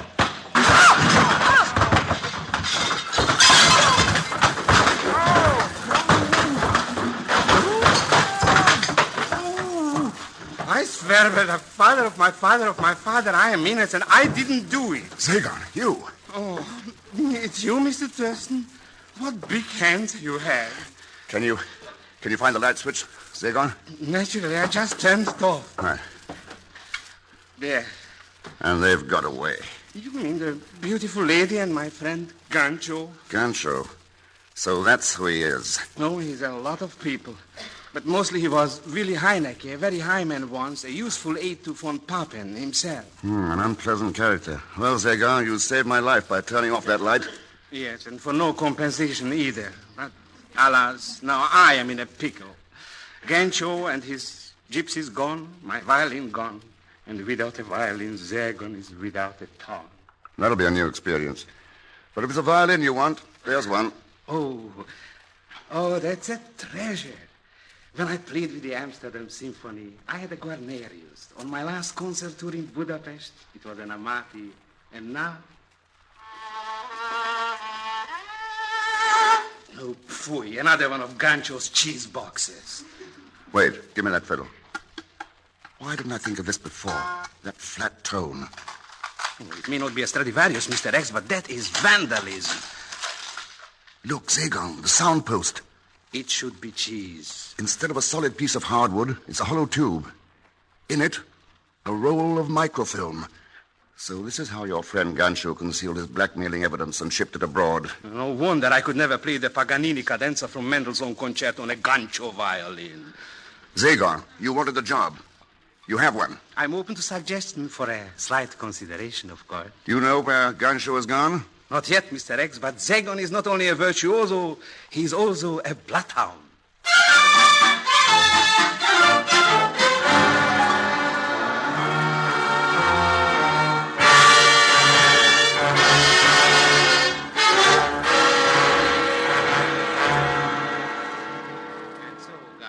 I risked my very life crossing the border to find you here in Yugoslavia. And how did you know where we'd be, Zagon? Do you not remember? You said the man who makes all your violins was here in this village. You are a friend of Thurston's. Why did you follow us? Oh, my dear lady, is that not obvious? You and Gancho are in a flourishing condition, so to speak, and you will be interested in the information about Mr. Thurston at a reasonable price, of course. So, it would be much cheaper to liquidate you than to bargain with you. Oh, but the information... I'll give it to you for nothing. Ken. Oh, Mr. X, don't surprise me like that, and please, Mr. Thurston, just put down that gun. Surely you don't think that I know you too well. You always try to double your profit. So I followed you. And now I suppose you will kill us. I'm neither judge nor executioner, my dear. I'll leave that to the proper authorities. In this case, who will be more proper to judge you than your own people of Yugoslavia, whom you've betrayed?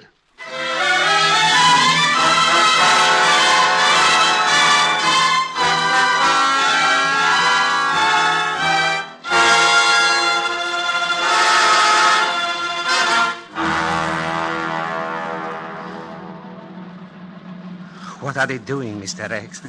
I can't bear to look. I don't wonder. You're lucky you're not against that wall yourself. Please don't say things like that. How different from a pleasant summer in Switzerland a long time ago. A fine friend and a beautiful girl. Seems like two different worlds, Zagon.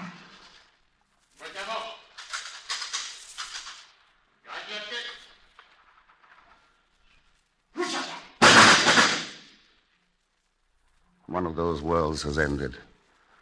A world of treachery and terror.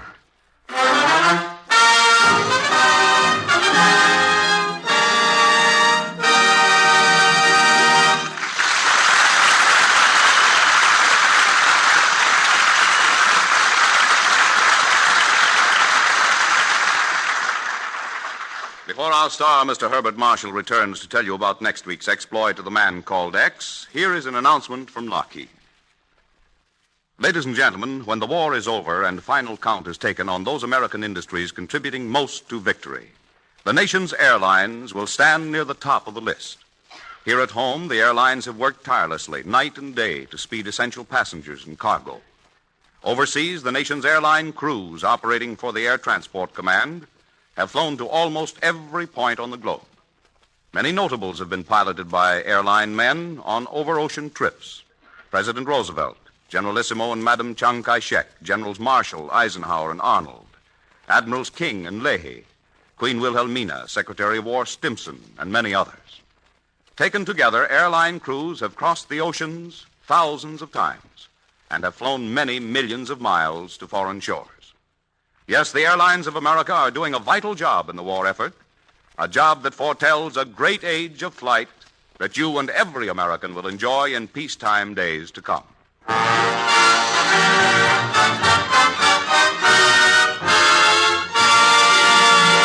Now, Mr. Herbert Marshall.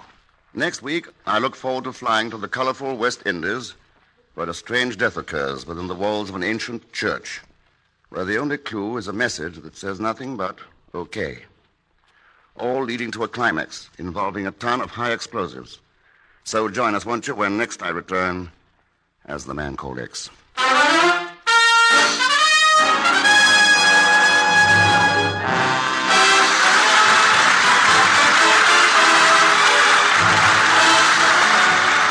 Man Called X is presented by the Lockheed Aircraft Corporation. Tonight's exploit was written by Milton Merlin. Original music was composed and conducted by Felix Mills. The entire production was under the direction of Jack Johnstone. Mr. Marshall's appearance is through courtesy of Metro-Goldwyn-Mayer, producers of the Technicolor picture Kismet. The men and women of Lockheed invite you to join Mr. X again next week. Same time, same station. John McIntyre speaking. This is the Blue Network. Mr. Clean gets rid of dirt and grime and grease in just a minute. Mr. Clean will clean your whole house and everything that's in it. Floors, doors, walls, halls, white sidewall tires, and old golf balls. Sinks, stoves, bathtubs he'll do. He'll even help clean laundry too. Mr. Clean gets rid of dirt and grime and grease in just a minute. Mr. Clean will clean your whole house and everything that's in it. Can he clean a kitchen sink?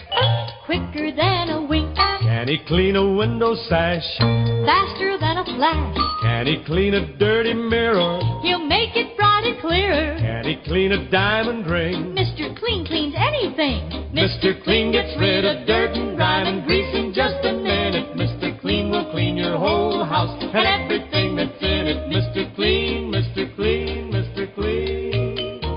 Keep it tuned right here to Hojo Radio for more classic old-time radio. 10 p.m. BULOVA, Bulova Watch Time. For supreme accuracy, expert design, and outstanding value, choose a Bulova. Watch of a lifetime. WEAF, New York.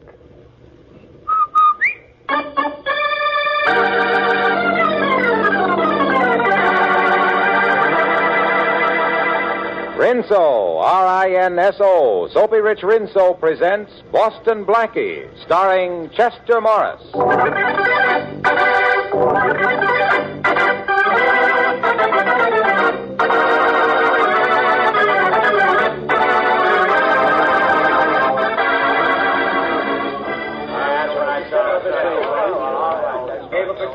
Check here, please. Check your hats and coats. May I have my coat, miss? Here's the check. Thank you. Number 503? Yes, a camel's hair coat. Oh, yes, I remember. It's right over here. Here you are, sir. Help you on with it? No, thanks. I'll carry it. Here you are, miss. Thank you, sir. Check here, please. Check your hats and coats. Oh, taxi! Taxi! What's your hurry, Blackie? Oh, well, Faraday, my favorite cop. Don't be so happy to see me, Blackie. You're going with me. Oh, goody. What are we celebrating tonight? Your birthday? No celebration for you, Blackie. I want you for the murder of Andrew Lawrence. Oh, you do you? Who's he? You know.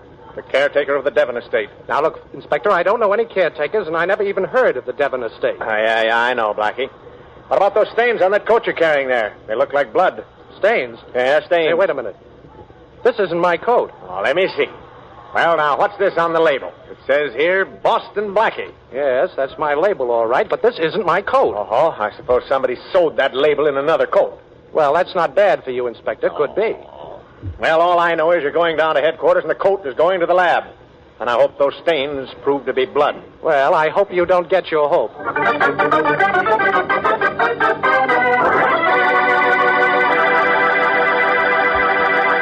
Once again, Boston Blackie and Inspector Faraday have tangled. Boston Blackie, enemy to those who make him an enemy, friend to those who have no friend. Is there anything prettier these hot summer days than a nice-looking girl in a crisp, bright-colored cotton dress? Well, to us men, those dresses always look fresh and cool as peppermint ice cream. And it's almost as easy as snapping your fingers to keep those pretty printed washables bright and gay with Rinso helping out. Yes, indeed, those hard-working Rinso suds make dirt disappear in a jiffy, whether you're using a tub or a washing machine. Rinso's mighty easy on your pretty washable colors, too. They stay fresh and bright even after dozens of washings. So take a tip from Bob White for easier wash days and brighter, cleaner clothes. That's Rinso White and Rinso Bright for your colored clothes. If you value them, better use Rinso every time you wash them.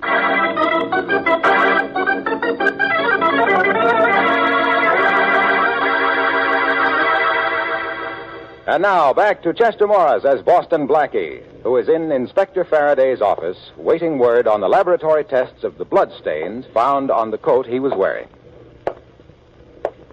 Blackie, for a smart guy, you get into more scrapes. Look, Inspector, can't you think without pacing the floor? I've got a little proposition to make you. Oh, but how about the bloodstains on the coat, Inspector? Remember, you wanted me for murder. Well, now, just in case those bloodstains turn out not to be bloodstains. Oh, you don't need to apologize, Inspector. Who's apologizing? What are you laughing at? Well, your shoelaces are untied. Yeah? Why don't you tie them? Me? Yes. Now, wait a minute. This is going to be fun. Yes. All right, you tie them, Blackie. What?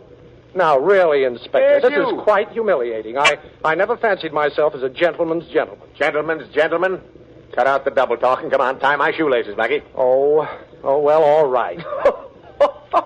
You know, I'm enjoying this. Boston Blackie, finally on his knees. Yes, but not begging, Inspector. By the way, don't you ever get your shoes shined? What for? Oh, now, there you are. I hope you realize it's a privilege to be tied by Boston Blackie. Wonderful. Here's the report, Inspector. Okay, let's have it. That'll be all, Matthews. Right, Inspector. Goodbye, Matthews. You ain't going anywhere, Blackie. What? Well, come on, Inspector. What's the verdict? I'll read it to you, Blackie.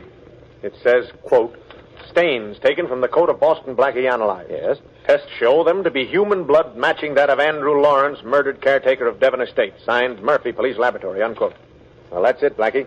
I'm locking you up right now. Oh. And I'm not taking any chances on your getting out of here first. Hold out your hands. Oh, now, Inspector, cuffs for me? Yeah. Oh, you've got a very bad memory. Okay, maybe you can get out of handcuffs, but my gun doesn't miss. What, a gun again, Inspector? Again. Say, look, why don't you try a bow and arrow for a change? All right, let's get going. And just to make sure, I'm going to escort you personally to your cell. That'll be nice. Now, right down the hall, and don't try anything funny. Well, will you sit with me a while and hold my hand? Oh, come on. Oh, I'm sorry I had to tie your shoelaces together, Faraday. And thanks for the gun. You know, you look very funny. Generally, you're only flat on your feet. But now you're flat on your face.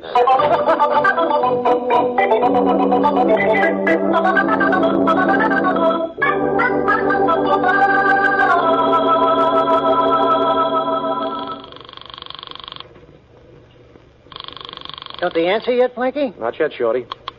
Hello? Oh, hello. Savoy Cafe? Yes?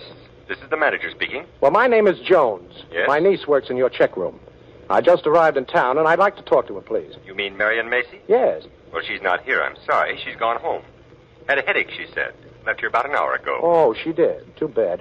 By the way, could you give me her address? Why, yes. The Lincoln Apartment. The Lincoln, huh? Well, thank you very much. Goodbye. You know, I still can't figure out, Blackie, why that hat check girl would take the label out of your coat and then sew it in another one. Well, she was probably following orders.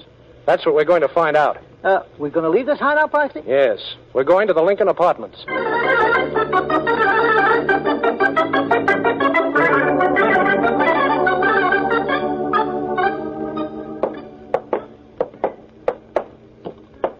Here's the apartment, Shorty. That's funny. Probably asleep.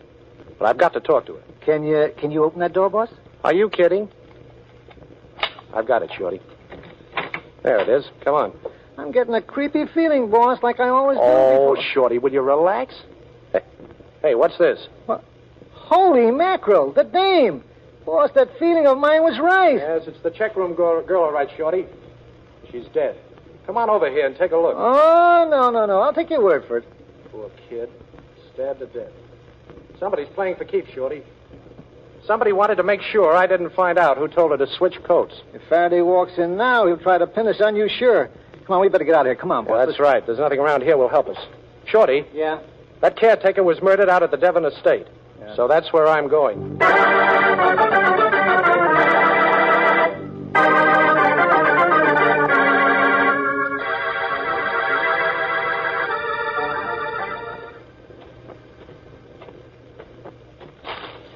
Oh, I beg your pardon, miss. I didn't see you. What are you doing here on my grounds? Well, this is the Devon estate, isn't it? Yes, and you're trespassing. Well, I hope that means looking for a job, because that's what I'm doing. It doesn't. And even if it did, it wouldn't matter. There's no job open here. Well, you know, I'm a pretty handy fella. I can do a lot of things. I'm really not interested. There's a policeman on the grounds. If you don't leave immediately, I'll call him and have you thrown off. Oh, please don't do that. I understood there was a job open here, a caretaker's job. Your caretaker was... Was murdered. Yes, he was. Now, please leave. I already have a new caretaker. Jerry? Yes, Miss Morrison, coming. Miss Morrison, huh? Awful pretty name. Over here, Jerry.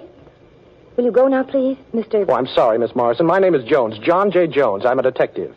Oh, please don't give me away. Oh, here I am, Miss Morrison. Oh, I don't need you, Jerry. I just wanted to know you were around. Oh, okay, ma'am. If you want me, just sing out. Well, where did you get him? I hired him a little while ago. So you're a detective, Mr. Jones. Have you credentials? Well, you see, I never carry them when I'm on a case. Things can happen, you know. That's what I'm afraid of. Oh, Miss Morrison, please believe me. I believe you, but I'll never know why. Thanks. The house is up this way. What can I tell you that might help you, Mr. Jones? Well, for one thing, I'm puzzled. Now, your name is Morrison, and this is the Devon estate. Well, I bought it 6 months ago. Oh. It was formerly owned by a man named John Devon. And when he died, this place was sold for taxes. I see. Well, why are you still living here, Miss Morrison? I mean, aren't you a little frightened after what happened? Yes. Yes, I am a little. But where could I go? Besides, I'm anxious to know the answer to a lot of things. For instance? Well, right after I bought this estate, strange things began to happen. One morning, the chimney was torn apart. A few days later, I found the cellar ransacked. Then one night, the whole living room was turned upside down. I see. Well, where was your old caretaker during all this? He was down the road, sleeping in his own cottage. Oh. But after the living room was ransacked, he slept in the house on a couch. That is, until last night. Or rather, early this morning, when we found him murdered. Here we are. Oh. Please come in. Thank you. You're pretty calm about all this, Miss Morrison. It must be rather annoying. It's more than annoying. My nerves are beginning to jump. Yes, I'm sure. Anything else you can tell me that might help? Well, possibly. I've had 2 offers to sell recently. The agent who negotiated the sale of this house made me an offer the day before yesterday to buy it back. Oh, and what's the agent's name? Arthur Moran. I see. Go on. Well, when I refused, he said his client in any case would like to buy the gun collection that was here when I took possession.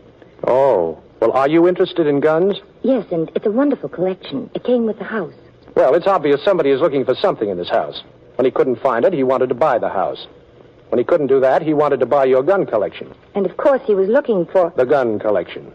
I'll bet your caretaker surprised him while he was searching for it. How long had the caretaker been here? A long time. I sort of inherited him with the place. I see. You mentioned there was a policeman on the grounds. Where is he? Well, he's around somewhere. He's staying with Jerry in the caretaker's cottage. Miss Morrison, could you arrange for the policeman and your new caretaker to sleep downstairs here, and for me to take over the cottage for the night? Certainly I can do that. Oh, fine. And can you reach me in a hurry if you need me? Yes, there's an extension phone between here and the caretaker's place. Good. I'll call Jerry and tell him he's sleeping down here tonight. Thanks. Oh, Miss Morrison, what do your best friends call you? Polly. Good night, Polly. You see, I'm one of your best friends.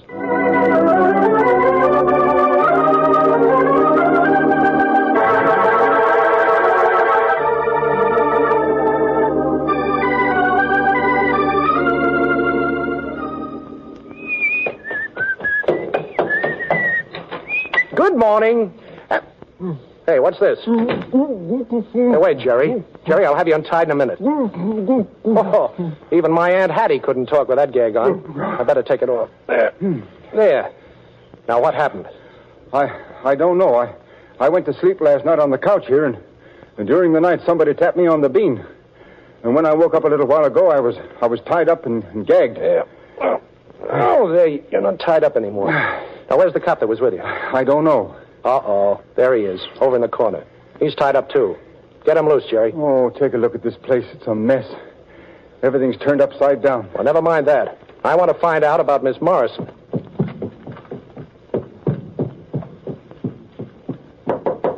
Polly. Polly. Polly. Polly, what's happened? Wake up, Polly. Wake up. What? Get up. Come on now. Up. That's a girl. Come on now. Now walk around the room with me. Here. Put your arm on my shoulder. That's right. Now tell me what happened. Well, I don't know. You've been drugged, Polly. Now come on, try and think. I don't know. I'm tired. I want to lie down again. Now look, Polly, you've got to keep walking. Come on. We'll go downstairs, and then you'll feel better in a minute. Hey, you upstairs. Yes, what is it? Miss Morrison okay? Yes, how's the policeman? Oh, he's hurt pretty bad. I'm taking him to the doctor's down the road. Okay, Jerry. I'll see you when you get back. Now, Polly, come on. Walk. Come on now, down the stairs. That's right. I'm beginning to remember now. Good. I put a glass of milk on my night table. And then I went downstairs for a book. When I came back, I drank the milk. And then I got terribly drowsy. Well, that explains the drug. But you're getting over it all right. What's happened down here? Well, the whole place is turned inside out. Well, I don't know what happened yet. I can't stand this any longer. I can't. Oh, now, Polly, take it easy, please. Here, sit down for a minute. Come on. There, that's better. Well, now, isn't that a pretty picture? Well, Inspector Faraday. Yes, Inspector Faraday. So I caught up with you again, eh, Blackie? Blackie? Certainly, Miss Morrison. Boston Blackie. You've heard of him. But he said his name was Jones, that he was a detective. I can tell you why, Polly, if you'll only give me a chance. Not a chance, Blackie. I figured you'd come up here after we found the hat check girl murdered. No. You've got a killing complex lately. Faraday, will you take it easy? I'm really getting close to the murderer. Yeah, me too. I'm practically standing in front of him. Let your gun drop on the floor, Faraday. Drop it. Hey, who are you? Let the gun go or I'll let a bullet go, copper. Come on. That's being smart. Hey, Danny, get Blackie's rod. Step on it. Okay, Eddie. All right, what is all this fuss about, Blackie? Hero stuff? You're going to knock out these two guys and show off for the gal here? Well, I'd like to, Faraday, only a bullet moves faster than I can. Hey, you mugs. I don't mean to be inquisitive, but what's all this about? You'll know soon enough. How about it, Danny? I got Blackie's rod and the inspector's. Okay. Put the straitjackets on him, Danny. Yeah. Gee, I didn't think we'd get the inspector, too. You better go call the boss. Yeah, he said to follow orders to the letter. Where's the phone, lady? Well, You better tell him, Polly. Well, it's just outside the door. Thanks, lady. Keep them all under the gun muzzle, Danny. Okay. Watch that Blackie especially. Yeah. I'll be right back. Now watch that Blackie especially. What is the guy, a gunman or a press agent? What a build-up he's giving you, Blackie. Well, after all, I haven't established a reputation for nothing. Even you appreciate me sometimes, Faraday. Okay, Danny. I talked to the boss. Stick the straitjackets on him. What size straitjacket you take, Blackie? I always have my straitjackets made to order. Yeah, after we get through searching the house, we'll stick their feet in concrete and toss them in the river. Feet in concrete? Now, you wouldn't dare to do that. Oh, don't worry, Faraday. At least we won't get our feet wet. Very funny, Blackie. Very funny.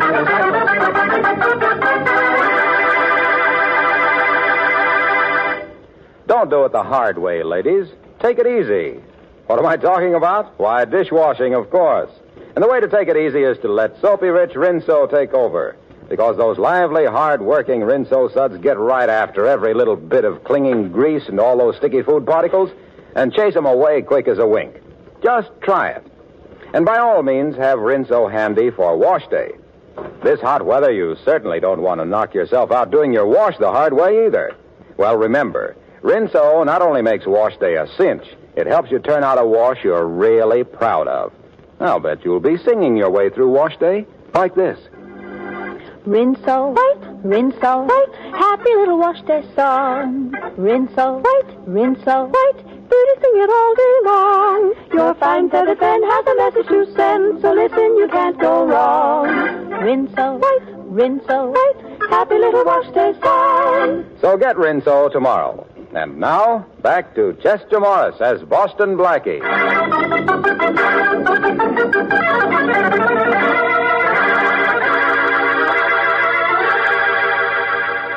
Boston Blackie, Polly Morrison, and Inspector Faraday have been put in straitjackets by two thugs after Blackie has been accused of the murder of the caretaker of the Devon estate. One of the gunmen is on guard, while the other is searching the Devon house. What are you twisting around for, Blackie? Straitjackets were made to hold people. Yes, handy little things, aren't they? Yeah. I hear you can get out of ropes and handcuffs and things. Oh. Yeah, well, why don't you try to get out of that canvas coat you're wearing? You're due to get a bath, you know. All three of you. That's the boss's orders. Well, that's charming. By the way, Danny, who is the boss? What's his name? Didn't he give you his card? No. Well, I guess he must have forgot, huh? Gee, you look funny down there lying on the floor. You know, if I felt like it, I could step all over you. How'd you like to have your face stepped on, Blackie? Like this. Hey, let go of my feet. You won't step on anybody, Stooge. This will make sure you stay on the floor till I leave. Well, how in the world did you get out of that straitjacket, Blackie? Never mind that. Get us out of ours. How did you get out, Blackie? Well, it's simple. I had my pocket knife in my hand, and while they were putting this jacket on me, I just sliced right through the canvas. Hey, hurry up, Blackie. That other guy will be back in a minute. I'll let you out, Inspector, if you'll give me a 10-minute start after I do. What for? Well, I think I can find the man responsible for the two murders, but I've got to have time to do it. Mm-hmm. Now, I want 10 minutes, Faraday. Come on, what about it? 10 minutes? Okay, you've got it. Thanks. Polly. Yes, Blackie? Tell me, what was the agent's name again? You know, the one who sold you the house and later wanted to buy you a gun collection for a client. Arthur Moran. Why? Arthur Moran, huh? Okay. He's due for a phone call.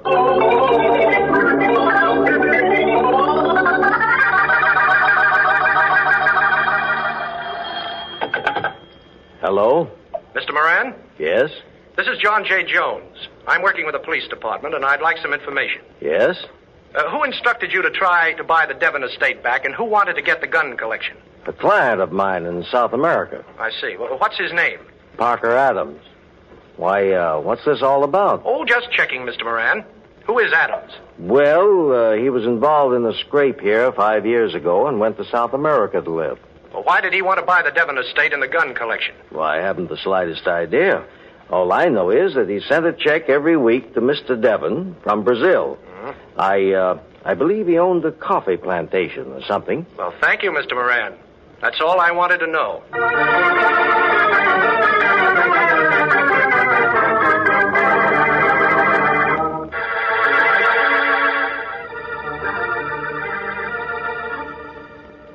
Did you get all that dope I wanted, Shorty? Yeah, sure, boss. It was a cinch. Look, I go into the files at the Daily Globe, and I pulled out this stuff about this Parker Adams. No trouble at all.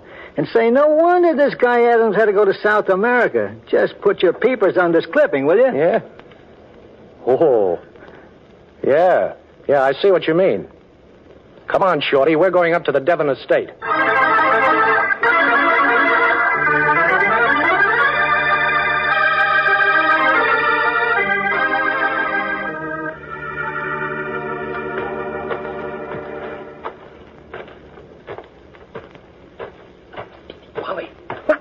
Who is it? It's me, Polly.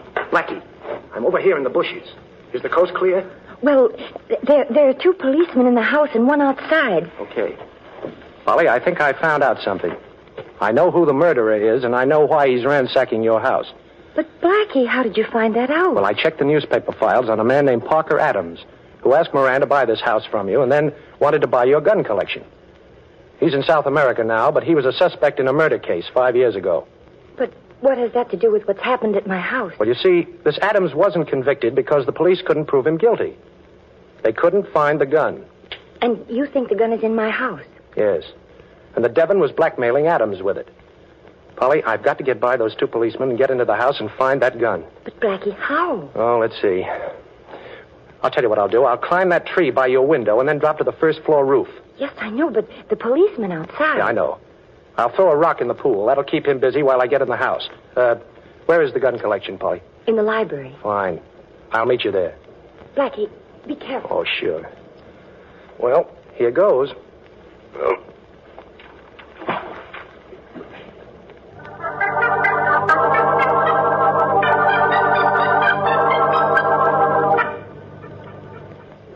Is that you, Blackie? Yes, Polly. Oh, I'm so glad. Where's the library? Over here.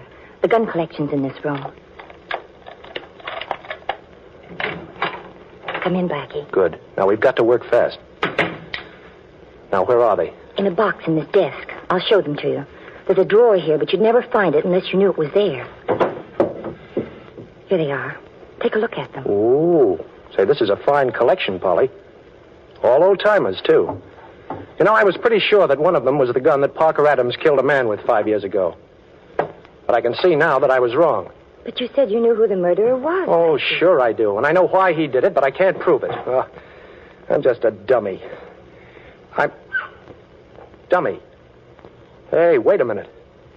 That gives me an idea. Look at this. This isn't a real gun at all. What? No, it's a dummy. It's hollow. Oh, and look what's inside. A Colt 25 pistol. Why, this must be the one Parker Adams used. And we can easily prove that by the serial number on it. Polly, I think this is our ace in the hole. You don't mind if I trump that ace, do you, Blackie? I'll take that gun. Jerry! I'm not surprised, Polly. I had a pretty good idea it was this fellow who was in back of these murders. Oh, you did, eh? Smart guy, huh? How did you know? Well, when one of your thugs went to call the boss before he put us in straitjackets, he just casually picked up the telephone and didn't bother to dial. There's a direct connection between the house and the caretaker's cottage, and that's where you were, Jerry. You were the boss. You only took this job so you could search for this gun. Nice figuring, pal. Well, as long as compliments are being handed out, that was pretty clever of you to get yourself tied up here this morning. But not clever enough. Why, any good Boy Scout could tell you tied yourself up, Mr. Parker Adams. Adams? Yes. He went down to South America and planted somebody to take his phone calls and pretend to be him.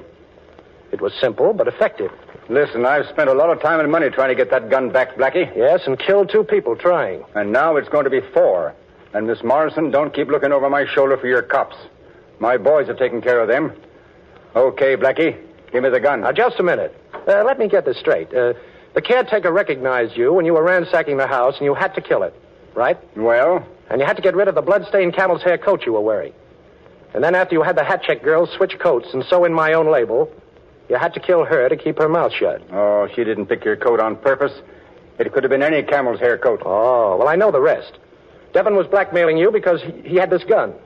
When you found out he died, you tried to buy this house, but Miss Morrison got it first. So you came to the States and began operations to get the only evidence that could convict you of murder. Oh, you've said enough. You're stalling. Hey, Eddie. Eddie! Yeah, boss? Oh, you got these 2, huh? Get the gun Blackie's got in his hand, Eddie. It's not loaded. Okay, boss. Come on, Blackie, give. Sure. Here. Oh. Polly, she's fainting, boss. Catch her. Hey, stand up. Stop leaning on me. Will you? Get off of me, will you? I'll get her, boss. Go to sleep, Eddie. Hey, let go of my hand, will I'm you? holding Jerry's gun hand, Blackie. Hurry. You can let go now. Oh. Oh, thanks, Polly. You know, that was mighty nice fainting. Thank you, Blackie, but I think I feel a real one coming on. Oh, you're wonderful. Do you want to be more wonderful? How? Call Faraday and tell him what you've heard. That will be enough to clear me. Of course I will. Oh. What's the matter, Blackie? Hold me. Hold me. I think I'm going to faint. Faint?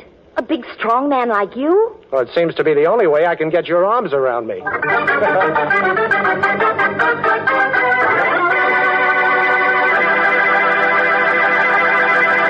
Boston Blackie will be back in just a moment with an interesting preview of next week's program.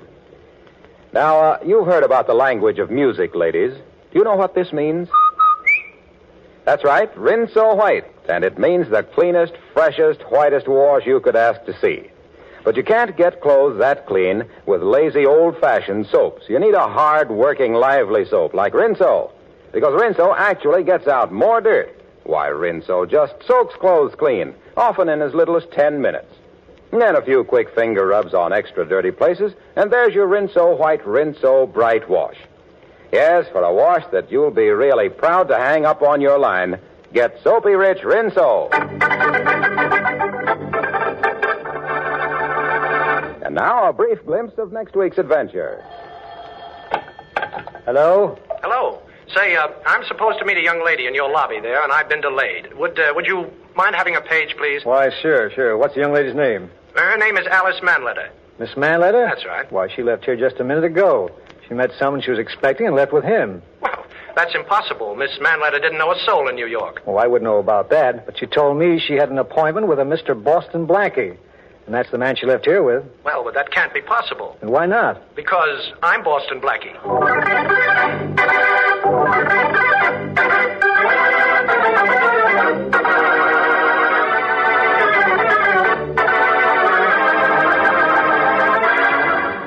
We'd like to take a moment here to congratulate the women of the United States Navy, the Waves, who are presently celebrating 2 years of service to their country. In 2 years, approximately 70,000 of America's finest young women have volunteered for the most important jobs of their lives, serving in the Navy.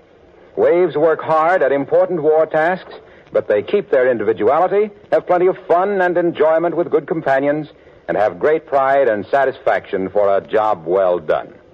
If you'd like to help get this war over and bring your loved one home sooner, here's your chance. Join the Waves.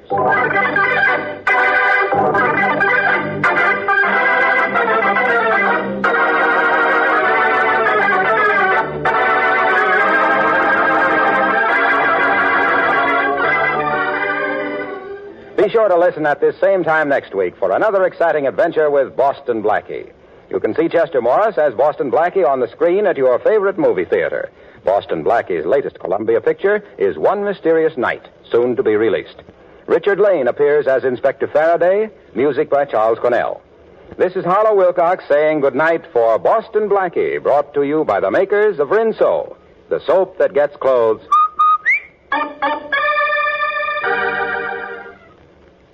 Summertime means warm weather, and that means more perspiration. Use Lifebuoy in your daily bath or shower to protect yourself. You'll love its rich, purifying lather. Remember, too, that of 7 leading brands, Lifebuoy gives you the most soap for your money. And besides, it's the only soap especially made to stop... Stay tuned to Hojo Radio. But I didn't remember that another way of saying death is going west.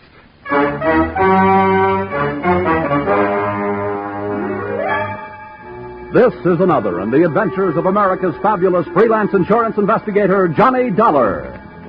At insurance investigation, Johnny Dollar is only an expert. At making out his expense account, he's an absolute genius.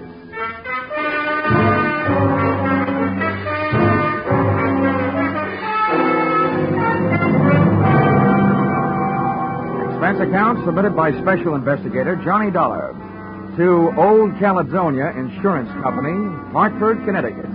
Attention, Oscar M. Wheaton, Chief Investment Counsel. The following is an accounting of my expenditures during my investigation of suspected skullduggery in the Skull Canyon mine. Or, Mr. Bones, who was that lady I seen you with last night? Or, messing with a mule train is one good way to kick off. Expense account, item 1. 25 cents. Tip to busboy who brought telephone to my table at the Blue Danube restaurant, Robertson Boulevard, Los Angeles, where I happen to be working on a case. Your call came right after the liver dumpling soup, taking me out of the soup plate and putting me in the soup. Now, this is the story, Dollar. You make notes and don't interrupt. 2 years ago, this company made an investment in a bona fide working gold mine, the Skull Canyon Mine. That's just outside Twin Buttes, Arizona. I see. I said don't interrupt. That's just over the border from Nogales, Mexico. Now, up until 3 months ago, everything was fine. The profits shown by the mine were good. And then suddenly, our returns dropped 50%. However, operating expenses, man-hours, and so on remain the same, indicating there's been no fall-off in the removal of high-assay ore. Now, there's something wrong. We want you to go down there and find out what it is. Expense account, item 2. $12.80. I decided that since you'd invited yourself to the table, dinner at the Blue Danube was on you. Oh, in case you're interested in what you didn't have, it was that liver dumpling soup, veal paprikash, cherry strudel, and a small coffee. Enjoyed with that case I was working on. An eccentric millionaire who wanted to marry me for her money. She had yes, yes in her eyes, but when I told her I had to say goodnight immediately, she said, "Oh, no." Expense account, item 3. $120. Burns Lee Flying Service. Charter plane to Twin Buttes, where I checked into the Waterfield Hotel, called the mine, and told the girl who answered that I wanted transportation out there. She said she'd come after me. Having seen too many Western movies, I figured she'd arrive in a buckboard, but instead she picked me up in a Jeep. Hey, slow down, will you? Before my teeth start falling out. Oh, sorry. I forgot you were a tenderfoot. That's not where I'm tender. By the way, Miss Borland, how far is it out to the mine? 23 miles? Oh, no. Is the road like this all the way? Oh, no. About another half mile out of town, there isn't any road at all. Oh, if I ever live through this. From now on, I'm taking my bumps in a burlesque theater. Much better than walking, mister. Say, you said you're out here representing the owner. What's your job? Well, I'm an efficiency expert. Oh. Speaking of efficiency, what's your first name? Jackie? Oh, well, in that case, mine should be Gwendolyn. But it's not. It's Johnny. Well, let's not bother shaking hands on it, pal. Here comes the end of the road.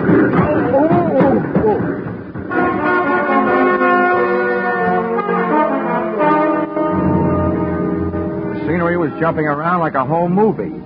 My teeth were trying to find out how much abuse my uppers would take from my lowers. I felt like I was gradually being hammered down from a tall, thin man into a short, round one. And there I was, caught without my rhinestone-studded motorcycle belt.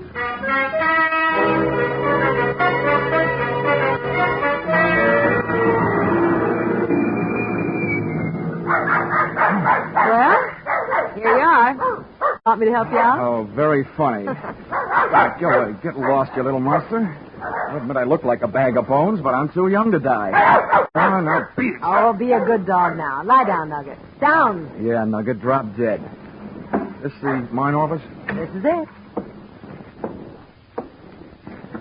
Well, Dollar, welcome to Skull Canyon. I'm Doyle, the manager out here. I'd be happier to meet you if I met you in town. Mr. Dollar's in a foul mood, Jeff. That ride was a little too much for him. That ride would have been a little bit too much for Buffalo Bill.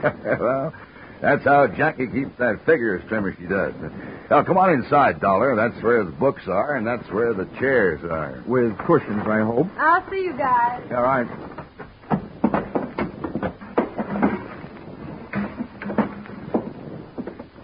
Sit down. Thanks. Oh.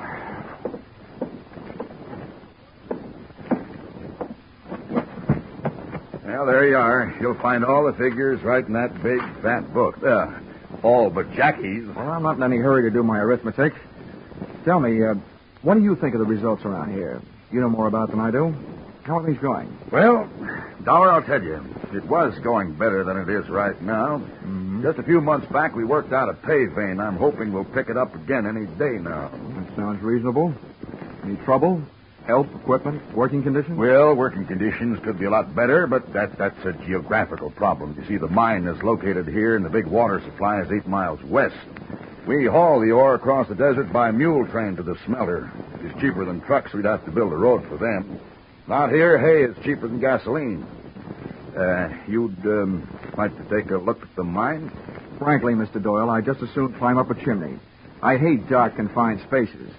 But since it's part of my job, I might as well get it over with.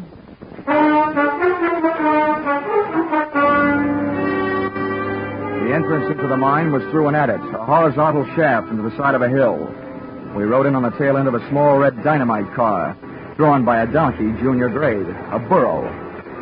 It was cooler in there, but I started to sweat the minute we left sunlight and fresh air behind us. I could hear the jackhammers nibbling little gold earbobs out of the quartz rock for the Christmas tree. Then I heard them stop, and Doyle told me why. Sounds like they're about ready to blast. Oh, great. Oh, open your mouth and cover your eyes.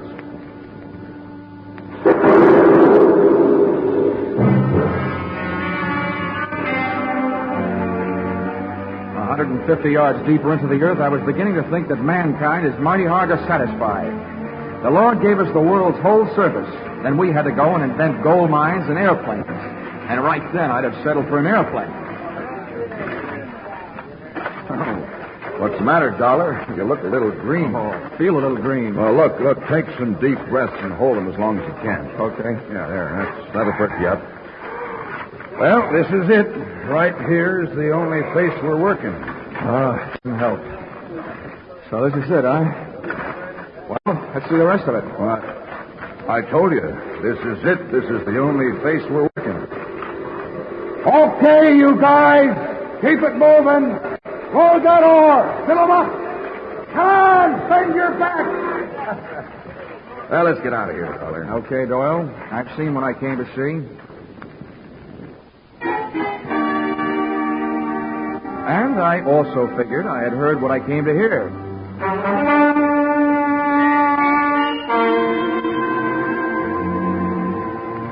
Dinner that night I had with Doyle and Jackie, and the steak they served gave me a rough idea of what they did with their old burros. Doyle's attitude gave me a rough idea that maybe he'd seen my eyes light up when I heard those jackhammers snorting away in some other part of the mine, just after he had told me that where we were standing was the only place being worked. After dinner, Doyle went back to the mine, leaving me alone with Jackie, which was better than dessert. By the way, Jackie, just what's your job out here? Oh, I'm just sort of a secretary and bookkeeper and jeep driver. Uh-huh. How'd you happen to land here in Skull Canyon? Well, I took the job because I was going to marry the man who was the manager there, Doyle's old boss. I met him in college. He was a mining engineer. His name was Larry Hodges. Well, what happened? I was left at the altar. When I got out here, he was gone.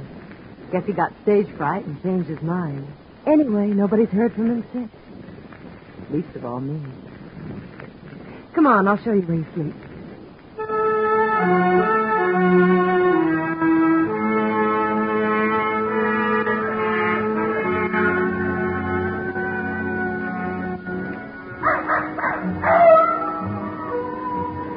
It was a real romantic night. Old Nugget the dog was carrying on a long-distance conversation with his country cousins, the coyotes up in the hills. The air was soft and warm, and so was Jackie's arm. Stars hung low. And so did my spirits when she bid me good night after she introduced me to my roommate. Hiya, Sonny. An old mule skinner named Kangaroo. Make yourself comfortable. Oh, by chance. Well, better than a sand bed and a saddle pillar. For a pine shack, this has a mighty fancy floor. What is it, mahogany? No, tobacco juice. Helps keep out the sidewinders. What do you mean, help? Little snake critters crawl in out of the hot sun to get cool. Where are you from, Sonny? Hartford, Connecticut. Well, I'll be turned too. I don't reckon it shows through, but I'm a Easterner myself. I'm out in New York State 53 years ago. Little town of Prattville. County seat it was. That's pretty dull. What'd you say? Oh, nothing. Say, are you the one that handles the mules on the run out to the smelter? I'm one of them. Well, how's chances of hitching a ride with you in the morning? You'll have to get up early. All right, then. I'll get up early. Well, then stop wasting your breath on a lot of dang fool words. Use some of it on the kerosene lamp. Quick! Right.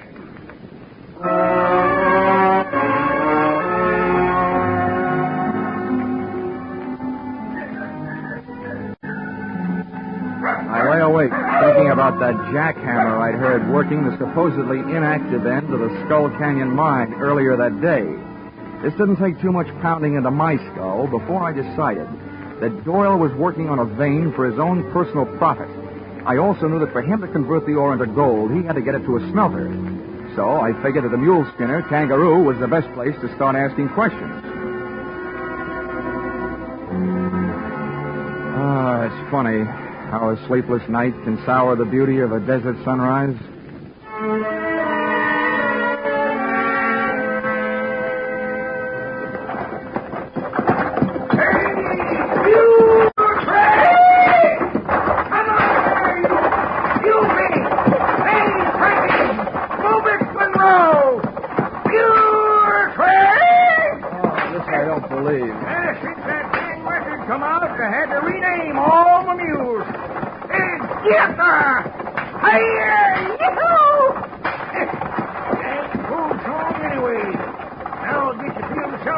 Just doing my everyday job. Say, see that big rock up ahead?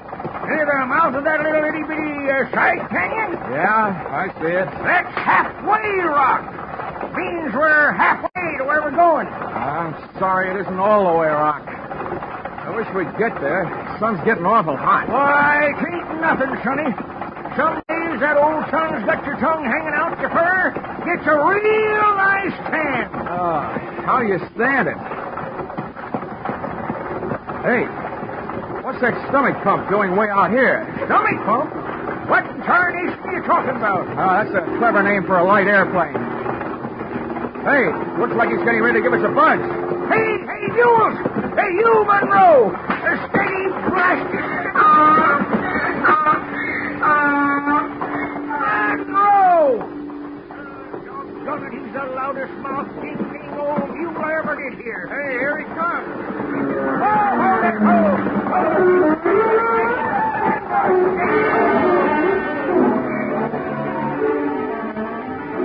First thing I learned was if you ever want to panic a team of mules, just buzz them with an airplane. The second thing I learned was that little canyon we were approaching was loaded with armed horsemen who came galloping out like they were trying to make history at San Ferran.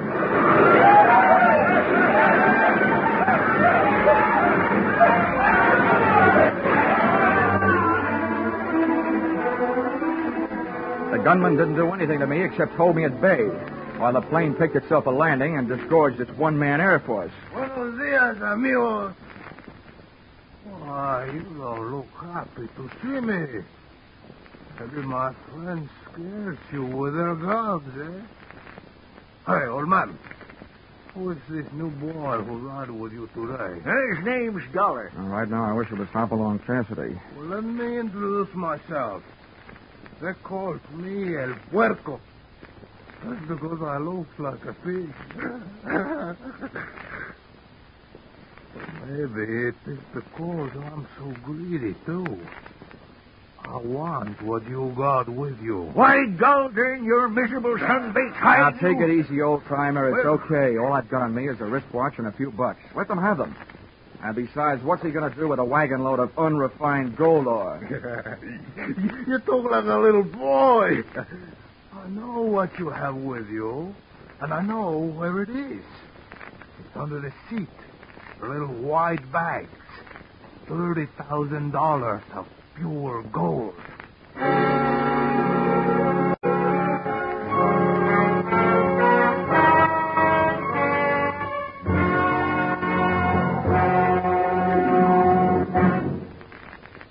In just a moment, we will return to the second act of Johnny Dollar. But first, hardly a clue to start on, and the witnesses' stories of hopeless variance. That was the job that the Birmingham, Alabama police faced in the murder called the Case of the Hue and Cry. Later tonight on Gangbusters, Birmingham's own police chief comes to CBS to tell you how they tracked down the apparently unmotivated murder. Be sure to hear this true-to-life police story, reenacted on Gangbusters. Gangbusters and the Adventures of Philip Marlowe are regular Saturday night features on most of these same CBS stations. Now, with our star, Charles Russell, we return to the second act of Yours Truly, Johnny Dollar.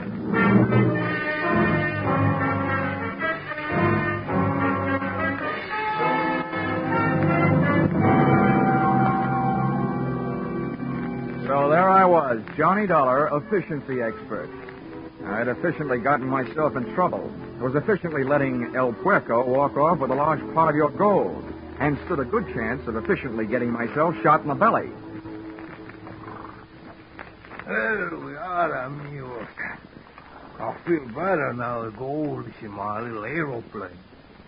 I hope you're not mad with me. You know, I need the money to pay my taxes. Okay. You got what you wanted. Why don't you take off and get out of here? That ding-dang rascal, he's probably figured on shooting us. Oh, no, old man. I'm a very scientific bandido. You think I want to shoot you and get killed myself for murder? Oh, no. I let your mules do the dirty work. Well, Manuel, Pedro, Juanito, here, adelante. Take these men and tie them to the stake back to back. The rest of you tie up the mules in a circle around them, in nice and close. Then I will get 'em a little aeroplane and dive on the mules. And the mules will kick their heads off. Pitching horseshoes may be fun, but not when they're being pitched at your head by a mule. Once we were tied back to back on the stake, the nearest available technical advisor, Kangaroo, was anything but encouraging. That's the trouble with a gold-darned mule. When they get riled up, they think with their feet.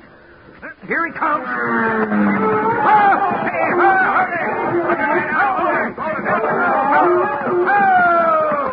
there. Oh, you mule. Oh. There.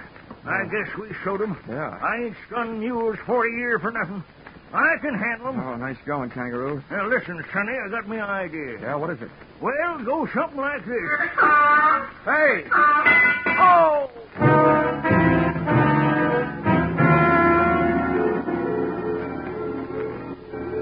Just as the idea, whatever it was, hit Kangaroo, a hoof from one of the mules scored a ringer around my cranium. Ah, the stars looked beautiful. They came out in the shape of a horseshoe. And as I slipped into that familiar Betty Bye for private eyes, the world of hit-on-the-head darkness, I could hear Kangaroo's advice, too little and too late. There, you see? You can never trust a mule. Never trust a mule. Never trust a mule.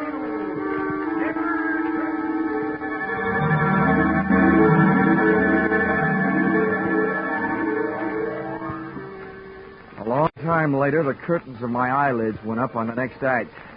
But something was wrong. The stage was still dark. The stars were still there, but not in a horseshoe pattern. I closed my eyes and dreamed some more. I was lying near an oasis in the Sahara Desert, and a beautiful maiden was bending over me, kissing me. She was breathing hard. She could have used some sense then. Huh? What? Nugget, get away from me, you mangy cur. Nugget, get away from him. Oh, Johnny, you frightened Huh? me. What? Jackie. Oh, what are you doing out here? Well, take it easy, pal. It's a darn good thing I am out here. You getting yourself kicked in the head. Let's just say the wrong end of a horse got mixed up with the wrong end of a mule. Hey, where's Kangaroo? Where are the mules? What's going on? Johnny, relax. Kangaroo and the mules are on their way back to the mine. Oh, where's Pancho Tortilla? Who? There was a Mexican bandit out here. The greatest piece of typecasting since the Gutenberg Bible. Oh, El Puerco. Yeah. Kangaroo told me about him. Come on now. Try to get up. Come on. Oh. Yeah. Hey, what happened to you? Your clothes are all torn. Yeah. This is Mr. Doyle's idea of a proposal of marriage. We were supposed to fly off together to South America tonight. Been planning it for a long time. Well, what made you change your mind? Oh, you know how it is. Best laid plans of mice and men. Oh, yeah. You're talking to an expert. If everything went all right for me, where would I be next week? Same time, same station. But what's your angle? I told you before. I came out to Skull Canyon to marry a man. I've reason to believe that Doyle did away with him to get his job so he could milk the mine. Well, I stayed on and acted just interested enough in Doyle to get him nice and relaxed, hoping he'd spill something. Well, so far all it's been is bragging up life in South America with him. Oh. Now, I hope you can help me. And I know I can help you. How? Well, Doyle set up a refining layout right in the mine. When the gold he's been stealing comes out, it's pure gold. Aha. Then somebody in the mine must have tipped off El Puerco. Mm-hmm, Doyle did. Oh. He and El Puerco are working together.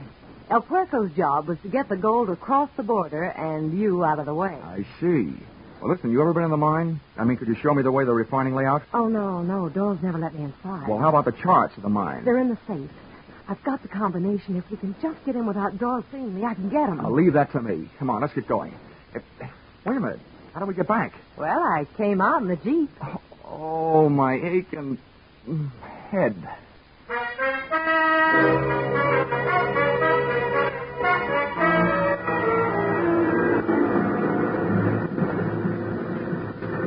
This is close enough, Star Eyes.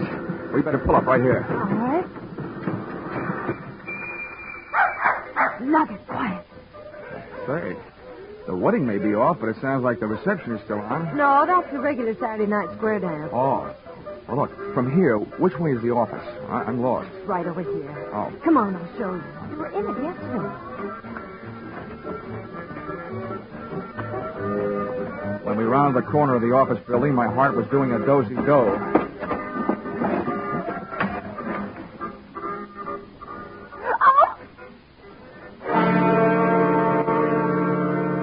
The door of the safe was open, and so was the mouth of the fellow in front of us. But he wasn't saying anything. He was lying on the floor, dead. El Puerco, the pig. Well, what a spot for a big red apple. Johnny, dead. He must come back for something. Kangaroo must have caught up with him. Oh, whoever caught up with him, but good. Come on, let's go take a look for Kangaroo.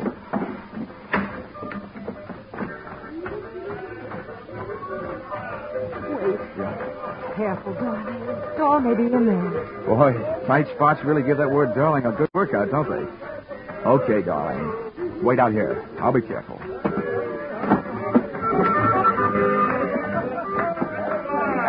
Say, partner, you seen Kangaroo around here? Kangaroo? Yeah. Well, sure. Kangaroo came in here looking for Doyle. Well, did you find him? Well, don't know. Doyle went over to the mine. Is that where Kangaroo went? Well, if I was looking for Doyle, that's where I'd go. Thank you, Bottleneck.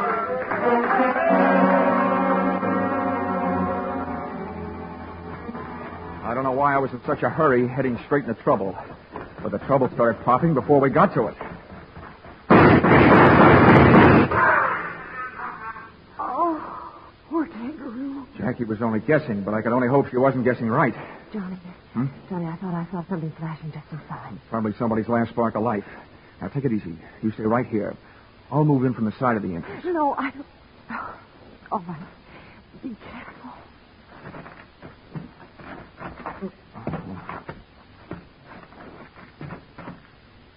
Oh, he sure got you good, partner. Okay, Jackie, you can relax. The right man got it, your play man. Mr. Doyle. Oh, Johnny, it's awful. What a relief. Hey, Kangaroo, you can come on now. Everything's all right. It's us, Jackie and Dollar. Anyway, don't make a move. Shoot you down. Hey, what the... Harry! Stay away now. Larry, you mean the guy you thought was dead? The guy you were supposed to marry? Yes. Oh, Larry. Larry died. I'll kill you. No. Oh, Larry, what happened to you? I was killed. All right.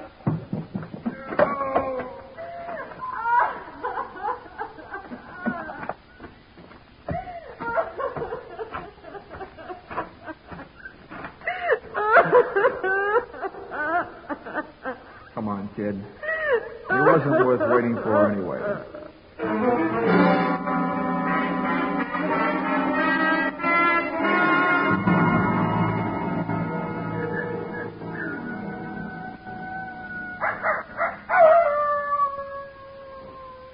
Oh, well, Kangaroo, I'm glad your first interest was feeding your mules so that you didn't get mixed up in all that shooting. Yep. Poor. Well, I'll tell you. When three bad eggs like Hodges and Doyle and El Puerco get together double-crossing each other, they all gotta wind up in the omelet. They're dead. Sure feels good to get your boots off. That Larry feller thought he was pretty smart, holding up in that mine with his own private smelter, using Doyle for a front. The only thing was he didn't figure on Doyle falling in love with his woman. Yeah, who wouldn't? Hey, for a young fella, you sure talk a lot. How about using some of that breath you're wasting on that kerosene lamp, huh? Quick. All right.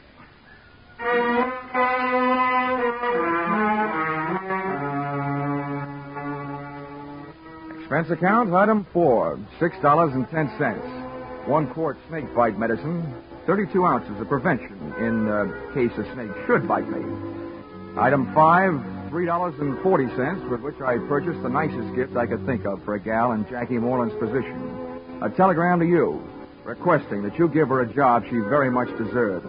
the managership of the Skull Canyon Mine. You see, when she first found out that man she was going to marry didn't love her, she took out her affection on the territory, which makes me very sorry that I wasn't born in the state of Arizona.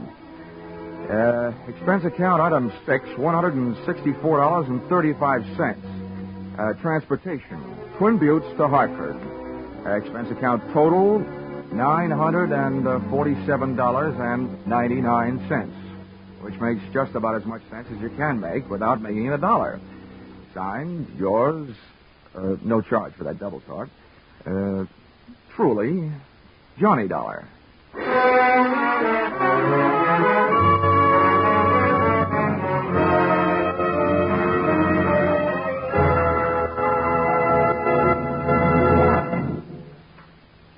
Yours truly, Johnny Dollar, is produced and directed by Gordon T. Hughes and stars Charles Russell. Script by Paul Dudley and Gil Dowd. Featured in the cast were Doris Singleton, John Daner, Willard Waterman, Fred Howard, and Don Diamond. The special music is written and conducted by Leith Stevens. Your announcer is Paul Masterson.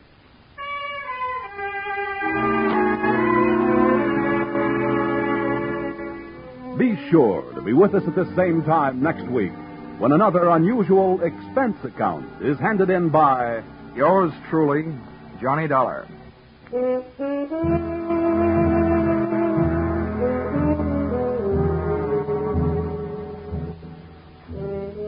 Music Popular and Music Western are on the bill for CBS listeners again tonight. Vaughn Monroe and his band will present the 5 top tunes of the week, plus Army and Navy marching songs, Anchors Away, On Brave Old Army Team, and many others. Gene Autry follows right on the heels of Vaughn's Caravan with favorites straight from the land of sagebrush and six guns. For an hour of wonderful music, hear Vaughn Monroe's Caravan and the Gene Autry Show tonight and every Saturday on most of these same CBS stations. Stay tuned now for Vaughn Monroe's Caravan, which follows immediately on most of these stations.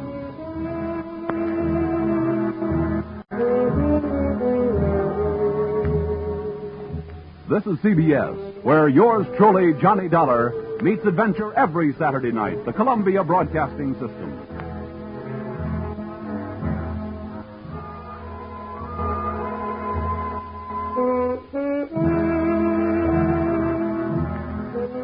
Meanwhile, let me pass on the good word about the new Kraft Dinner. This famous macaroni and cheese still cooks in 7 minutes. But the new Kraft Dinner gives you a richer, fuller cheese flavor. Just what you cheese lovers have been hankering for, the flavor of golden cheddar through and through a dish full of tender, fluffy, light macaroni. And to think you cook it in just 7 minutes. When the folks taste the new Kraft Dinner, they'll say it's incredible that you could whip up such swell macaroni and cheese so fast. Kraft's tireless research, of course, is responsible for the goodness of the 2 ingredients in each Kraft Dinner box. The special macaroni and the Kraft grated that gives such splendid cheese flavor. Let them work their speed magic in your kitchen to give you point-thrifty, good-eating main dishes. At your food store tomorrow, get a couple of packages of the new Kraft Dinner. Each box makes enough for 4 servings, and you get 2 boxes for 1 single red point. Hojo Radio, where the classics come alive. Broadway's My Beat, with Anthony Ross as Detective Danny Clover.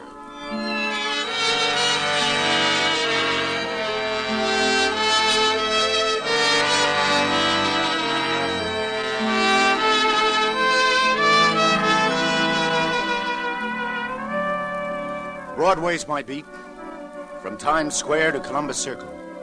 The gaudiest, the most violent, the lonesomest mile in the world. That's the street I'm walking. I was heading for the courthouse one day, thinking of a phone call I got from Judge Summers. Said he could use a cop with the wisdom of Solomon. I met the judge in his chambers, wondering why he had picked me. Why you, Lieutenant Clover? Huh? Because I have a problem for a cop who can think like a judge, Danny. For a cop's pay or a judge's, Your Honor? A young woman is in New York looking for her father, Danny. He disappeared 10 years ago. She's applied to Missing Persons Bureau. She doesn't know it yet, but they've located him. They don't know what to do about it, so they've asked my advice, and I'm asking yours. Oh, I don't get it, Judge. If they found him, what's the problem? Human relations. Her father was located a prisoner in Sing Sing. Served 10 years. Tomorrow he comes out on parole. He insists that his identity be kept from his daughter, that she be told her father is dead. But, Judge, how does this... I mean, where do you or I... Where do we come in, Danny? Well, let's say through sheer sentiment. You see, I was the judge who sentenced him, and you were the arresting officer. Oh. Who's the prisoner, Judge? Nelson Jennings. Remember the case? Nelson Jennings? 10 years ago? Yes. A writer. Manslaughter. Got in a fight with a drunk at a nightclub. The drunk died of a heart attack as the result of the fight. Yeah, it comes back. He was night clubbing with his wife. A no-good stew at the next table passes an insulting remark to Mrs. Jennings. Yeah. No. Well, what guy wouldn't haul off, Judge? I always did think you gave Jennings a pretty hard ride. His victim died a pretty long death, Danny. Yeah. I'll admit, though, I may have been a bit severe then. But today, Danny, in a similar case, I suppose I would be inclined to temper justice with mercy. This daughter, Judge, who's looking for him now, you mean she actually hasn't known her father's been in the big house for 10 years? That's right. From what I'm told, she grew up believing her father dead. That's the way that Jennings wanted it. And that's the way he insisted his wife play it. Oh, what happened to the wife? Ruth's mother died recently, and on her deathbed changed the story, Danny. Said Jennings was alive and somewhere in New York. But she still kept the real truth from the girl. How old is the girl now? She's 20. She was 10 when all this happened. Judge, what is it you want me to do? Danny, I want you to talk to them both. Now, a daughter wants her father. The father prefers to be dead, his past unrevealed, so his child won't be stigmatized. He's paid his debt and feels that the law owes him this one request. Now, where is our responsibility, Danny? It's a hard decision. You visit them both and decide. Do what you think best. I'm leaving it up to you.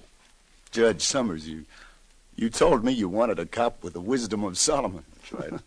Well, I'll sure need it. You say Jennings is due out tomorrow, Yes. And I hope he never violates his parole and that he's learned to control his temper. And where can I find the daughter? On your beat, Cleveland Hotel. Ruth Jennings. Judge. Yeah? What was it Solomon finally did decide?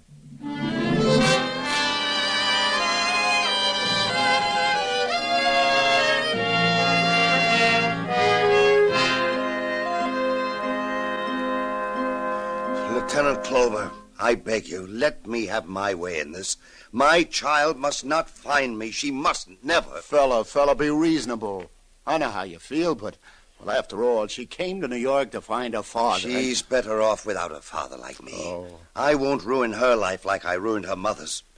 A 10-year stretch is a long time. I'm an old man now. I died for my family's sake 10 years ago. All I asked of them was that they bury me and live. And you still think that made sense? Yes. Look at my daughter now. Shortly before my wife died, she wrote me that Ruth's engaged to be married. Do you know who to? Let me tell you, Lieutenant. To young Johnny Milton, who comes from a very prominent family in Indianapolis. Do you think that could have happened if the Miltons ever knew Ruth's father was a convict? Do you think Ruth would go through with it if she knew? You win, Jennings. Lieutenant. Yes? You saw my daughter? Yeah. How does she look? How? Jennings, for a guy who insists he's dead, you're darn curious. But I'll tell you anyway. In one word. Sweet.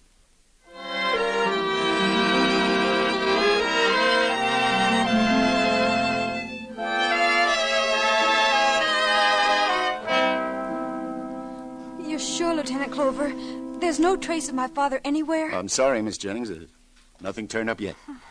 But, what made you think he was in New York? Oh, just a feeling. Mother used to take trips to New York. Never told me why. Left me with Grandma. And when she came back, she'd be crying. Mm-hmm.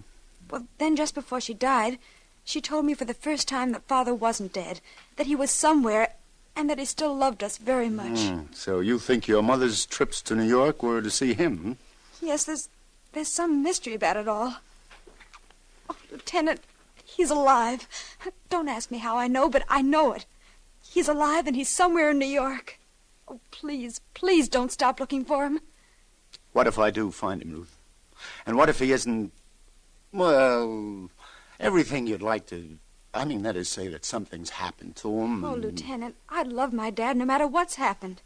He's my father, and even if he turned up with one leg... No, not in illness, I mean, but something even worse than that. What if you learned that he... Well, this couldn't happen to him, but you never can tell. What if you found out, say, that your father's been in prison? In prison? Yeah. I mean, would that make a difference? Would you prefer to return home without finding that kind of a father? Oh, of course not. I think I'd love him even more then, because he'd need me more. Oh, a father's a father. Oh, what about the man you're going to marry? What if he learned? And his folks? Maybe all your wedding... Johnny and I are in love, Lieutenant. Even if his parents would be shocked, it couldn't make any difference to him. And if it did, I'd never want to marry him because, well, then he wouldn't deserve my love. Oh, Ruth, you can't imagine how glad I am to hear you talk like that. You've got a right to know, Ruth. You mean he's alive? My father's alive? Mm-hmm. He's been in Sing Sing for the last 10 years. He got out just yesterday on parole. 10 years? Oh, poor Dad. No. Really, an accident. See, your father's no criminal, Ruth. He hit a man who insulted your mother, and the man died of a heart attack. Any real husband would have done just what your father did. You've got nothing to be ashamed of. He just got a tough break. You see, the judge... Then we'll be together. Something told me I'd see my father again. No, Ruth, I'm afraid you won't. What do you mean? Why not? He doesn't want to see you. He wants to keep playing dead. Begged me never to tell you. I promised I wouldn't. But after all these years, how can you even think of it? No, I'm going right to him. Wait. It's his life. And that's the way he wants to live it, for your welfare. But now that I'm about to get married, all the while I thought I had no mother or father to advise me. And now that I have a father, oh, if you'd only see my Johnny, give me his consent. Ruth, all I can say is that it would kill your father to know that you knew. After these 10 years, he's built it up in his mind. And you've got to humor his wish. Well, maybe someday he'll come to you on his own, but till then... How does he look, Lieutenant? Gray. Daddy, gray? Do you remember him at all? Oh, yes. How? How do you remember him? Young. Oh, if I could only see him again, if just for a moment. Lieutenant, isn't there a way somehow I can just get a glimpse of him without him knowing? Well, I don't see exactly. Oh, please, it would mean so much to me. Can't you arrange it somehow? Could be. I know the rooming house he's staying in. It's off Broadway. Please. I can look you... I've got an idea. Listen, Ruth. Now, look. If you'll just do what I say, I think I can fix something up.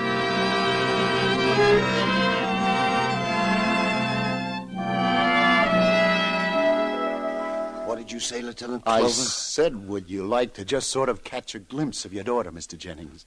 You know, sort of meet her, but without her knowing who you really are? Yes, go on. Well, then drop in at the Broadway Automat at 6. I'm having a bite with her there. Just stop at our table a minute. I'll introduce you as an old friend of mine. Make it Bert Freeling. I'm afraid... She's leaving town tomorrow. She's giving up the hunt for her dad. Here's your one chance. She might recognize me, but I don't think she will, do you? She was only 10 at the time. She's a young lady now. That's right, Jennings. It's been 10 long years. I have changed a lot, Lieutenant, haven't I? Yes. You've changed a lot, Mr. Jennings. So she'd never... That is, I don't see what harm if I was just to sort of bump into you two at the table for a moment and you introduced me as someone else. Exactly. I don't know. I don't think I could stand it. Let me think it over. My head's pounding.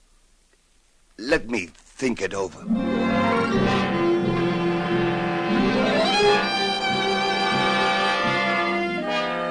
Why doesn't he come? Are you sure he said he'd come, Lieutenant? Yes, Ruth. He should be here any minute. Shh, now, easy. Now, do you think you'd recognize him? Yes, and I think I'm going to faint. Oh, that must be him right now. That man coming this way. Easy now, Ruth. Which man? Oh, this. He didn't stop. No, Ruth, that wasn't him. Oh, I surely thought it Well, was. Ruth, what sort of a picture do you have of your dad? That fella just went by. He's still young. You still remember him? Still young? Mm-hmm. Yes, that's right. I couldn't imagine him as anything. There he is, Ruth, your dad. He's coming this way. Shh, now take hold of yourself now and play it like I said. Shh. Well, if it ain't Bert Freeling. Say hiya, Bert. Hello. Oh, come on over and join us, Bert. Well, if you two don't mind. Not at all, sir. Do join us. Well, Ruth, I want you to meet an old buddy of mine, Bert Freeling. He used to be on the force with me. This is Ruth Jennings. How do you do? How do you do? Little lady's from Indiana, Bert. Yeah, that's so? Here on a pleasure visit, miss? No, not exactly, Mr. Freeling. A visit, but... But it hasn't exactly been a pleasure, I guess she means, Bert. Oh, why not? Oh, it's just that I came to New York looking for someone, and I can't find him. Tomorrow I'm going back home. That's that. I'd rather not talk about it, Mr. Freeling, if you don't mind. Oh, I'm sorry, Miss Jennings. She needs cheering up, Bert. I'm taking her to a nightclub this evening. Nothing fancy. Hey, wait, what are you doing tonight? Why not come along? Oh, I'm sorry, Danny, Oh, yes, Mr. Freeling, why don't you? Why not the three of us? What exactly is troubling you, Miss Jennings? Who are you looking for? Well, come along tonight, and maybe I'll tell you. Oh, why do you want me along? Well, because you're a friend of the lieutenant's, and he's been so kind to me. Because you've seen the type of gentleman that I'd like to talk to on my last night in New York. You can't back out after that now, can you, Bert? It's a date, then, tonight. The three of us.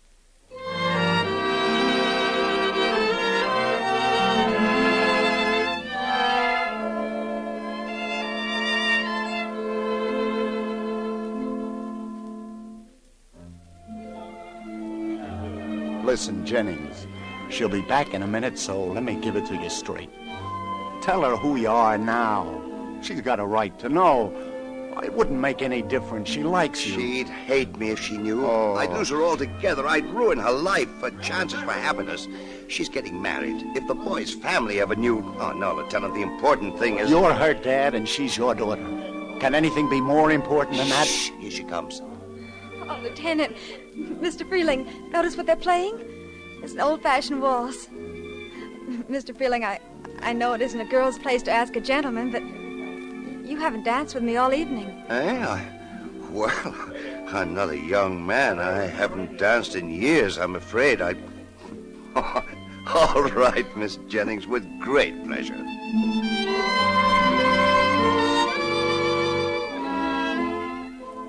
I'm so happy you came along with Lieutenant Clover tonight. Why, Ruth? Because somehow it's been so good to be with you. I somehow felt that I'd known you all my life. Ruth, Yes? I'd like to kiss you. I'd like that very much. Please do. I hope you didn't mind. I'm an old man. I could have had a daughter your age. I had a father your age. I'm sorry about your father, Ruth. I mean that story you just told me about your reason for coming to New York. What do you think my chances are of finding him someday, Mr. Freeling? From what you've told me, pretty slim. I don't think you ever will. I feel a bit faint, Mr. Freeling. I'm sorry.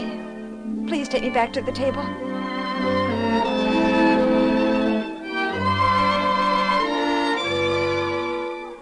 Hey, now what happened? You didn't finish that waltz. Well, Danny, Ruth suddenly felt a bit faint. Well, it was silly of me. I don't know what came over me for a moment. I'm really perfectly all right now. Well, Bert, you certainly seem to have made a hit with our little friend here. Mr. Jennings is a charming gentleman, Lieutenant. Oh, say, excuse me, folks, I clean forgot. I got a phone in at the station house. Should have done it long ago. There goes the kindest man I've ever met. He certainly is. Mr. Freeling, I wonder if I could ask a favor of you. What is it, Ruth? I received a wire from my fiancé a few hours ago. He's decided to fly to New York and join me here for a few days. That means that I'll be staying on a while after all. Mr. Freeling? Yes, Ruth? I'd like you to meet my Johnny and tell me what you think of him. Me? But why me? Because I've taken such a liking to you. You see, I have no parents to advise me. You seem like such an intelligent man. You seem, well, everything that I'd like my father to be. I wish you'd see my fiancé when he arrives and tell me whether you approve. Yes, but see here, I'm hardly the one to do that, Ruth. It's not my place, after all. I see. I'm sorry if I imposed. Well, not at all, Ruth. It's not that I'm not flattered. I do admire you so, the short time I've known you. Such a lovely young lady, everything I could wish a daughter of mine to be, but... But? Now, if you ask me anything else, I do wish you all the happiness in the world. And if there's anything else I could do... No, Mr. Freeling, I just wanted your opinion about the man I'm going to marry.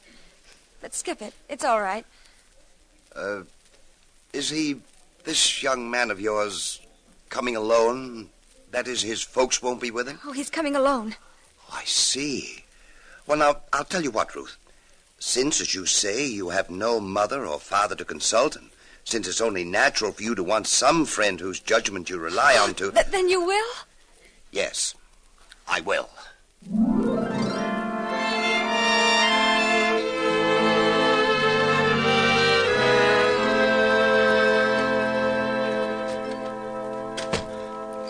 Well, Captain, I got that matter that... Clover, I understand you got that matter that Judge Summers called you about straightened out. It was the best I could do, Captain. Don't you approve? I'm not sure, Lieutenant. Hardly the way Missing Persons Bureau would have tackled it, but since Judge Summers seems pleased, then that's that. Well, what angle's worrying you, Captain? Clover, if the girl's boyfriend finds out who this Mr. Freeling is, he'll leave her flat. And if Nelson Jennings ever learns you've wised up his daughter to his real identity, against his wishes, he'll flatten you. Well, no solution could have been perfect, Captain. I believe that I Where's her boyfriend due in town? Well, sometime this afternoon. Oh, now, look, Captain, I've made two people happy. You're still out in a limb, Clover. A girl isn't entitled to know her own father. And he isn't entitled to see his daughter after 10 long years in stir. I brought them together for a while, so what? He doesn't know she knows, and they're real pals. It was the best I could do under the circumstances, but it was something. Almost a happy ending. Clover speaking. You never guess who the pie wagon just blew in, Lieutenant? Yeah? Who, Sergeant? Friend of yours, Nelson Jennings. Nelson Jennings? Yep. Beat up a complainant named Frank Black. Booked him on assault and battery. Assault and battery? Had 5 years for violation of parole. The poor guy... Oh, no. This same thing happened 10 years ago. Now it started all over again. He'll go back to prison.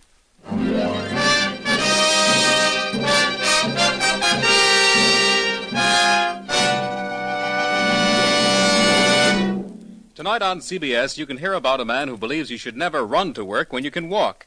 A man who believes you should never walk to work when you can just stay home and think about it and keep your feet healthy. His name is, of course, Mr. Jack Benny, and he will be heard on the same CBS stations to no one's great surprise, but to everyone's delight.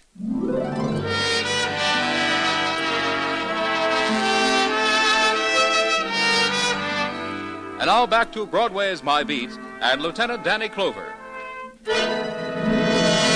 Why did you do it, Jennings? Oh, leave me alone. You must have had a reason why. You invade a hotel room at the Cleveland, take a poke at a guest named Frank Black. He calls the police. What happened? He claims he doesn't even know you. Why did you go there? What did you have against him? Who is he? What did he ever do to you? Oh, leave me alone. Leave me alone, Lieutenant. Do you realize what a jam you're in? It'll mean 5 more years for parole violations. Come on, talk, Jennings. Tell me for the love of heaven, and maybe somehow I can help you. Oh, everyone's at me. Everyone wants to know, but it's no use. Talking won't help. Send me back. Send me back.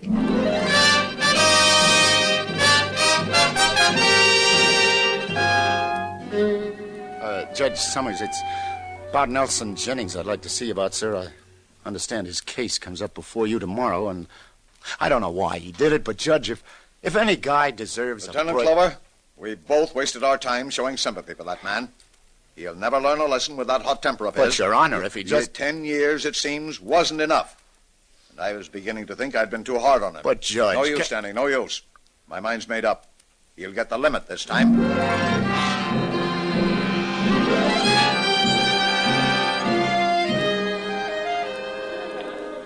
Couple of those perfectos, Sally. Right, Lieutenant Clover. What's up? You look low. No mood for conversation, lover. Get that gratitude. And just when I was just about to throw you a little dirt on that Nelson Jennings case, too. Well, then I love you very madly. Come on, give. Well, remember you were in here a little while ago asking me what do I know about a guy stopping here named Frank Black? Yeah, sure, I remember that. The guy who had Jennings arrested? Yeah? And I answered you, I didn't know anything about him. Didn't even know what he looked like. Go on. Well, when you described him to me, nothing clicked. Yeah, go on. Well, now something clicks. What? A man of that description bought a cigar off of me here yesterday, and he was very inquisitive. So? Well, I don't know whether this will help you any, Danny, or how it fits in, but, well, this guy asks me questions like, is Miss Ruth Jennings registered at this hotel? What? He did? Well, go on, Sally, I'm listening. Well, I tell him, yeah, she is. And then he says, is her father named Nelson Jennings? Naturally, I says, search me. Oh, and lover, then he I says, think I'm beginning to do a slow 2 and 2. hey, where you off to, Danny? What's up? I'll see you, lover, thanks. I gotta add it up at the station house, see if it comes out 4.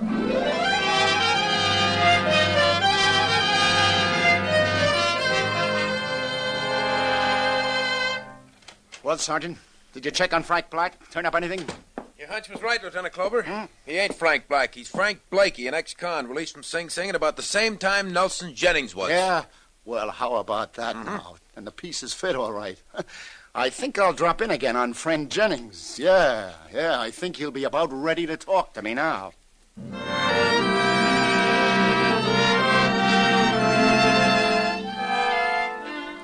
Come on now, Jennings, fella B, you may as well give now. I got a pretty good idea why you did it, but I want it from you. Jennings, if I tell you that scummy Blackie was asking around about your daughter, will that make you talk? And I guess you have it, Lieutenant. He was trying to blackmail you, wasn't he? Yes. And to think he was the one prison inmate I trusted. He knew the secret I was trying to keep from my daughter. Well, this morning I get a phone call from him, threatening that unless I come across, he'll tell my daughter just who her missing father is and to expose my prison record. So I went to his room to argue him out of it. I saw red, Lieutenant. Will I be sent up again? I don't know, Jennings. I'm not the judge. You should have reported to the police, but I'm with you 100%. I'll see that all your evidence gets in. Who knows? Maybe the judge will temper justice with mercy anyway. Keep your fingers crossed.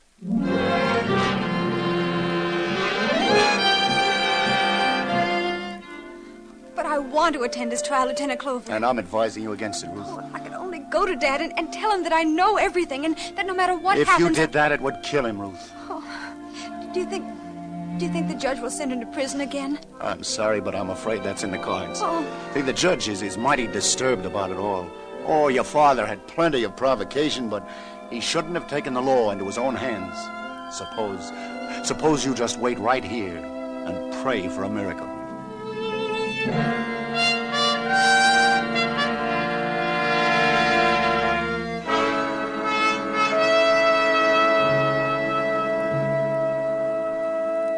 And so, to sum up, Your Honor, in view of this felonious assault by Defendant Jennings against the person of this innocent complaining witness, the state of New York feels confident that Your Honor will remand the defendant to state prison, there to serve his remaining 5-year sentence as fitting punishment for this vicious, this reprehensible violation of his parole.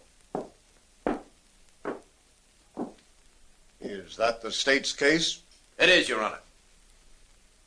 Is Detective Lieutenant Danny Clover in the courtroom? Lieutenant Clover. Yeah? Will you step up here to the bench a moment, Lieutenant? Oh, sure, Your Honor. Yes, Your Honor. Danny, recently I turned this man Jennings over to you for the judgment of Solomon. Yes, sir. You did a good job on that. Now, I'd like to know your opinion of this case before me. I'm inclined to discredit Blackie's story and to believe Jennings. To hold Blackie on charges, to view the whole act as just provocation, amounting to self-defense, as though a gun were being held at his head. And with respect to Defendant Jennings... Yes, Your Honor. To temper justice with mercy. What do you say, Clover? What do I say? You do that, Your Honor. You do that.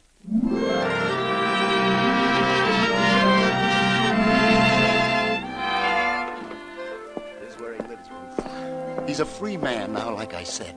He asked me to bring you here. He wants to tell you something.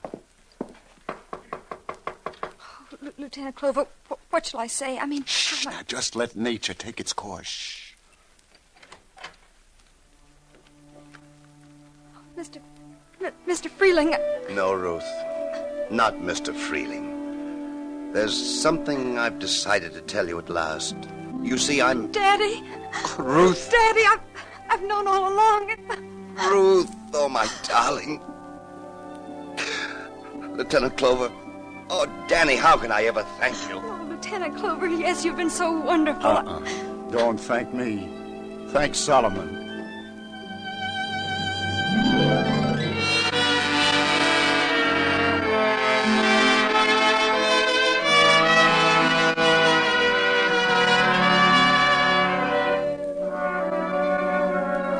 Like I said, I was betting on nature to take its course. It always has, and it always will.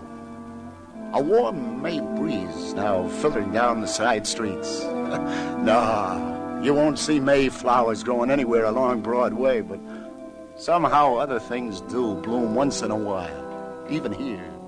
Like, well, kindness where you least expect it. Yeah, even here along the gaudiest, the most violent, the lonesomest mile in the world. Broadway, my beat.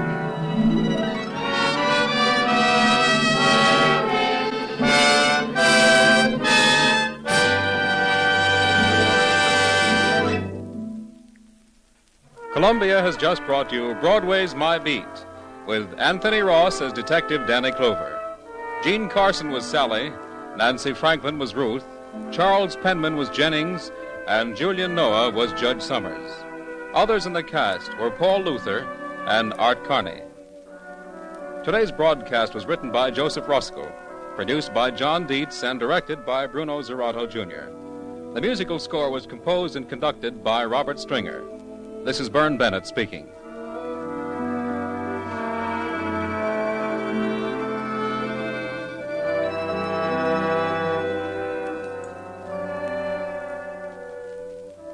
He may be a close neighbor of yours, or at least he lives quite near you.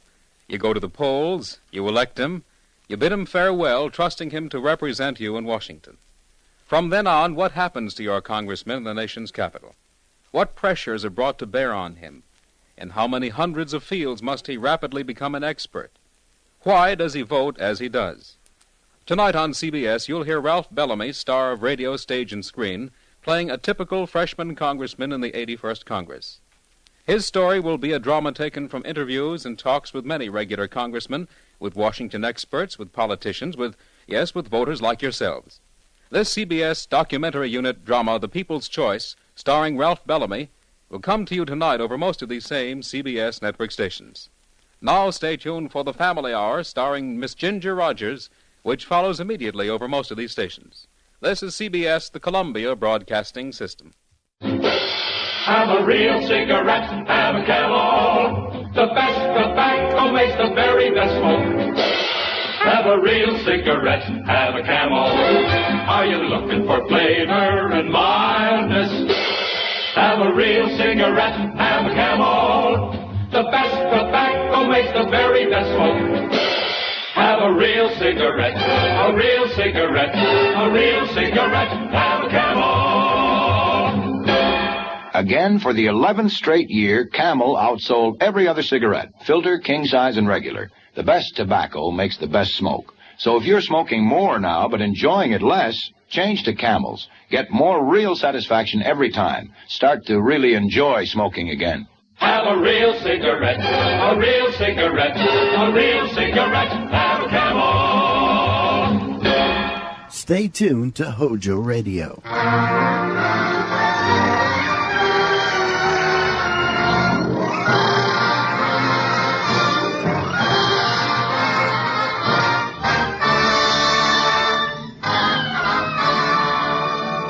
This is is the NBC University Theater, presenting a full-hour dramatization of one of the most distinguished works in modern Anglo-American fiction, E.M. Forster's novel, A Passage to India, starring Joseph Schildkraut as Dr. Aziz.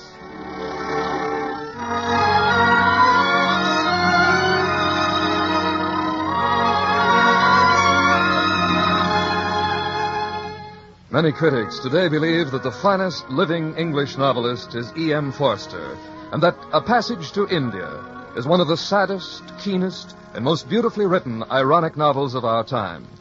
Although published in 1924, and though India is free today, this psychological study of the Indian problem remains a classic. It is impossible, of course, in a single hour to reflect all the complexities of Eastern and Western mind and character that make Forster's work a modern masterpiece. And therefore, in presenting this radio play based on the novel, we do so with a sincere hope that it will encourage our listeners to an actual reading of the book. Now, A Passage to India.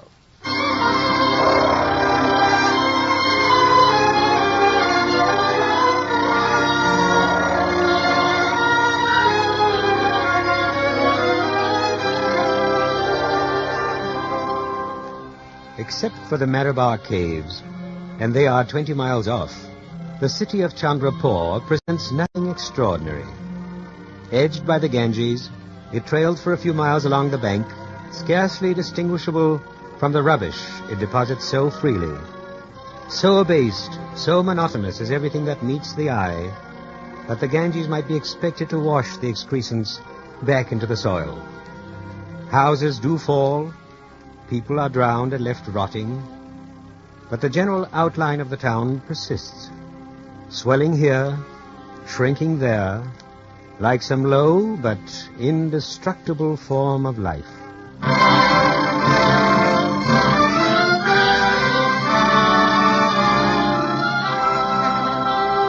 Inland, the prospect alters. Beyond the railway on high ground stand the houses of the British Civil Station. The station is sensibly planned, with a red brick club on its brow, and farther back, a grocery and a cemetery. The bungalows are disposed along roads that intersect at right angles. Everything is neat, precise. It shares nothing with the city, except the overarching sky.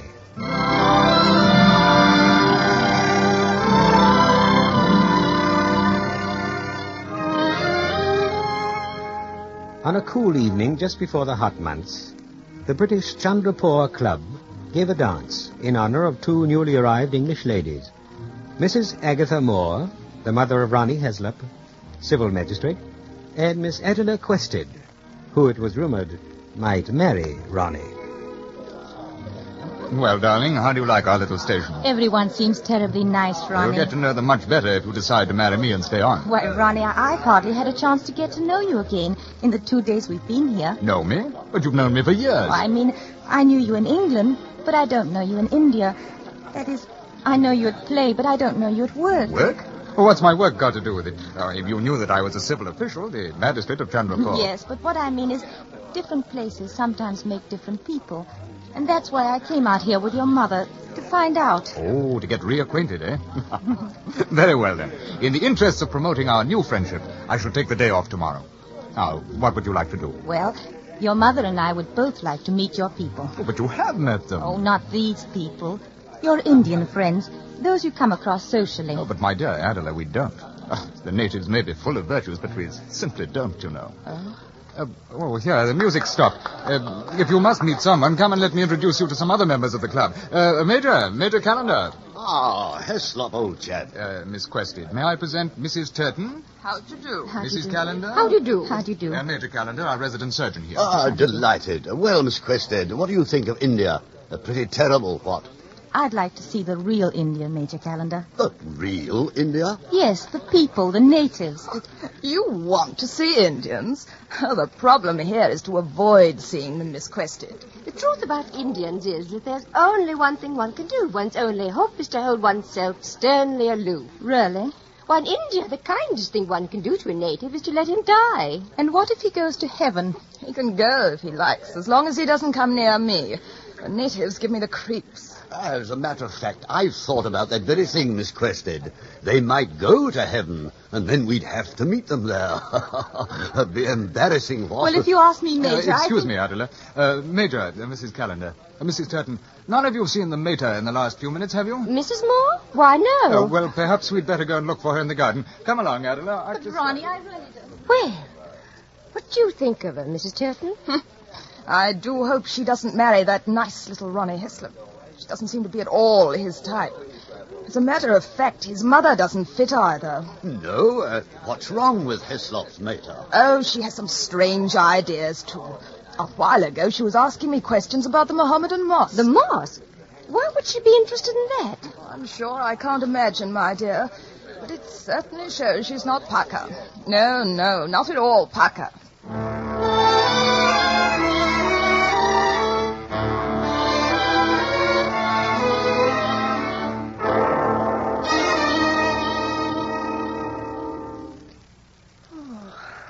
I didn't expect it to be so beautiful. Madame. Madame. Oh, you startled me. I beg your pardon, madame. This is a mosque. You have no right here. I beg your pardon, but you should have taken off your shoes. This is a holy place for Muslims. I have taken them off. I left them at the entrance. Oh, I ask your pardon, madame. I'm truly sorry for speaking. I was right, was I not? If I remove my shoes, I'm allowed. Why, of course. But you see, so few ladies take the trouble, madame, especially if thinking that no one is there to see. Well, that makes no difference. God is here. God is here. Very good. Very fine indeed, madame. I shall tell my community and all our friends about you. God is here. Very good indeed. I think you are newly arrived in India, are you not? Yes, how did you know? By the way you address me, may I please know your name, madame? Mrs. Moore. I'm here to visit my son. He's the civil magistrate here. Oh, no, excuse me, that is quite impossible. You see, our city's magistrate's name is Mr. Hislop. I know him intimately. He's my son all the same. I've been married twice. Oh. And widowed twice. I see. I, too, madame, have been married. I've only come from the club. They're having a dance, and it was so hot. Nay, I think you ought not to walk at night alone, madame. There are bad characters about, and leopards may come across from the Maraba Hills. Snakes also. But you walk about yourself. Yes, I am a doctor, though. Snakes do not dare to bite me, madame. A doctor? Then you must know Major Callender, the civil surgeon. Yes, I am his Indian subordinate. Oh, really? You mean you help him with his work? No. I am there so he can waste my time and cut me dead socially, madame. But what does it matter? I am a subordinate. I can do nothing about it, and he knows it. Oh, I beg your pardon. I'm sorry I should not speak this way in your presence, madame. But you have been so sympathetic. I would very much like to be of some service to you. Mrs. Moore, may I please escort you back to the club? Why, yes, if you like. Thank you. I wish I remember so I might invite you in. That is very kind of you, Mrs. Moore, but Indians are not allowed in the Chandrapur Club. No, not even as guests.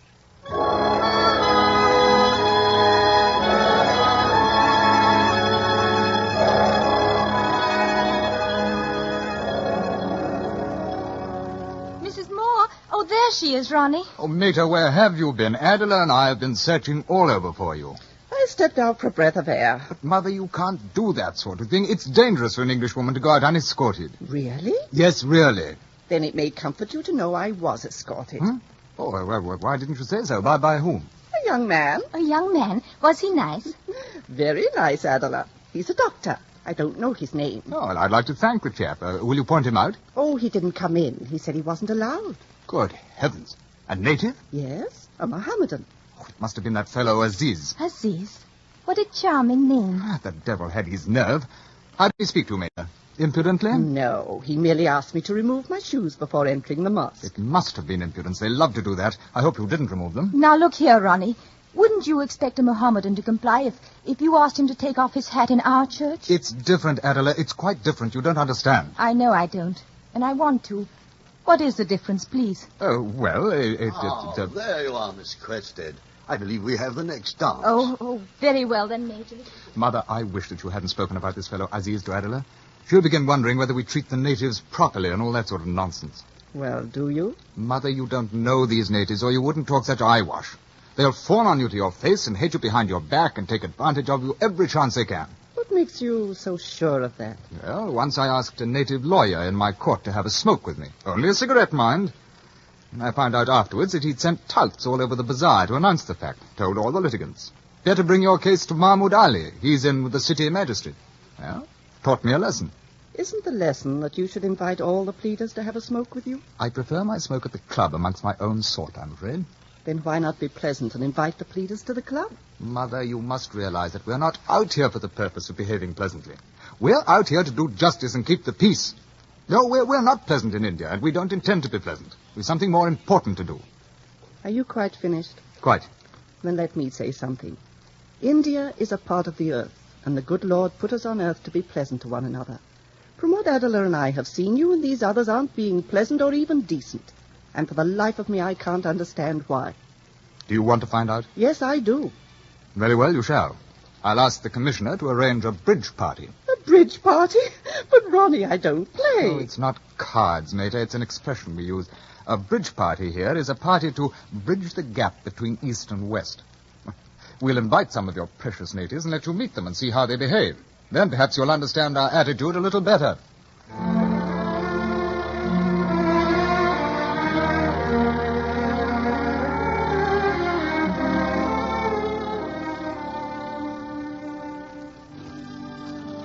To the Honorable Chandra Das, your presence is requested... No, your presence is expected at a party to be given in the garden at the Chandrapur Club in honor of the newly arrived guests, Miss Adela Quested and Mrs. James Moore. 3 p.m., the 3rd of November, 1924.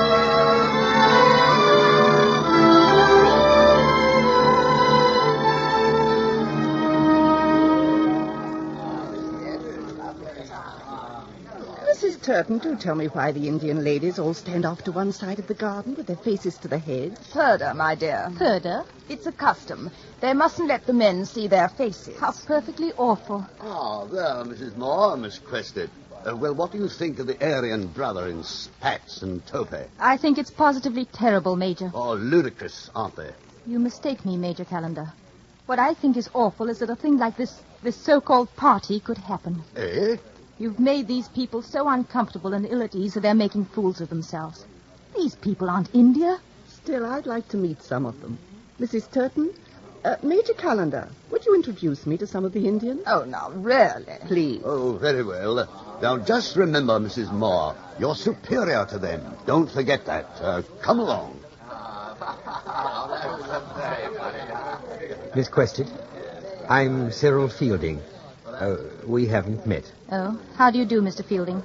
I couldn't help overhearing your conversation with the Major. I suppose you're going to tell me, too, that I mustn't fraternize. On the contrary, I'm rather a black sheep here at the civil station myself. I'm principal of the government college, and, well, frankly, I'm frowned upon because I try occasionally to promote a little understanding between the natives and the British. You're a friend of the natives? Yes? May I shake your hand, Mr. Fielding? Why? I envy you. I never seem to get a chance to know them. Would you care to meet one or two?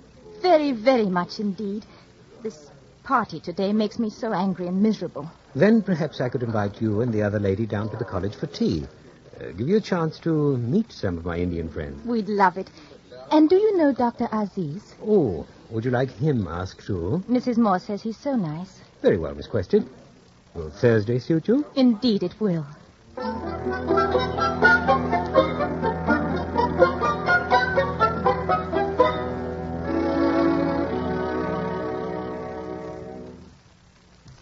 Miss Quested, I'd like you to meet a very dear friend, Dr. Aziz. How do you do? How do you do? Ah, and there is Mrs. Moore. Oh, you've met? Dr. Aziz is the young man I met at the mosque the other night. Of course. Would either of you ladies care to look around my college? Do show me around, Mr. Fielding. Adela and Dr. Aziz will want to stay here and get acquainted. I'm sure the doctor can tell her many interesting things about India. Very well. We won't be long. This way, Mrs. Moore. I'm sure you'll find it very, very interesting. Yes? A doctor must find his work very interesting. Yes. So very interesting. Yes. So you and Mrs. Moore met at the mosque. Yes. Miss Crested. I saw the mosque as we were coming in. I beg your pardon, Miss Crested. Yes. We are by nature a most informal people, really. You are? Yes. Oh, dear me, you know, I was beginning to sound just like Major Callender's wife. Not that bad, no. You must forgive me. You see, I've never been in India before, and I'm deathly afraid that I'm going to violate some obscure point of Indian etiquette. As a matter of fact, Miss Crested, there is no such thing, believe me. My people believe that so long as we cause no one discomfort, you see, that is etiquette quite enough. It does sound a good deal more practical than worrying about which spoon. May I ask a personal question, please? Certainly. They say you have come here to marry Mrs. Moore's son, the city magistrate? I may. What do your people think of Ronnie, Magistrate Heslop? We think it is a great honor to be a magistrate. That isn't what I meant. I have often thought I should like very much to be a magistrate. You still haven't answered If I were, I should sit right here in this very room doing justice, Miss Preston. You see, a poor widow would come along and she has been robbed, and I give her 50 rupees, and to another I would give 100, and so on. I suppose if you were magistrate, you would never punish anyone. Precisely, Miss Cresta, precisely. I would say, poor criminal, give him another chance. It only makes a man worse, much worse, to go to prison and be corrupted. And if the poor criminal went off and robbed another widow? Then I should give him enough rupees so he would not have to rob. A magistrate, I think, should be kind and not prejudiced. I beg your pardon. Do you understand, Miss Crested, what I am saying? Perhaps. Thank you. If so, you understand my people. I understand very few people, Doctor. I only know whom I like and dislike. Then you are an Oriental. Oh, I'm hardly that. I know nothing of India. And what would you like to know? I'd like to see it. So far, all I've seen is the civil station. Oh, you must visit the Marabar Caves. Marabar Caves? Oh, surely you have heard of them. No, I don't believe I have. Where are they? Oh, about 20 miles from Chandrapur. Believe me, they are very unique. I should love to see them. Very good. I will take you and Mrs. Moore. When? Any time you wish. I place myself entirely at your Anyone at home? It's Ronnie. Ronnie, in here. Yeah, what's happened to Fielding? Where's Mother? Good evening, Ronnie. I want you and Mother at once. There's to be polo. I thought there was to be no polo. No, everything's altered. Come along. I'll tell you about it. Your mother will return shortly, Mr. Heslop. Will you take some tea? I should like you to fetch her at once. I am sure one of Mr. Fielding's servants will be most happy to fetch her. Very well. Let's see that he does. Ronnie! There will be no need, Sahib. There they come now. Oh, don't trouble, Mother. I'll come out and meet you. Hello, Ronnie. You seem annoyed. I say, old man, do you think that you ought to have left Miss Quested alone? I really can't see the harm, Ronnie. Well, if you can't see, you can't see. But can't you understand the fellow's a bounder? He was as impudent as sin. He isn't a bounder. If he was impudent, perhaps his nerves were upset. Well, he'd better mind his precious nerves, or by heaven, he'll hear from me.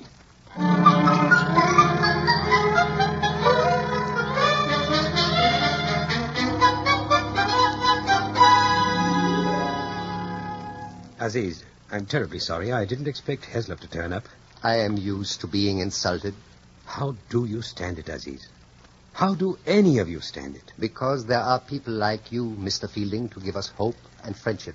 I don't suppose Heslop would have been so excited if he weren't hoping to marry Miss Quested. That is a mistake, I think. They do not think alike, Mr. Fielding. Mr. Fielding, why don't you marry Miss Quested? What? Oh, good Lord.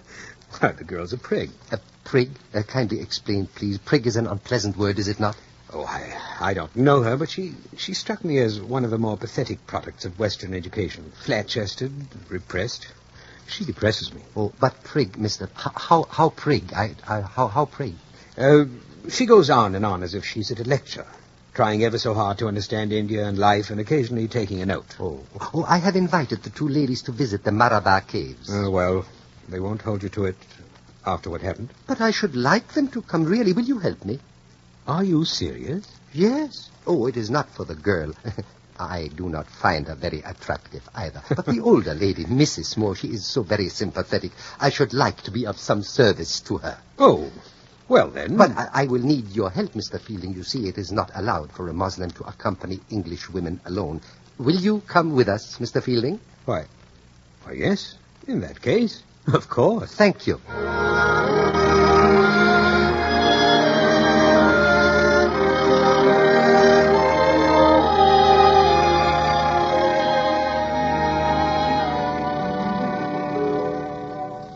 he's a Muslim. You can't do it, Adela. But why not, Ronnie? He's intelligent and interesting. The finest type of educated Indian. Why, if I were a woman of his own race, But that is the point. You are not a woman of his race. You're English. And if you intend to marry me, you'll have to stop this nonsense. But there's my official position to consider. I haven't decided to marry you yet. No, but you will. We're both a good deal of common sense, Adela, And what about love? Well, what about it? We're fond enough of each other. Not enough to trust me out on a harmless expedition, it seems. Not even with your mother along. Well, if you loved me, you wouldn't go. Well, I came to see India, and I intend to do it. I'm sorry, Ronnie. I'm going.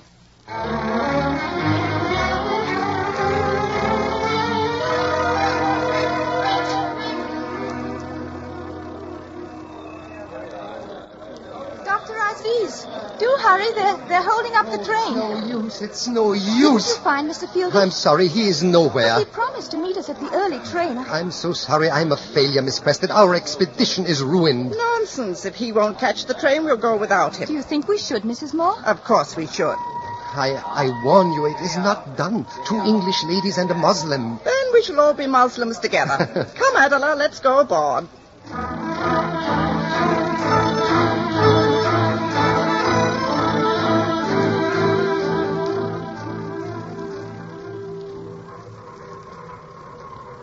I am afraid our Indian railroads are not very comfortable, Mrs. Moore. We're used to that. In just a few moments, the sun will rise, and we will be able to see the Marabar Hills. Oh, Miss Quested should be able to make a photograph with her camera. Miss Quested? No. I'm afraid she's dropped off to sleep. Yes. No. Oh, poor child. She had a frightful row last night with my son. I don't suppose she slept very well afterwards. Dear girl. I wonder what she's dreaming about.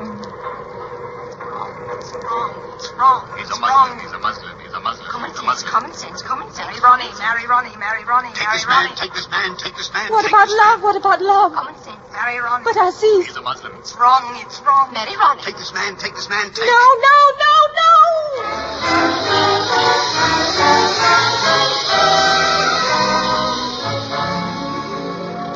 Oh, no. Angela, what is it? Miss Quested, are you all right? Oh, I fell asleep. Excuse me, where are we? We are almost there. Soon we will be in the Malabar Caves.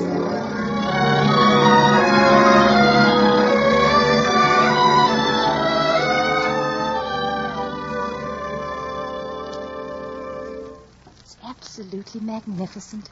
Look at that sky. Yes. Beautiful, is it not? The caves are a few hundred yards up the hill.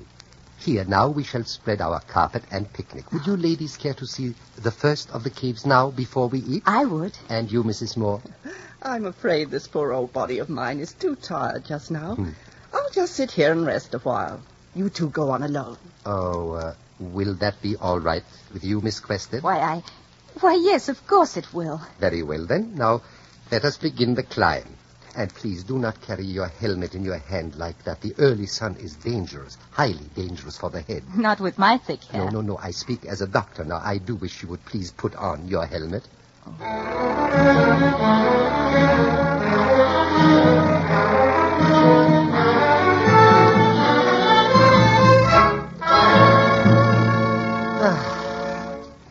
Here we are.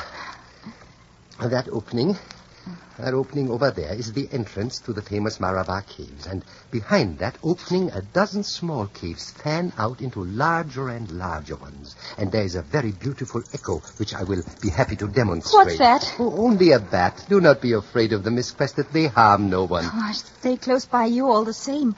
It looks so dark. Just one moment, please, while I light this lantern. There. Oh, you are trembling. Are you cold? No, it's not that. Oh, you are afraid. Miss Quested, there is absolutely no danger. I am here to protect you. You will be as safe as though your fiancé were here. My fiancé? Why, yes, Mr. Heslop. Oh. Yes, I have heard that you two are to be married soon, yes? Come on, Aziz, let's go in.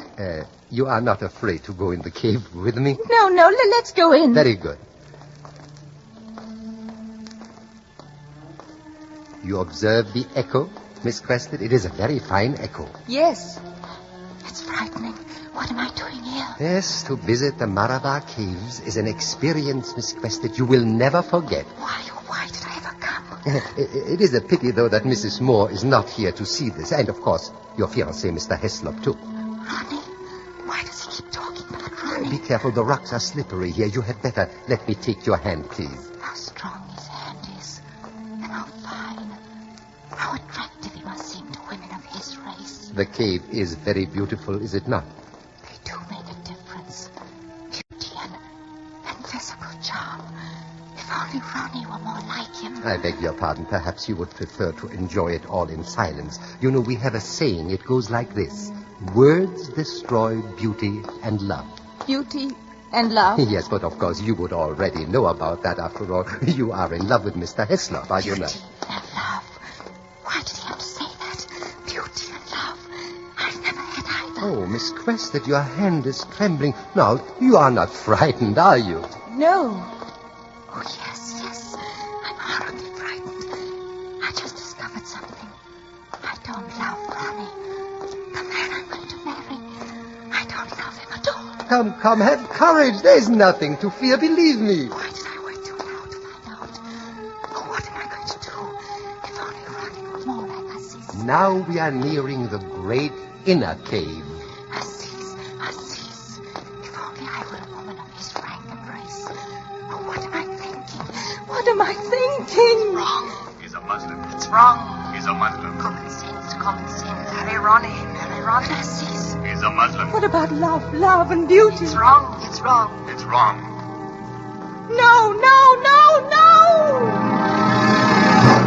Miss Crested, is something wrong? Yes, Assis. There's something I must tell you. I'm not going to marry Mr. Heslop. No, I do not understand. I can't explain it. I just can't marry him, that's all. Oh, Assis. But Miss Crested, marriage is good. I know. You know? You... Yes, of course. I have been married. I have 3 fine children. Oh, I might have known. You're a Mohammedan, aren't you? I suppose you have 4 wives like all the rest. Miss Crested, please. Please, you do not know what you are saying. I am an educated Indian. What difference does that make? Mrs. Turton says it all. 4 wives. 4. I beg your pardon, but you do not know how you have disgraced me with that remark. But Aziz... Please. I cannot bear the shame of it. Forgive me, please. Forgive me. Aziz, don't run away if I've said something to hurt you. Aziz, the lantern. Don't leave me here in the dark. Oh, Aziz.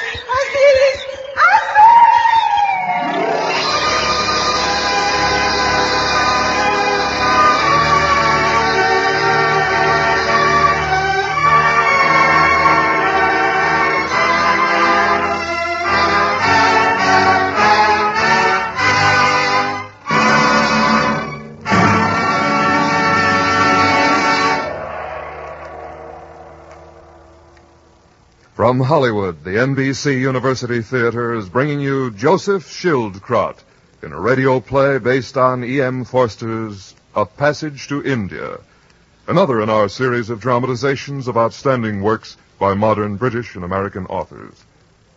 Information on how to obtain free materials on the authors and books presented in this series will be given at the close of the program. Our intermission commentator today on A Passage to India is a friend of E.M. Forster, Mr. Ralph Bates, who has distinguished himself as a critic, as a journalist, as an instructor in creative writing at New York University, and as the author of The Olive Branch and other novels. We present Ralph Bates speaking to you from New York. In all the novels Mr. Forster wrote before 1914, there is one theme that is never missing. The barriers between men, classes, cultures, and nations, and deeper still, the division in the very heart of man. He writes of the struggle between a man's inherited opinions and his creative impulse, between his practical sense and his instinct for generosity. Call one side the prose of life and the other the passion, as Mr. Forster does. Now, many authors have chosen this theme. Mr. Forster's distinctive quality is this. Though he stands nearer to the passion than to the prose, he will not rush into battle with a single cry. We must connect the prose and the passion, not oppose them. Intelligence and generosity are his gods. His manifestos are not battle hymns, but witty and humane discourses. His wit, like his thought, is often brilliant, but it is the truth of his wit which astonishes, not its sheer candle power. It is the same with a passage to India written after the First World War, when public evils, such as imperialism, forced themselves upon attention.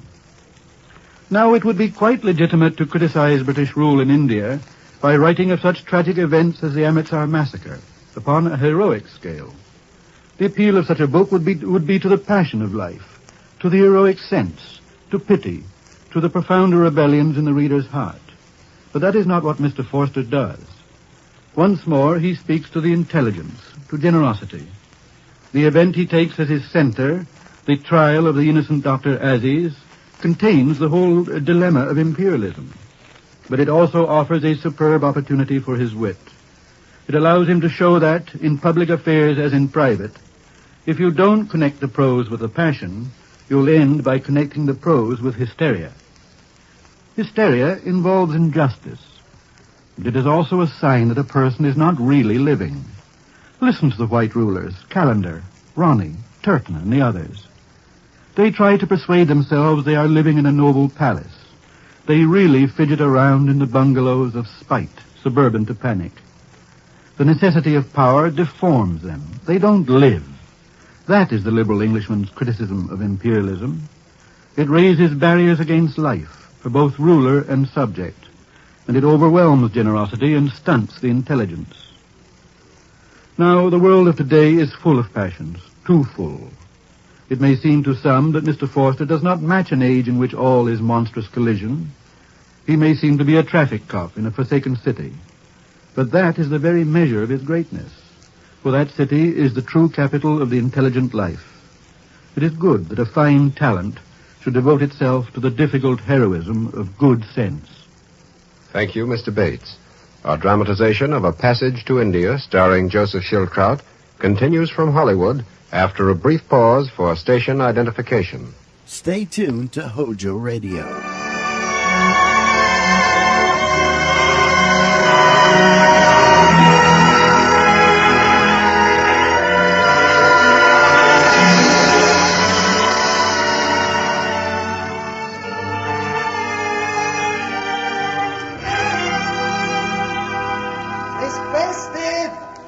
Miss Quested! Hello! Hello in there! Oh, Mr. Fielding! Mr. Fielding! Why, it's Aziz. Mr. Fielding, praise Allah, you've come. I missed the train and persuaded Mrs. Turton to drive me up. What's wrong, Aziz? You're white as a sheet. Mr. Fielding, strike me, kill me. Don't be an idiot. What's happened? Mr. Fielding, Miss Quested has disappeared. What happened? We were in the cave. She made some remark which upset me terribly. I was very overcome, and I rushed away to regain my balance, and when I came back, she was gone. You don't suppose she's lost in the cave? I have searched it. She must have come out, because her camera was lying outside with the strap broken, and her sun helmet. Hello, that's bad without a helmet. She'll have to watch out for sunstroke. I could kill myself. I have disgraced myself by failing in my responsibility. Pull yourself together, man. Fielding, look! There, look down the plane. Good heavens. Is it not Miss Quested and the other ladies getting into a car? You're right. That's Mrs. Turton's car. Then she's all right. Oh, thank heaven. Well, they're driving off. That's most strange. Hi! Mrs. Turton! Miss Quested! Hi! It is too late, Fielding. They did not hear you. Well, of all the unnatural, unheard of, unexcelled acts of impoliteness, they didn't even wait for us. I do not understand it. Neither do I. I'm going to demand an explanation the minute I get back to Chandrapur.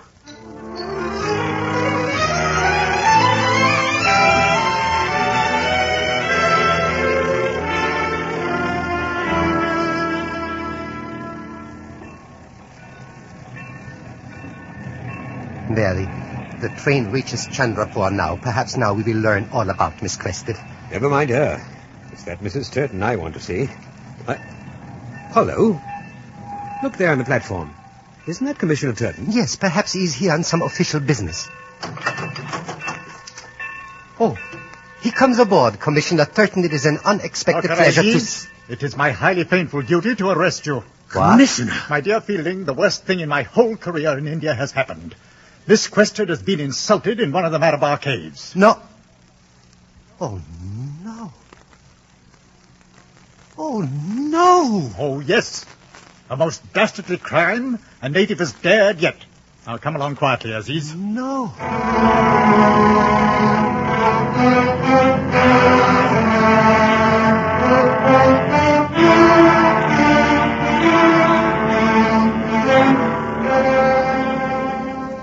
Now, see here, Turton. I demand an explanation. Calm down, Fielding. Dr. Aziz was arrested for molesting Miss Quested in one of the caves.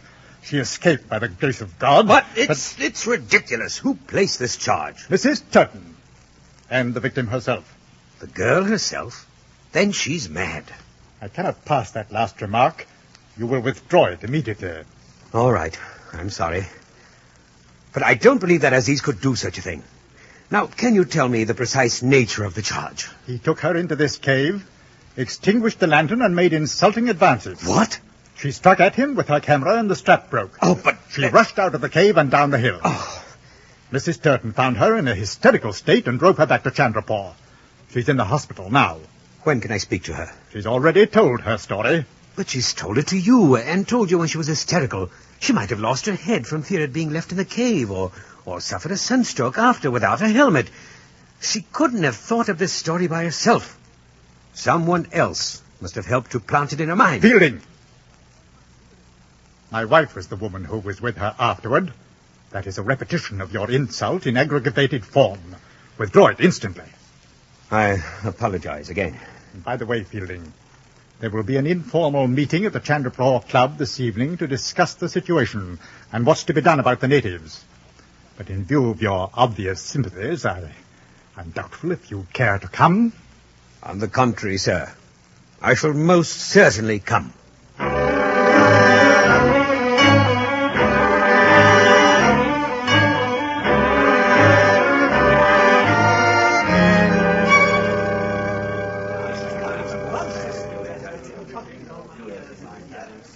I tell you, it was a lucky moment when I drove up to the Marabar Caves. I had a feeling there was something evil going on. She was positively hysterical, just flung herself about. And she'd suffered hundreds of cuts from the cactus. If it was the cactus. Oh, it's terrible, just terrible. Attention! Your attention, please. Will this meeting now come to order? Now, first I want to talk especially to the ladies. Now, there's not the least cause for alarm. Keep cool. Keep cool.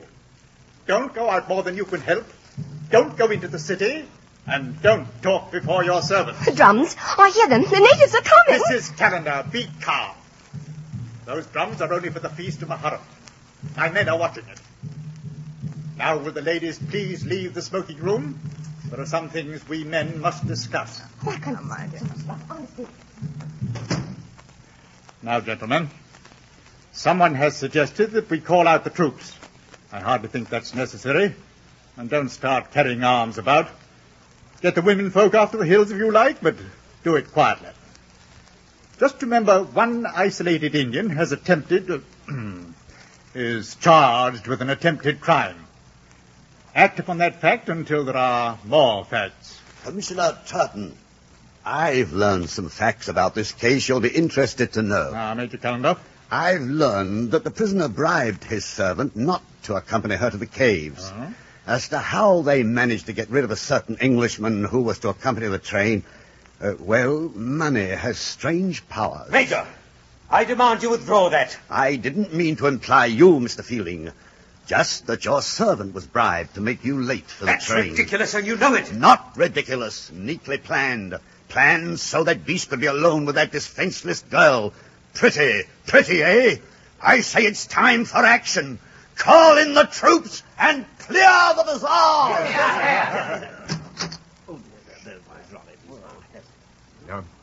Please sit down, gentlemen. I only want to listen to what has been decided. Careful. The native has a friend here. Why doesn't the swine stand up? Mr. Fielding, what has prevented you from standing up? May I make a statement? Certainly. Very well. I believe Dr. Aziz to be innocent. You have a right to hold that opinion, but is that any reason to insult Mr. Heslop by not standing for him? If you will let me finish. Do. I am waiting for the verdict of the court. If he is guilty, I resign from British service and leave India. I resign from the Chandrapur Club now. Mr. Fielding, one moment. You're not to go yet. Before leaving this club, from which you did very well to resign, you will express your contempt for this crime and you will apologize to Mr. Heslop. Are you speaking to me officially, sir? Or as a man? I regret I demeaned myself to meet you at this station. You've sunk to the level of your native associates. You're weak, rottenly weak. Now get out. Get out!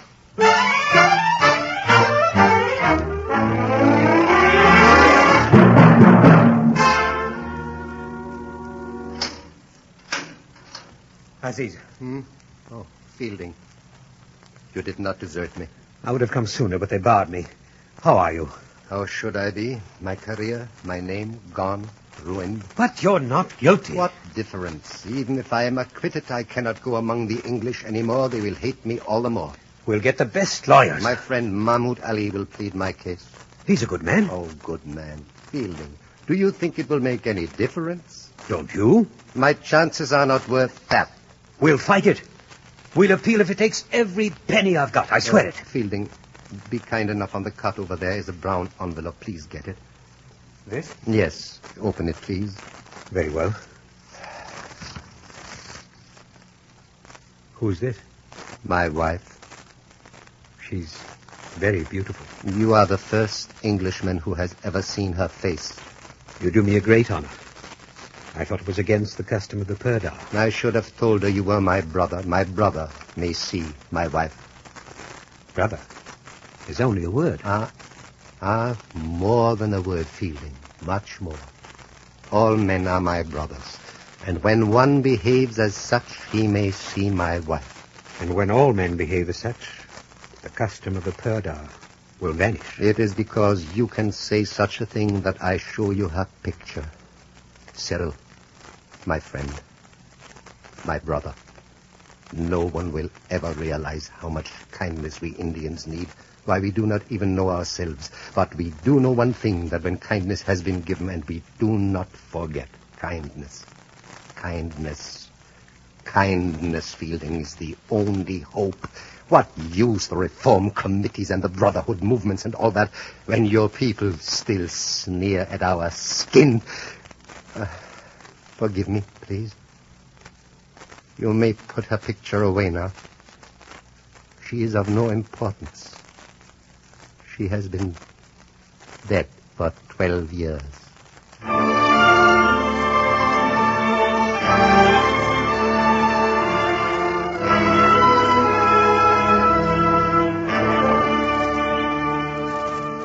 Major Callender says you're almost well, Adela. Mother and I have come to fetch you home. Hello, Mrs. Moore. Here, let me kiss you, darling. No, don't touch me, Ronnie.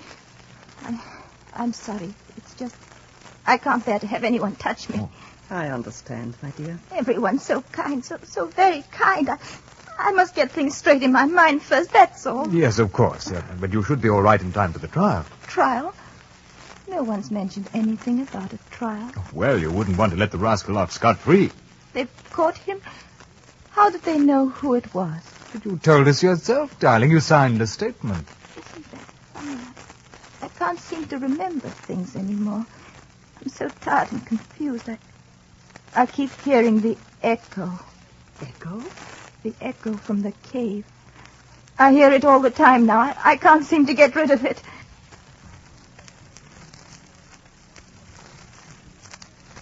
No, my dear. I don't suppose you ever will. Oh, Mother, for heaven's sake. Mrs. Moore, what is this echo? Don't you know? Mother, I forbid this. We were counting on you to testify in the witness box. But if you're going to talk like this... Why do you want me in a witness box? Why? Well, to confirm certain points. I should think you'd want to testify, Mother. No one blames you, of course, but the fact is, you did drop out and encourage Adela to go in with him alone. My son, I shall attend your marriage, but not your trial. It isn't my trial. Are you so sure of that, Ronnie? Suppose I get up in the witness box and say what I really believe, that this poor girl had a hallucination, that perhaps she even wanted such a thing to happen to her, and that now she's been driven half mad by you, by the Turtons, by her own feelings of guilt. Suppose I say those things. Then whose trial is it? You are insane. You're absolutely insane. Ronnie, he's innocent. Aziz is good. I must have made a mistake, Ronnie. Hush, Adela, you must be quiet. Oh, Ronnie, help me, Ronnie. I don't know what's right. Just don't leave me. No, I won't. I won't. And you haven't made a mistake, but you must be more careful about what you say. I can tell you this, Ronnie. I'll not help you to torture that young man for what he never did. Mother, if you have any evidence in the prisoner's favor, it is your bounden duty to go to the witness box for him. I assure you no one will stop you. No, I... Very well, then. Now, if you will excuse me.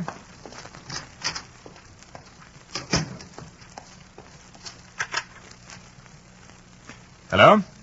Yeah, get me the police commissioner, please.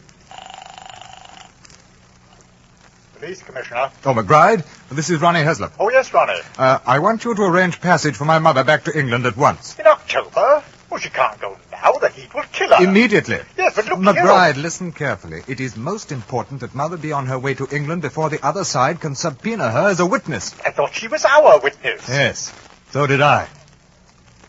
Oh, I see. Very well, Ronnie. I'll take care of it at once.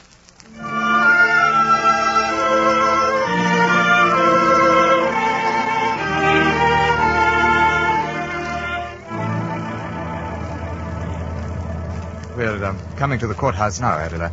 How do you feel? Oh, I'm sure to break down. I can't. Adela, you mustn't. We're depending upon you.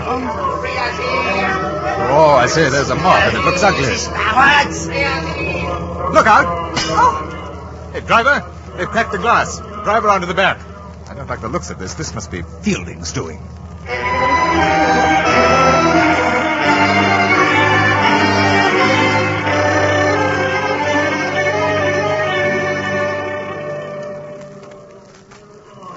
Well, we don't have to worry about the judge. Yeah, it's old Das, isn't it? Yes, he's a native, of course, but he's too frightened to acquit. When are they going to start? This court is now in session. The case of the British Raj versus Dr. Aziz.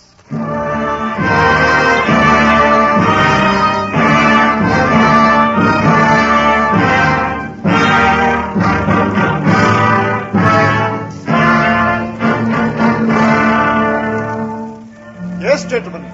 It was at the home of a certain Mr. Fielding that the prisoner met Miss Quested, and there conceived his evil desires concerning her. And need I point out a certain scientific truth that that the darker races are physically attracted by the fairer, but not, I repeat, not vice versa. This is not a matter of bitterness, but merely a fact which any scientific observer will confirm. Even when the lady is so uglier than the gentleman? Turn that man out! Proceed, Mr. McBride.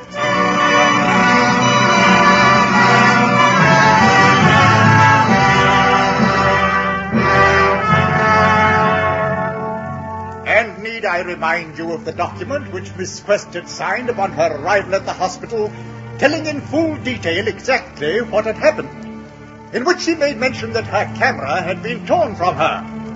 That camera, ladies and gentlemen, was discovered on the person of the prisoner.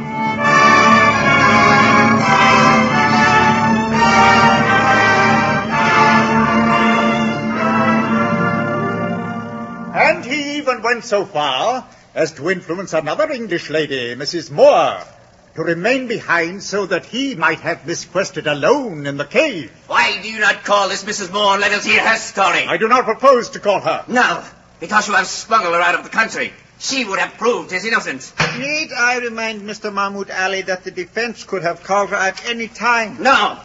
She was kept from us until too late. And too late.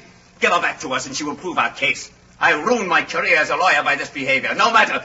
We are all to be ruined one by one. Mr. Ali, this is no way to defend your case. Unless you sit down, I shall exercise my authority. No need for that. This trial is a farce. I can stand no more. I'm going. You can get Aziz another lawyer. Oh, they always lose their heads, these people, like children. I say, Hislop, old chap. Oh, Commissioner Tetton? I'd hoped to spare Miss Quested, but now we've got to call her at once. Do you think she can go through with it? Oh, don't worry. I've braced her to it.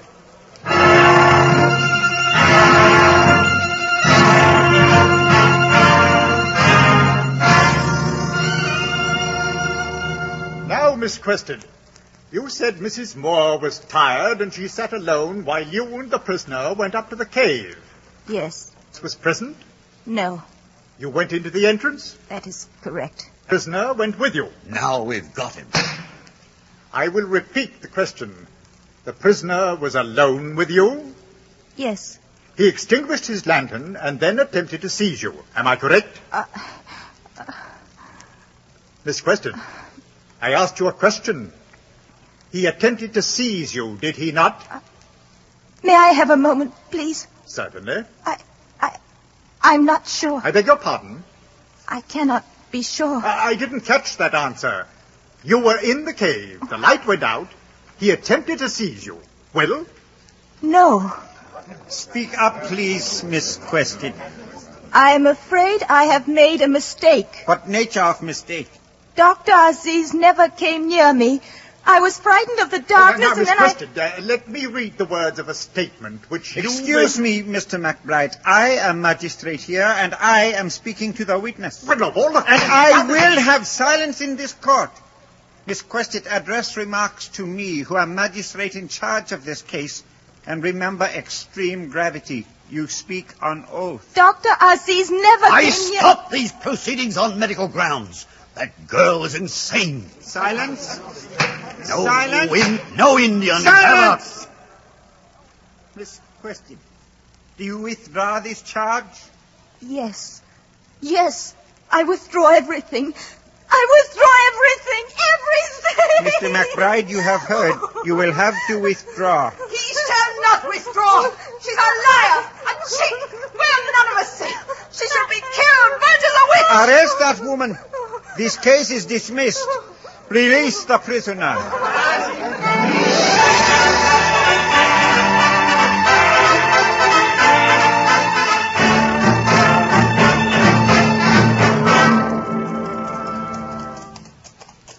It was good of you to ride as far as Amagir with me, my friend. Aziz, I hoped I might convince you not to desert us. It is no use. My mind is made up. But to give up your practice, your friends, to ride off and become a medicine man to some backwoods Raja? Why? The English frightened me, Cyril. When a man is frightened, he can only do two things. He can kick and scream on the committees and in the political parties, or he can retreat to the jungle where no English ever comes. And why should you choose to retreat? Because of you. I don't understand. If all Englishmen were like the Teutons and the Burtons and the Calendars, then I could stay and fight. But the good English, the decent English like you, my friend, and Mrs. Moore, you have disorganized my hatred. But if we're friends, why do you run away? Because at last I am an Indian. And my loyalty is undivided now, and my heart is for my people. We're almost to the fork of the road.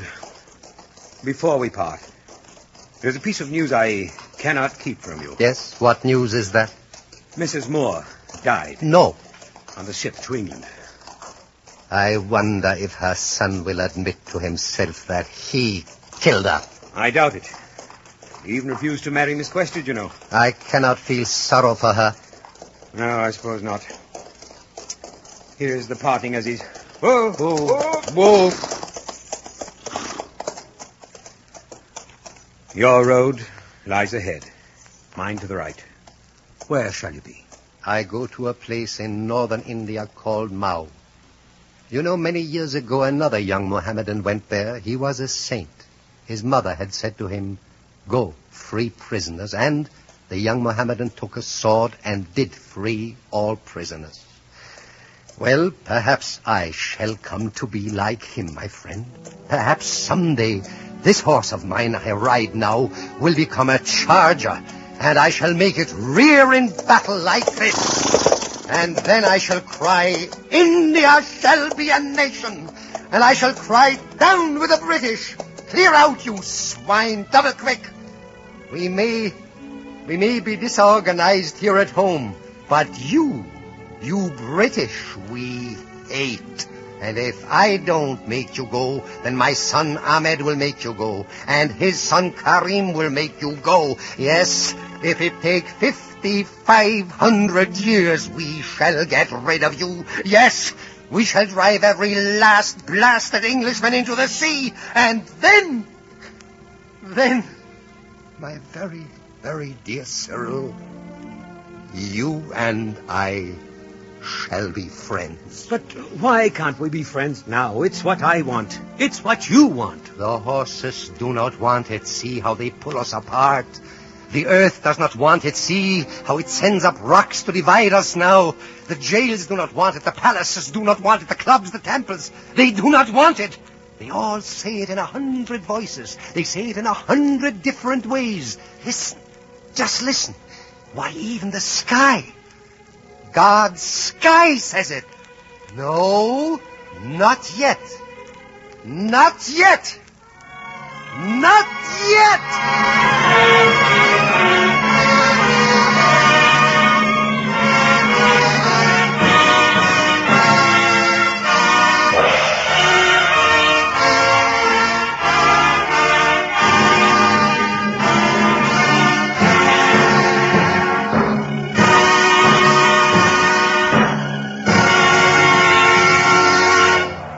The curtain falls on our dramatization of the E.M. Forster novel, A Passage to India, another in our current series of radio plays based on outstanding works of modern Anglo-American fiction.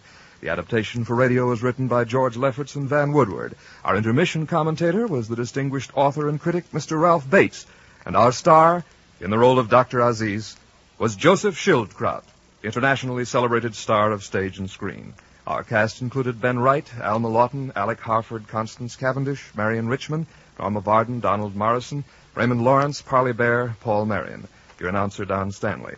Next week at this time, the NBC University Theater turns to the work of an American author, John Dos Passos, as we present a radio play based on his famous novel, Three Soldiers.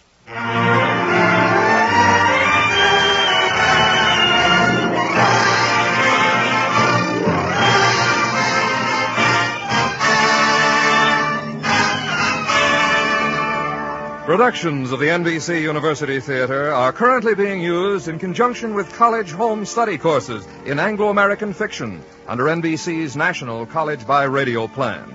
This plan permits NBC listeners to obtain college-supervised, organized education at home by means of radio listening and supplementary study.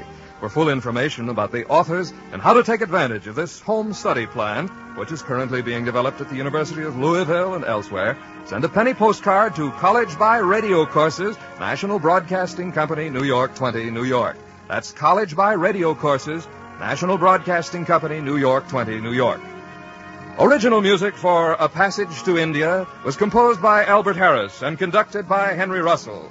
The production was directed by Andrew C. Love.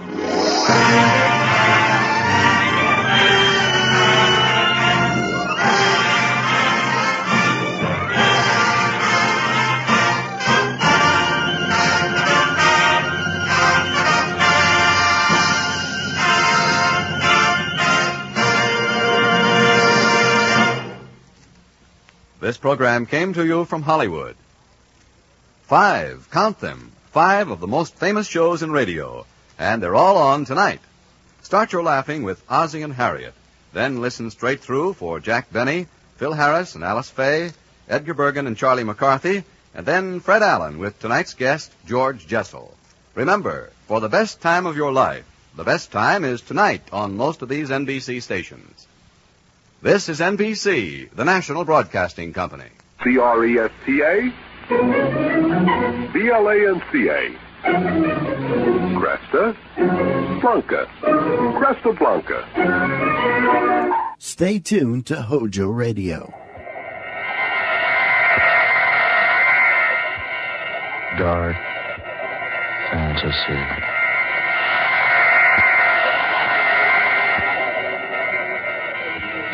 Spawn of the subhuman.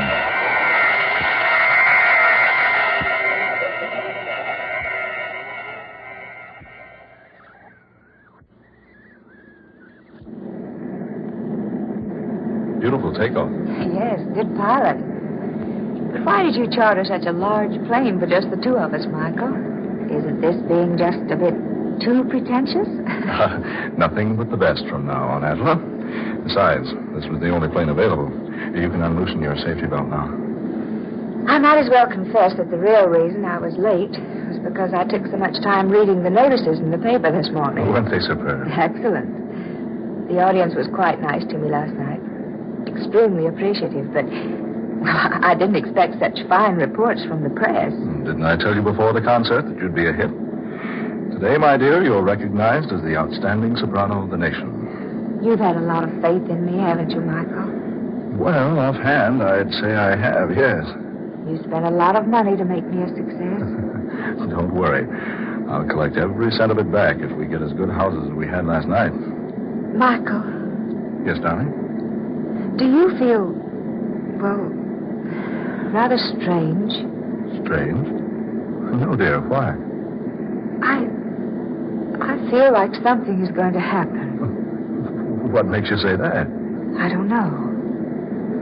A feeling of impending danger just seemed to come over me all of a sudden. Danger? What possible danger could we be in? I don't know. But I've had this feeling before. It's like someone had spread a shroud down over this airplane. Oh, now that's a peculiar way to talk, Adela. It's the same sort of feeling I had that day Stephen disappeared. Stephen Wilder? Yes. Adela. I was riding in my car that day. I'd been to a matinee with several of my friends. We'd had a glorious time. I was quite happy. So I drove out into the country with the top down on my car. The wind was blowing against the car, just as it's blowing against the plane now. And the sun was glistening on the bright metal of the car, just as it's glistening on the wing out there. Darling, please don't think of that now. Oh, it was a lovely day. Just like today. My heart was very light. I was happy. Thrillingly happy. Stephen and I were to be married within a week. Adela, please. And then, for no reason at all, I had that strange feeling. It just came out of nowhere and settled down around me like a huge cloth might cover the body of someone who had just died. Don't talk that way, darling. It was the strangest feeling I'd ever experienced. Weird. Terrible. It gave me the feeling that 100,000 evil spirits were racing at a maddening pace behind my car, trying to catch up with me, clutch me in their bony, fiendish hands. That was so long ago. 5 years. So long ago. It seems like yesterday. Then, when I speeded up the car, something began to pound in my ears. It's pounding there now, Michael. It's pounding there now. Adela, please. The faster I drove, the more that evil shroud hung over me. I gave the car more gas. More. And then... When they found you in the wreckage, they thought you were dead. I couldn't make the curve. The motor had reached full speed. I could think of but one single danger. The invisible danger that raced there behind me, striving to catch me in its hold. But there was no one. Nothing. Oh, but there seemed to be.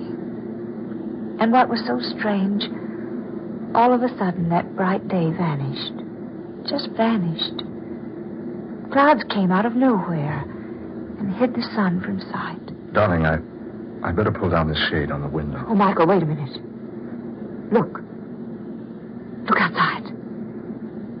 Clouds. They're flying below them. And they've completely blotted out the sun. The sun will be out in a minute. Oh, it's just like that day. Clouds hiding the sun. Just like they did that day. Oh, just a coincidence. Dark, dreary clouds. Followed by loud bursts of thunder. Listen. Oh, Michael. What does it mean? Nothing at all. Just a thunderstorm. Pilot will go up and fly above it. Why didn't he go up above the storm when he saw it? Oh, I don't know. Because he didn't see it, that's why. Certainly he did. No. Oh, it came up. Just like that day 5 years ago, out of nowhere. It came up before the pilot was even aware of it. Oh, nonsense. It wasn't nonsense 5 years ago. First the clouds, then the thunder, then it began to rain. Well, look for yourself. It's not raining now. It's nothing but an electrical storm. See, we're going above it. Oh, Michael, I'm frightened. There's nothing to be frightened about. There, look. There's the sun again. It was all so strange. That feeling. The clouds hiding behind the sun. The thunder. Sure, but no rain. Mr. Brock? Oh, Michael. Darling, just the pilot talking to us over the talkback system. Push that button right there so I can answer him. Mr. Brock, Miss Rhodes. Yes, pilot, what is it? Don't be alarmed about the storm. We're above it now. Oh, yes, thank you. Just an electrical storm, isn't it? No, sir. It's more than that. It's raining cats and dogs down there. Michael. Rain. Oh, Michael. We're up above the storm. Nothing can harm us here. You remember, don't you? I never saw Stephen Wilder again after that experience I had 5 years ago. Yes. Yes, I remember. No one ever saw him again. He just disappeared. Please, darling, don't think about it anymore today. You're tired. Perhaps a little rest would do you good. Oh, yes, you're right. I am tired. Just lie back and relax then. Honestly, sweet, there's nothing to be worried about. We just happened to run into a storm and you thought about that old experience of yours. I wonder, Michael.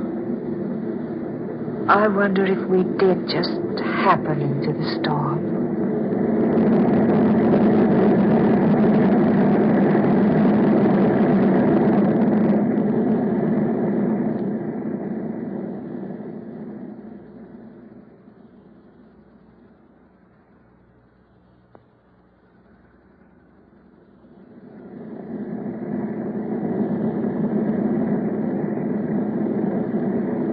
Michael, where are you, darling? Over here, dear. Did you have a good sleep? Oh, I did sleep after all. Why are the lights out? Oh, I turned them out so you'd sleep as long as you could. Yeah, I'll switch them back on. There. What time is it? 9:30.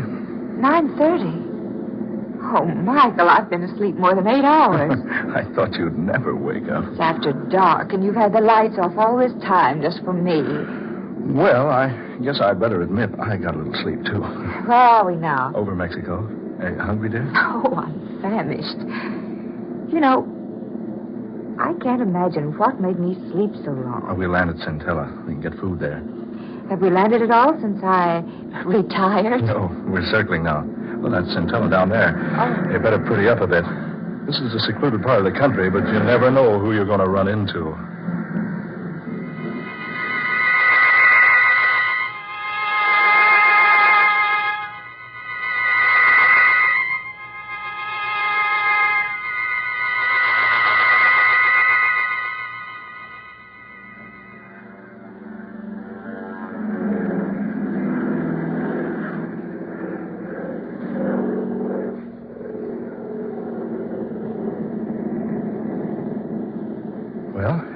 Centella. How long before we're in Monterey? Oh, about an hour. Did you get good reservations? The best. Did you enjoy your dinner? Oh, immensely. That was a nice place. Certainly a rough landing field, though. Well, it's not actually a landing field. We had to land someplace to refuel before we got to Monterey, so I picked Centella. I enjoyed it. A quaint little place. It's a funny thing, Michael. Did you notice the plane? What do you mean, dear? It didn't look a bit like it had been in a rainstorm. I thought you'd forgotten all about that. Of course, it didn't look like it. We flew above the rain before it started. Oh, yes, that's right. Well, if you don't mind, I'm going to spend the next hour looking through my fashion magazines before we land at Monterey.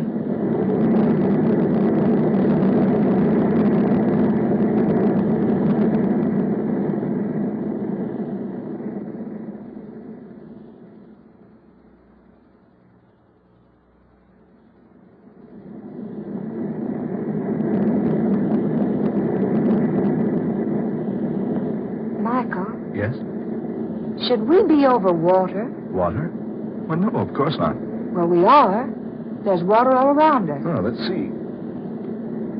By heaven, Adela, you're right. The pilot's off his course. Surely you must realize it. Oh, you better go up and find out. Yes, I will. I'll be right back. Hurry, Michael, for heaven's sake. Right. Door to the pilot's cabin's locked. I say, pilot. Pilot. What's wrong, Michael? Oh, the door to this cabin is locked. Curtain over the windows pulled down inside. Pilot, open up. Look, he's raising the curtain. Michael. Good Lord. A thick, hairy arm. Michael. That's not our pilot at the controls. It's a monkey. A gorilla. Oh, Michael. Are we dreaming? No. No, it's true. A live gorilla piloting our plane. But that's impossible. No, confounded door's locked. Open this door. Open up. Oh, Michael, be careful. Look at him. Peering back at us. Those little beady eyes. And an expression on his face that almost human. This is fantastic. How in the world did we ever come to be in the air with a creature like that? We had our regular pilot when we landed at Centella. I saw him climb down out of the cabin. So did I. But I never did see him again before we took off. Naturally, his back was to me when I gave him the go-ahead signal. Oh, Michael. Michael, now what? Oh, we're over land. It's bringing the plane down. Oh, Michael.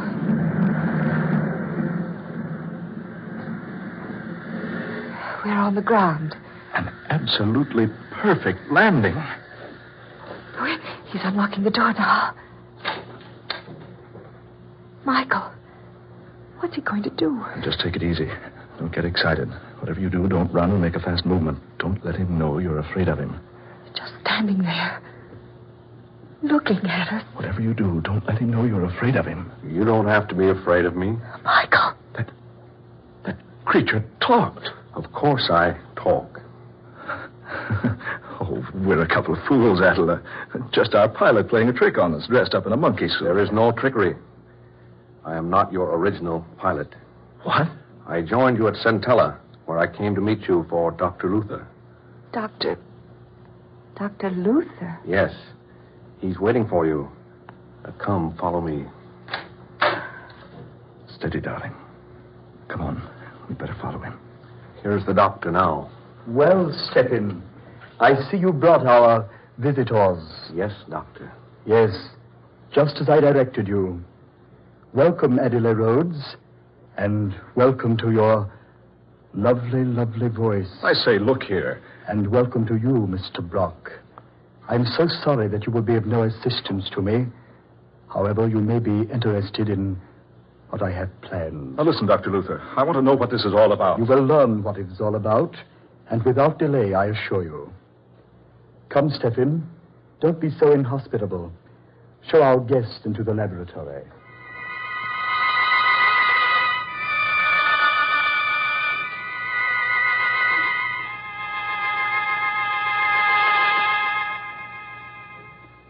Sit down over there, my dear. Over here, Mr. Brock. Michael. Dr. Luther, I demand an explanation. Where are we? Why have you brought us here? You're too full of questions, Mr. Brock. I've already told you I'm about to show you why I brought you here. Here, high in these mountains, secretly, I've been working for 5 years, experimenting, testing, trying to accomplish what everyone would have said was utterly impossible had I told them about it. But I didn't tell anyone. Instead, I came here and built this laboratory. You see, it's fully equipped and modern in every detail. Now, look here, Dr. Luther. During those 5 years, I trained Stephen here. I believe you will agree my training has been very successful. You now see an almost full-grown gorilla, behaving like a human, acting like a human, even talking like a human. I've been very kind to you, haven't I, Stephen? Yes, Dr. Luther. Of course you have been kind. Yes, just so. Scientists back there in your world, my dear Miss Rhodes, will tell you it's impossible to completely train a gorilla. That is the second point in which I've proved them wrong. Stephen, sing for us. Yes, Doctor. Si può, signore, signori. Doesn't he have an excellent voice? Did you hear that? Impossible. Sing again, Stephen. Oh!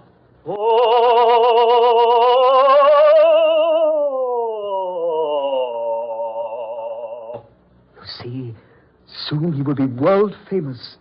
I shall travel with him, take him to the four corners of the earth, and show people how well my gorilla sings. Oh, Michael.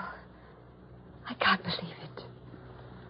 That's Stephen Wilder's voice. It can't be. Ah, but it is. Yes. Now I remember. Now I know who you are, Dr. Luther. Stephen Wilder had an appointment with you that day he disappeared 5 years ago. I'd forgotten all about it, but I just now remembered. So that's what happened to Stephen Wilder. You kidnapped him and brought him here and... You... Precisely. I brought him here to do what others said could never be done. When I chloroformed him 5 years ago and brought him here, I thought I was ready. But my gorilla wasn't. So I had to wait.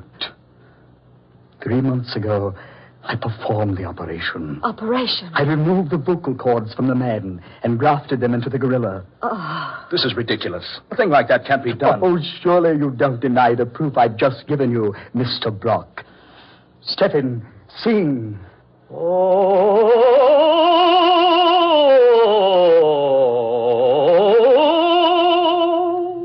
You recognized that voice, Miss Rhodes, the moment you heard it, because you'd sung operas with Mr. Wilder so much.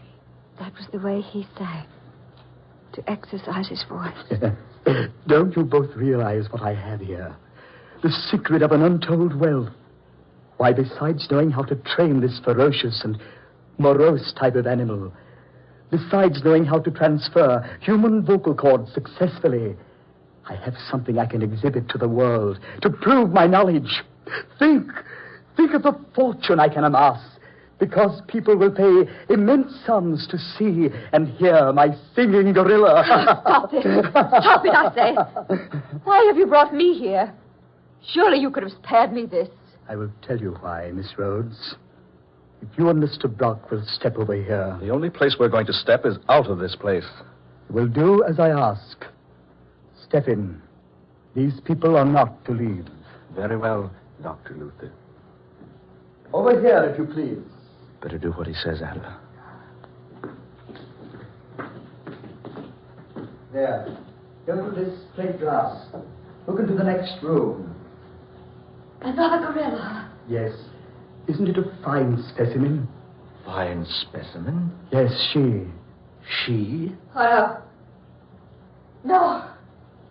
You're not planning. I've trained her very carefully. She was so much more responsive than the male. Now that she's able to obey me, I'm quite ready for the rest of my plans for her. Oh, no. No, you can't. I won't let you. I'll say if you can. Neither of you will be able to prevent it. Soon I'll tour the world with the most amazing exhibition on earth. A male and a female gorilla singing all the world-famous operas. Look here, you... Wait a minute. I just happened to think of something, Doctor. Yes? Do you remember the day Stephen Wilder had that appointment with you 5 years ago? Yes, certainly I remember. I'd been planning to obtain possession of him so I could bring him here.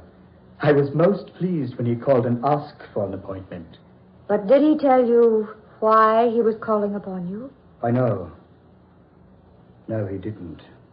He came to you, Dr. Luther, because he was losing his voice. You must be wrong. I am not wrong. I am the only one he told about it. It had been worrying him for a long time.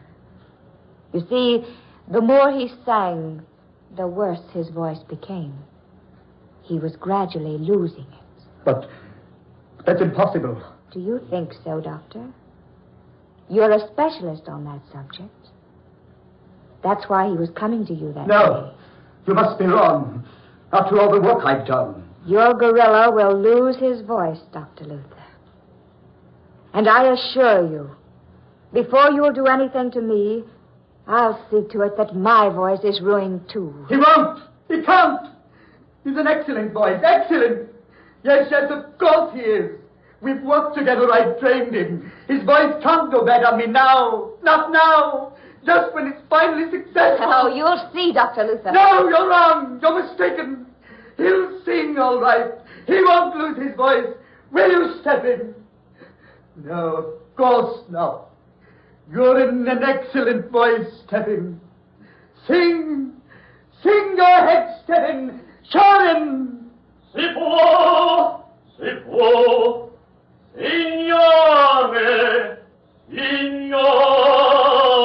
There, you see? Did you hear that? A beautiful quality, beautiful tones. Oh, Maria. Listen, Doctor. Stephen! What's wrong? Try again. Oh, Maria. Now you think I'm wrong. So, it's true. Stephen, you devil. After all I've done, after all my work, this is what I get as a reward. I've sacrificed everything. My position, my career, all my money, and this is what happens. Well, there's one way, Stephen. By heaven, there's one way. Get back, Adela. You got a gun. No, Dr. Luther. That bullet hit that beast, but look at him. Stop! No, Stephen! Stephen, no! Stephen, let go of me! Stephen!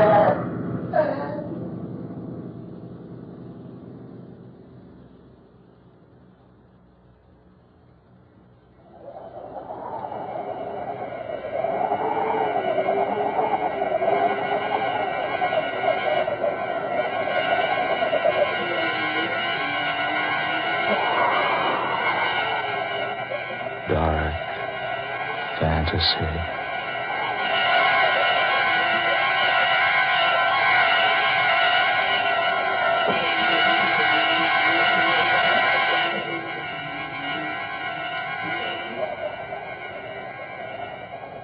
You have heard Spawn of the Subhuman, tonight's original tale of dark fantasy by Scott Bishop.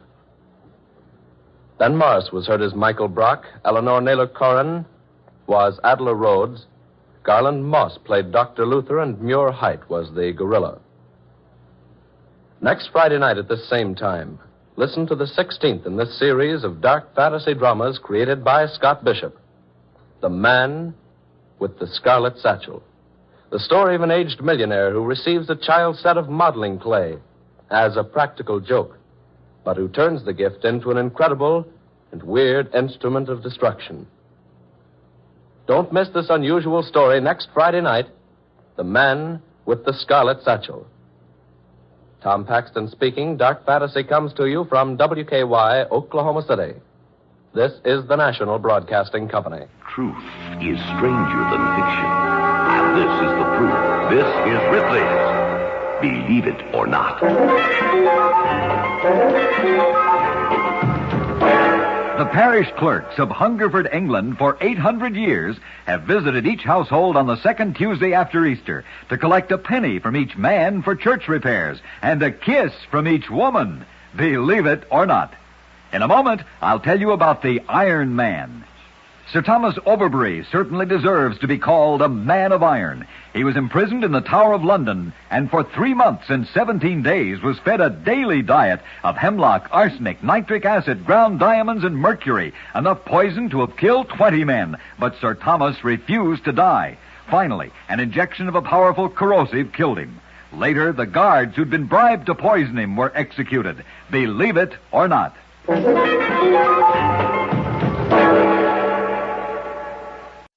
The instant coffee with a famous flavor. That's Instant Maxwell House, the happiest combination in coffee. Wonderful, good to the last drop flavor, combined with the convenience and thrift of coffee made instantly in the cup. So easy, no pot, no grounds. So thrifty, saves you real money compared to ordinary coffee. So truly good, pure roaster fresh flavor. Try Instant Maxwell House, the instant coffee with a famous flavor. Instantly good to the last drop.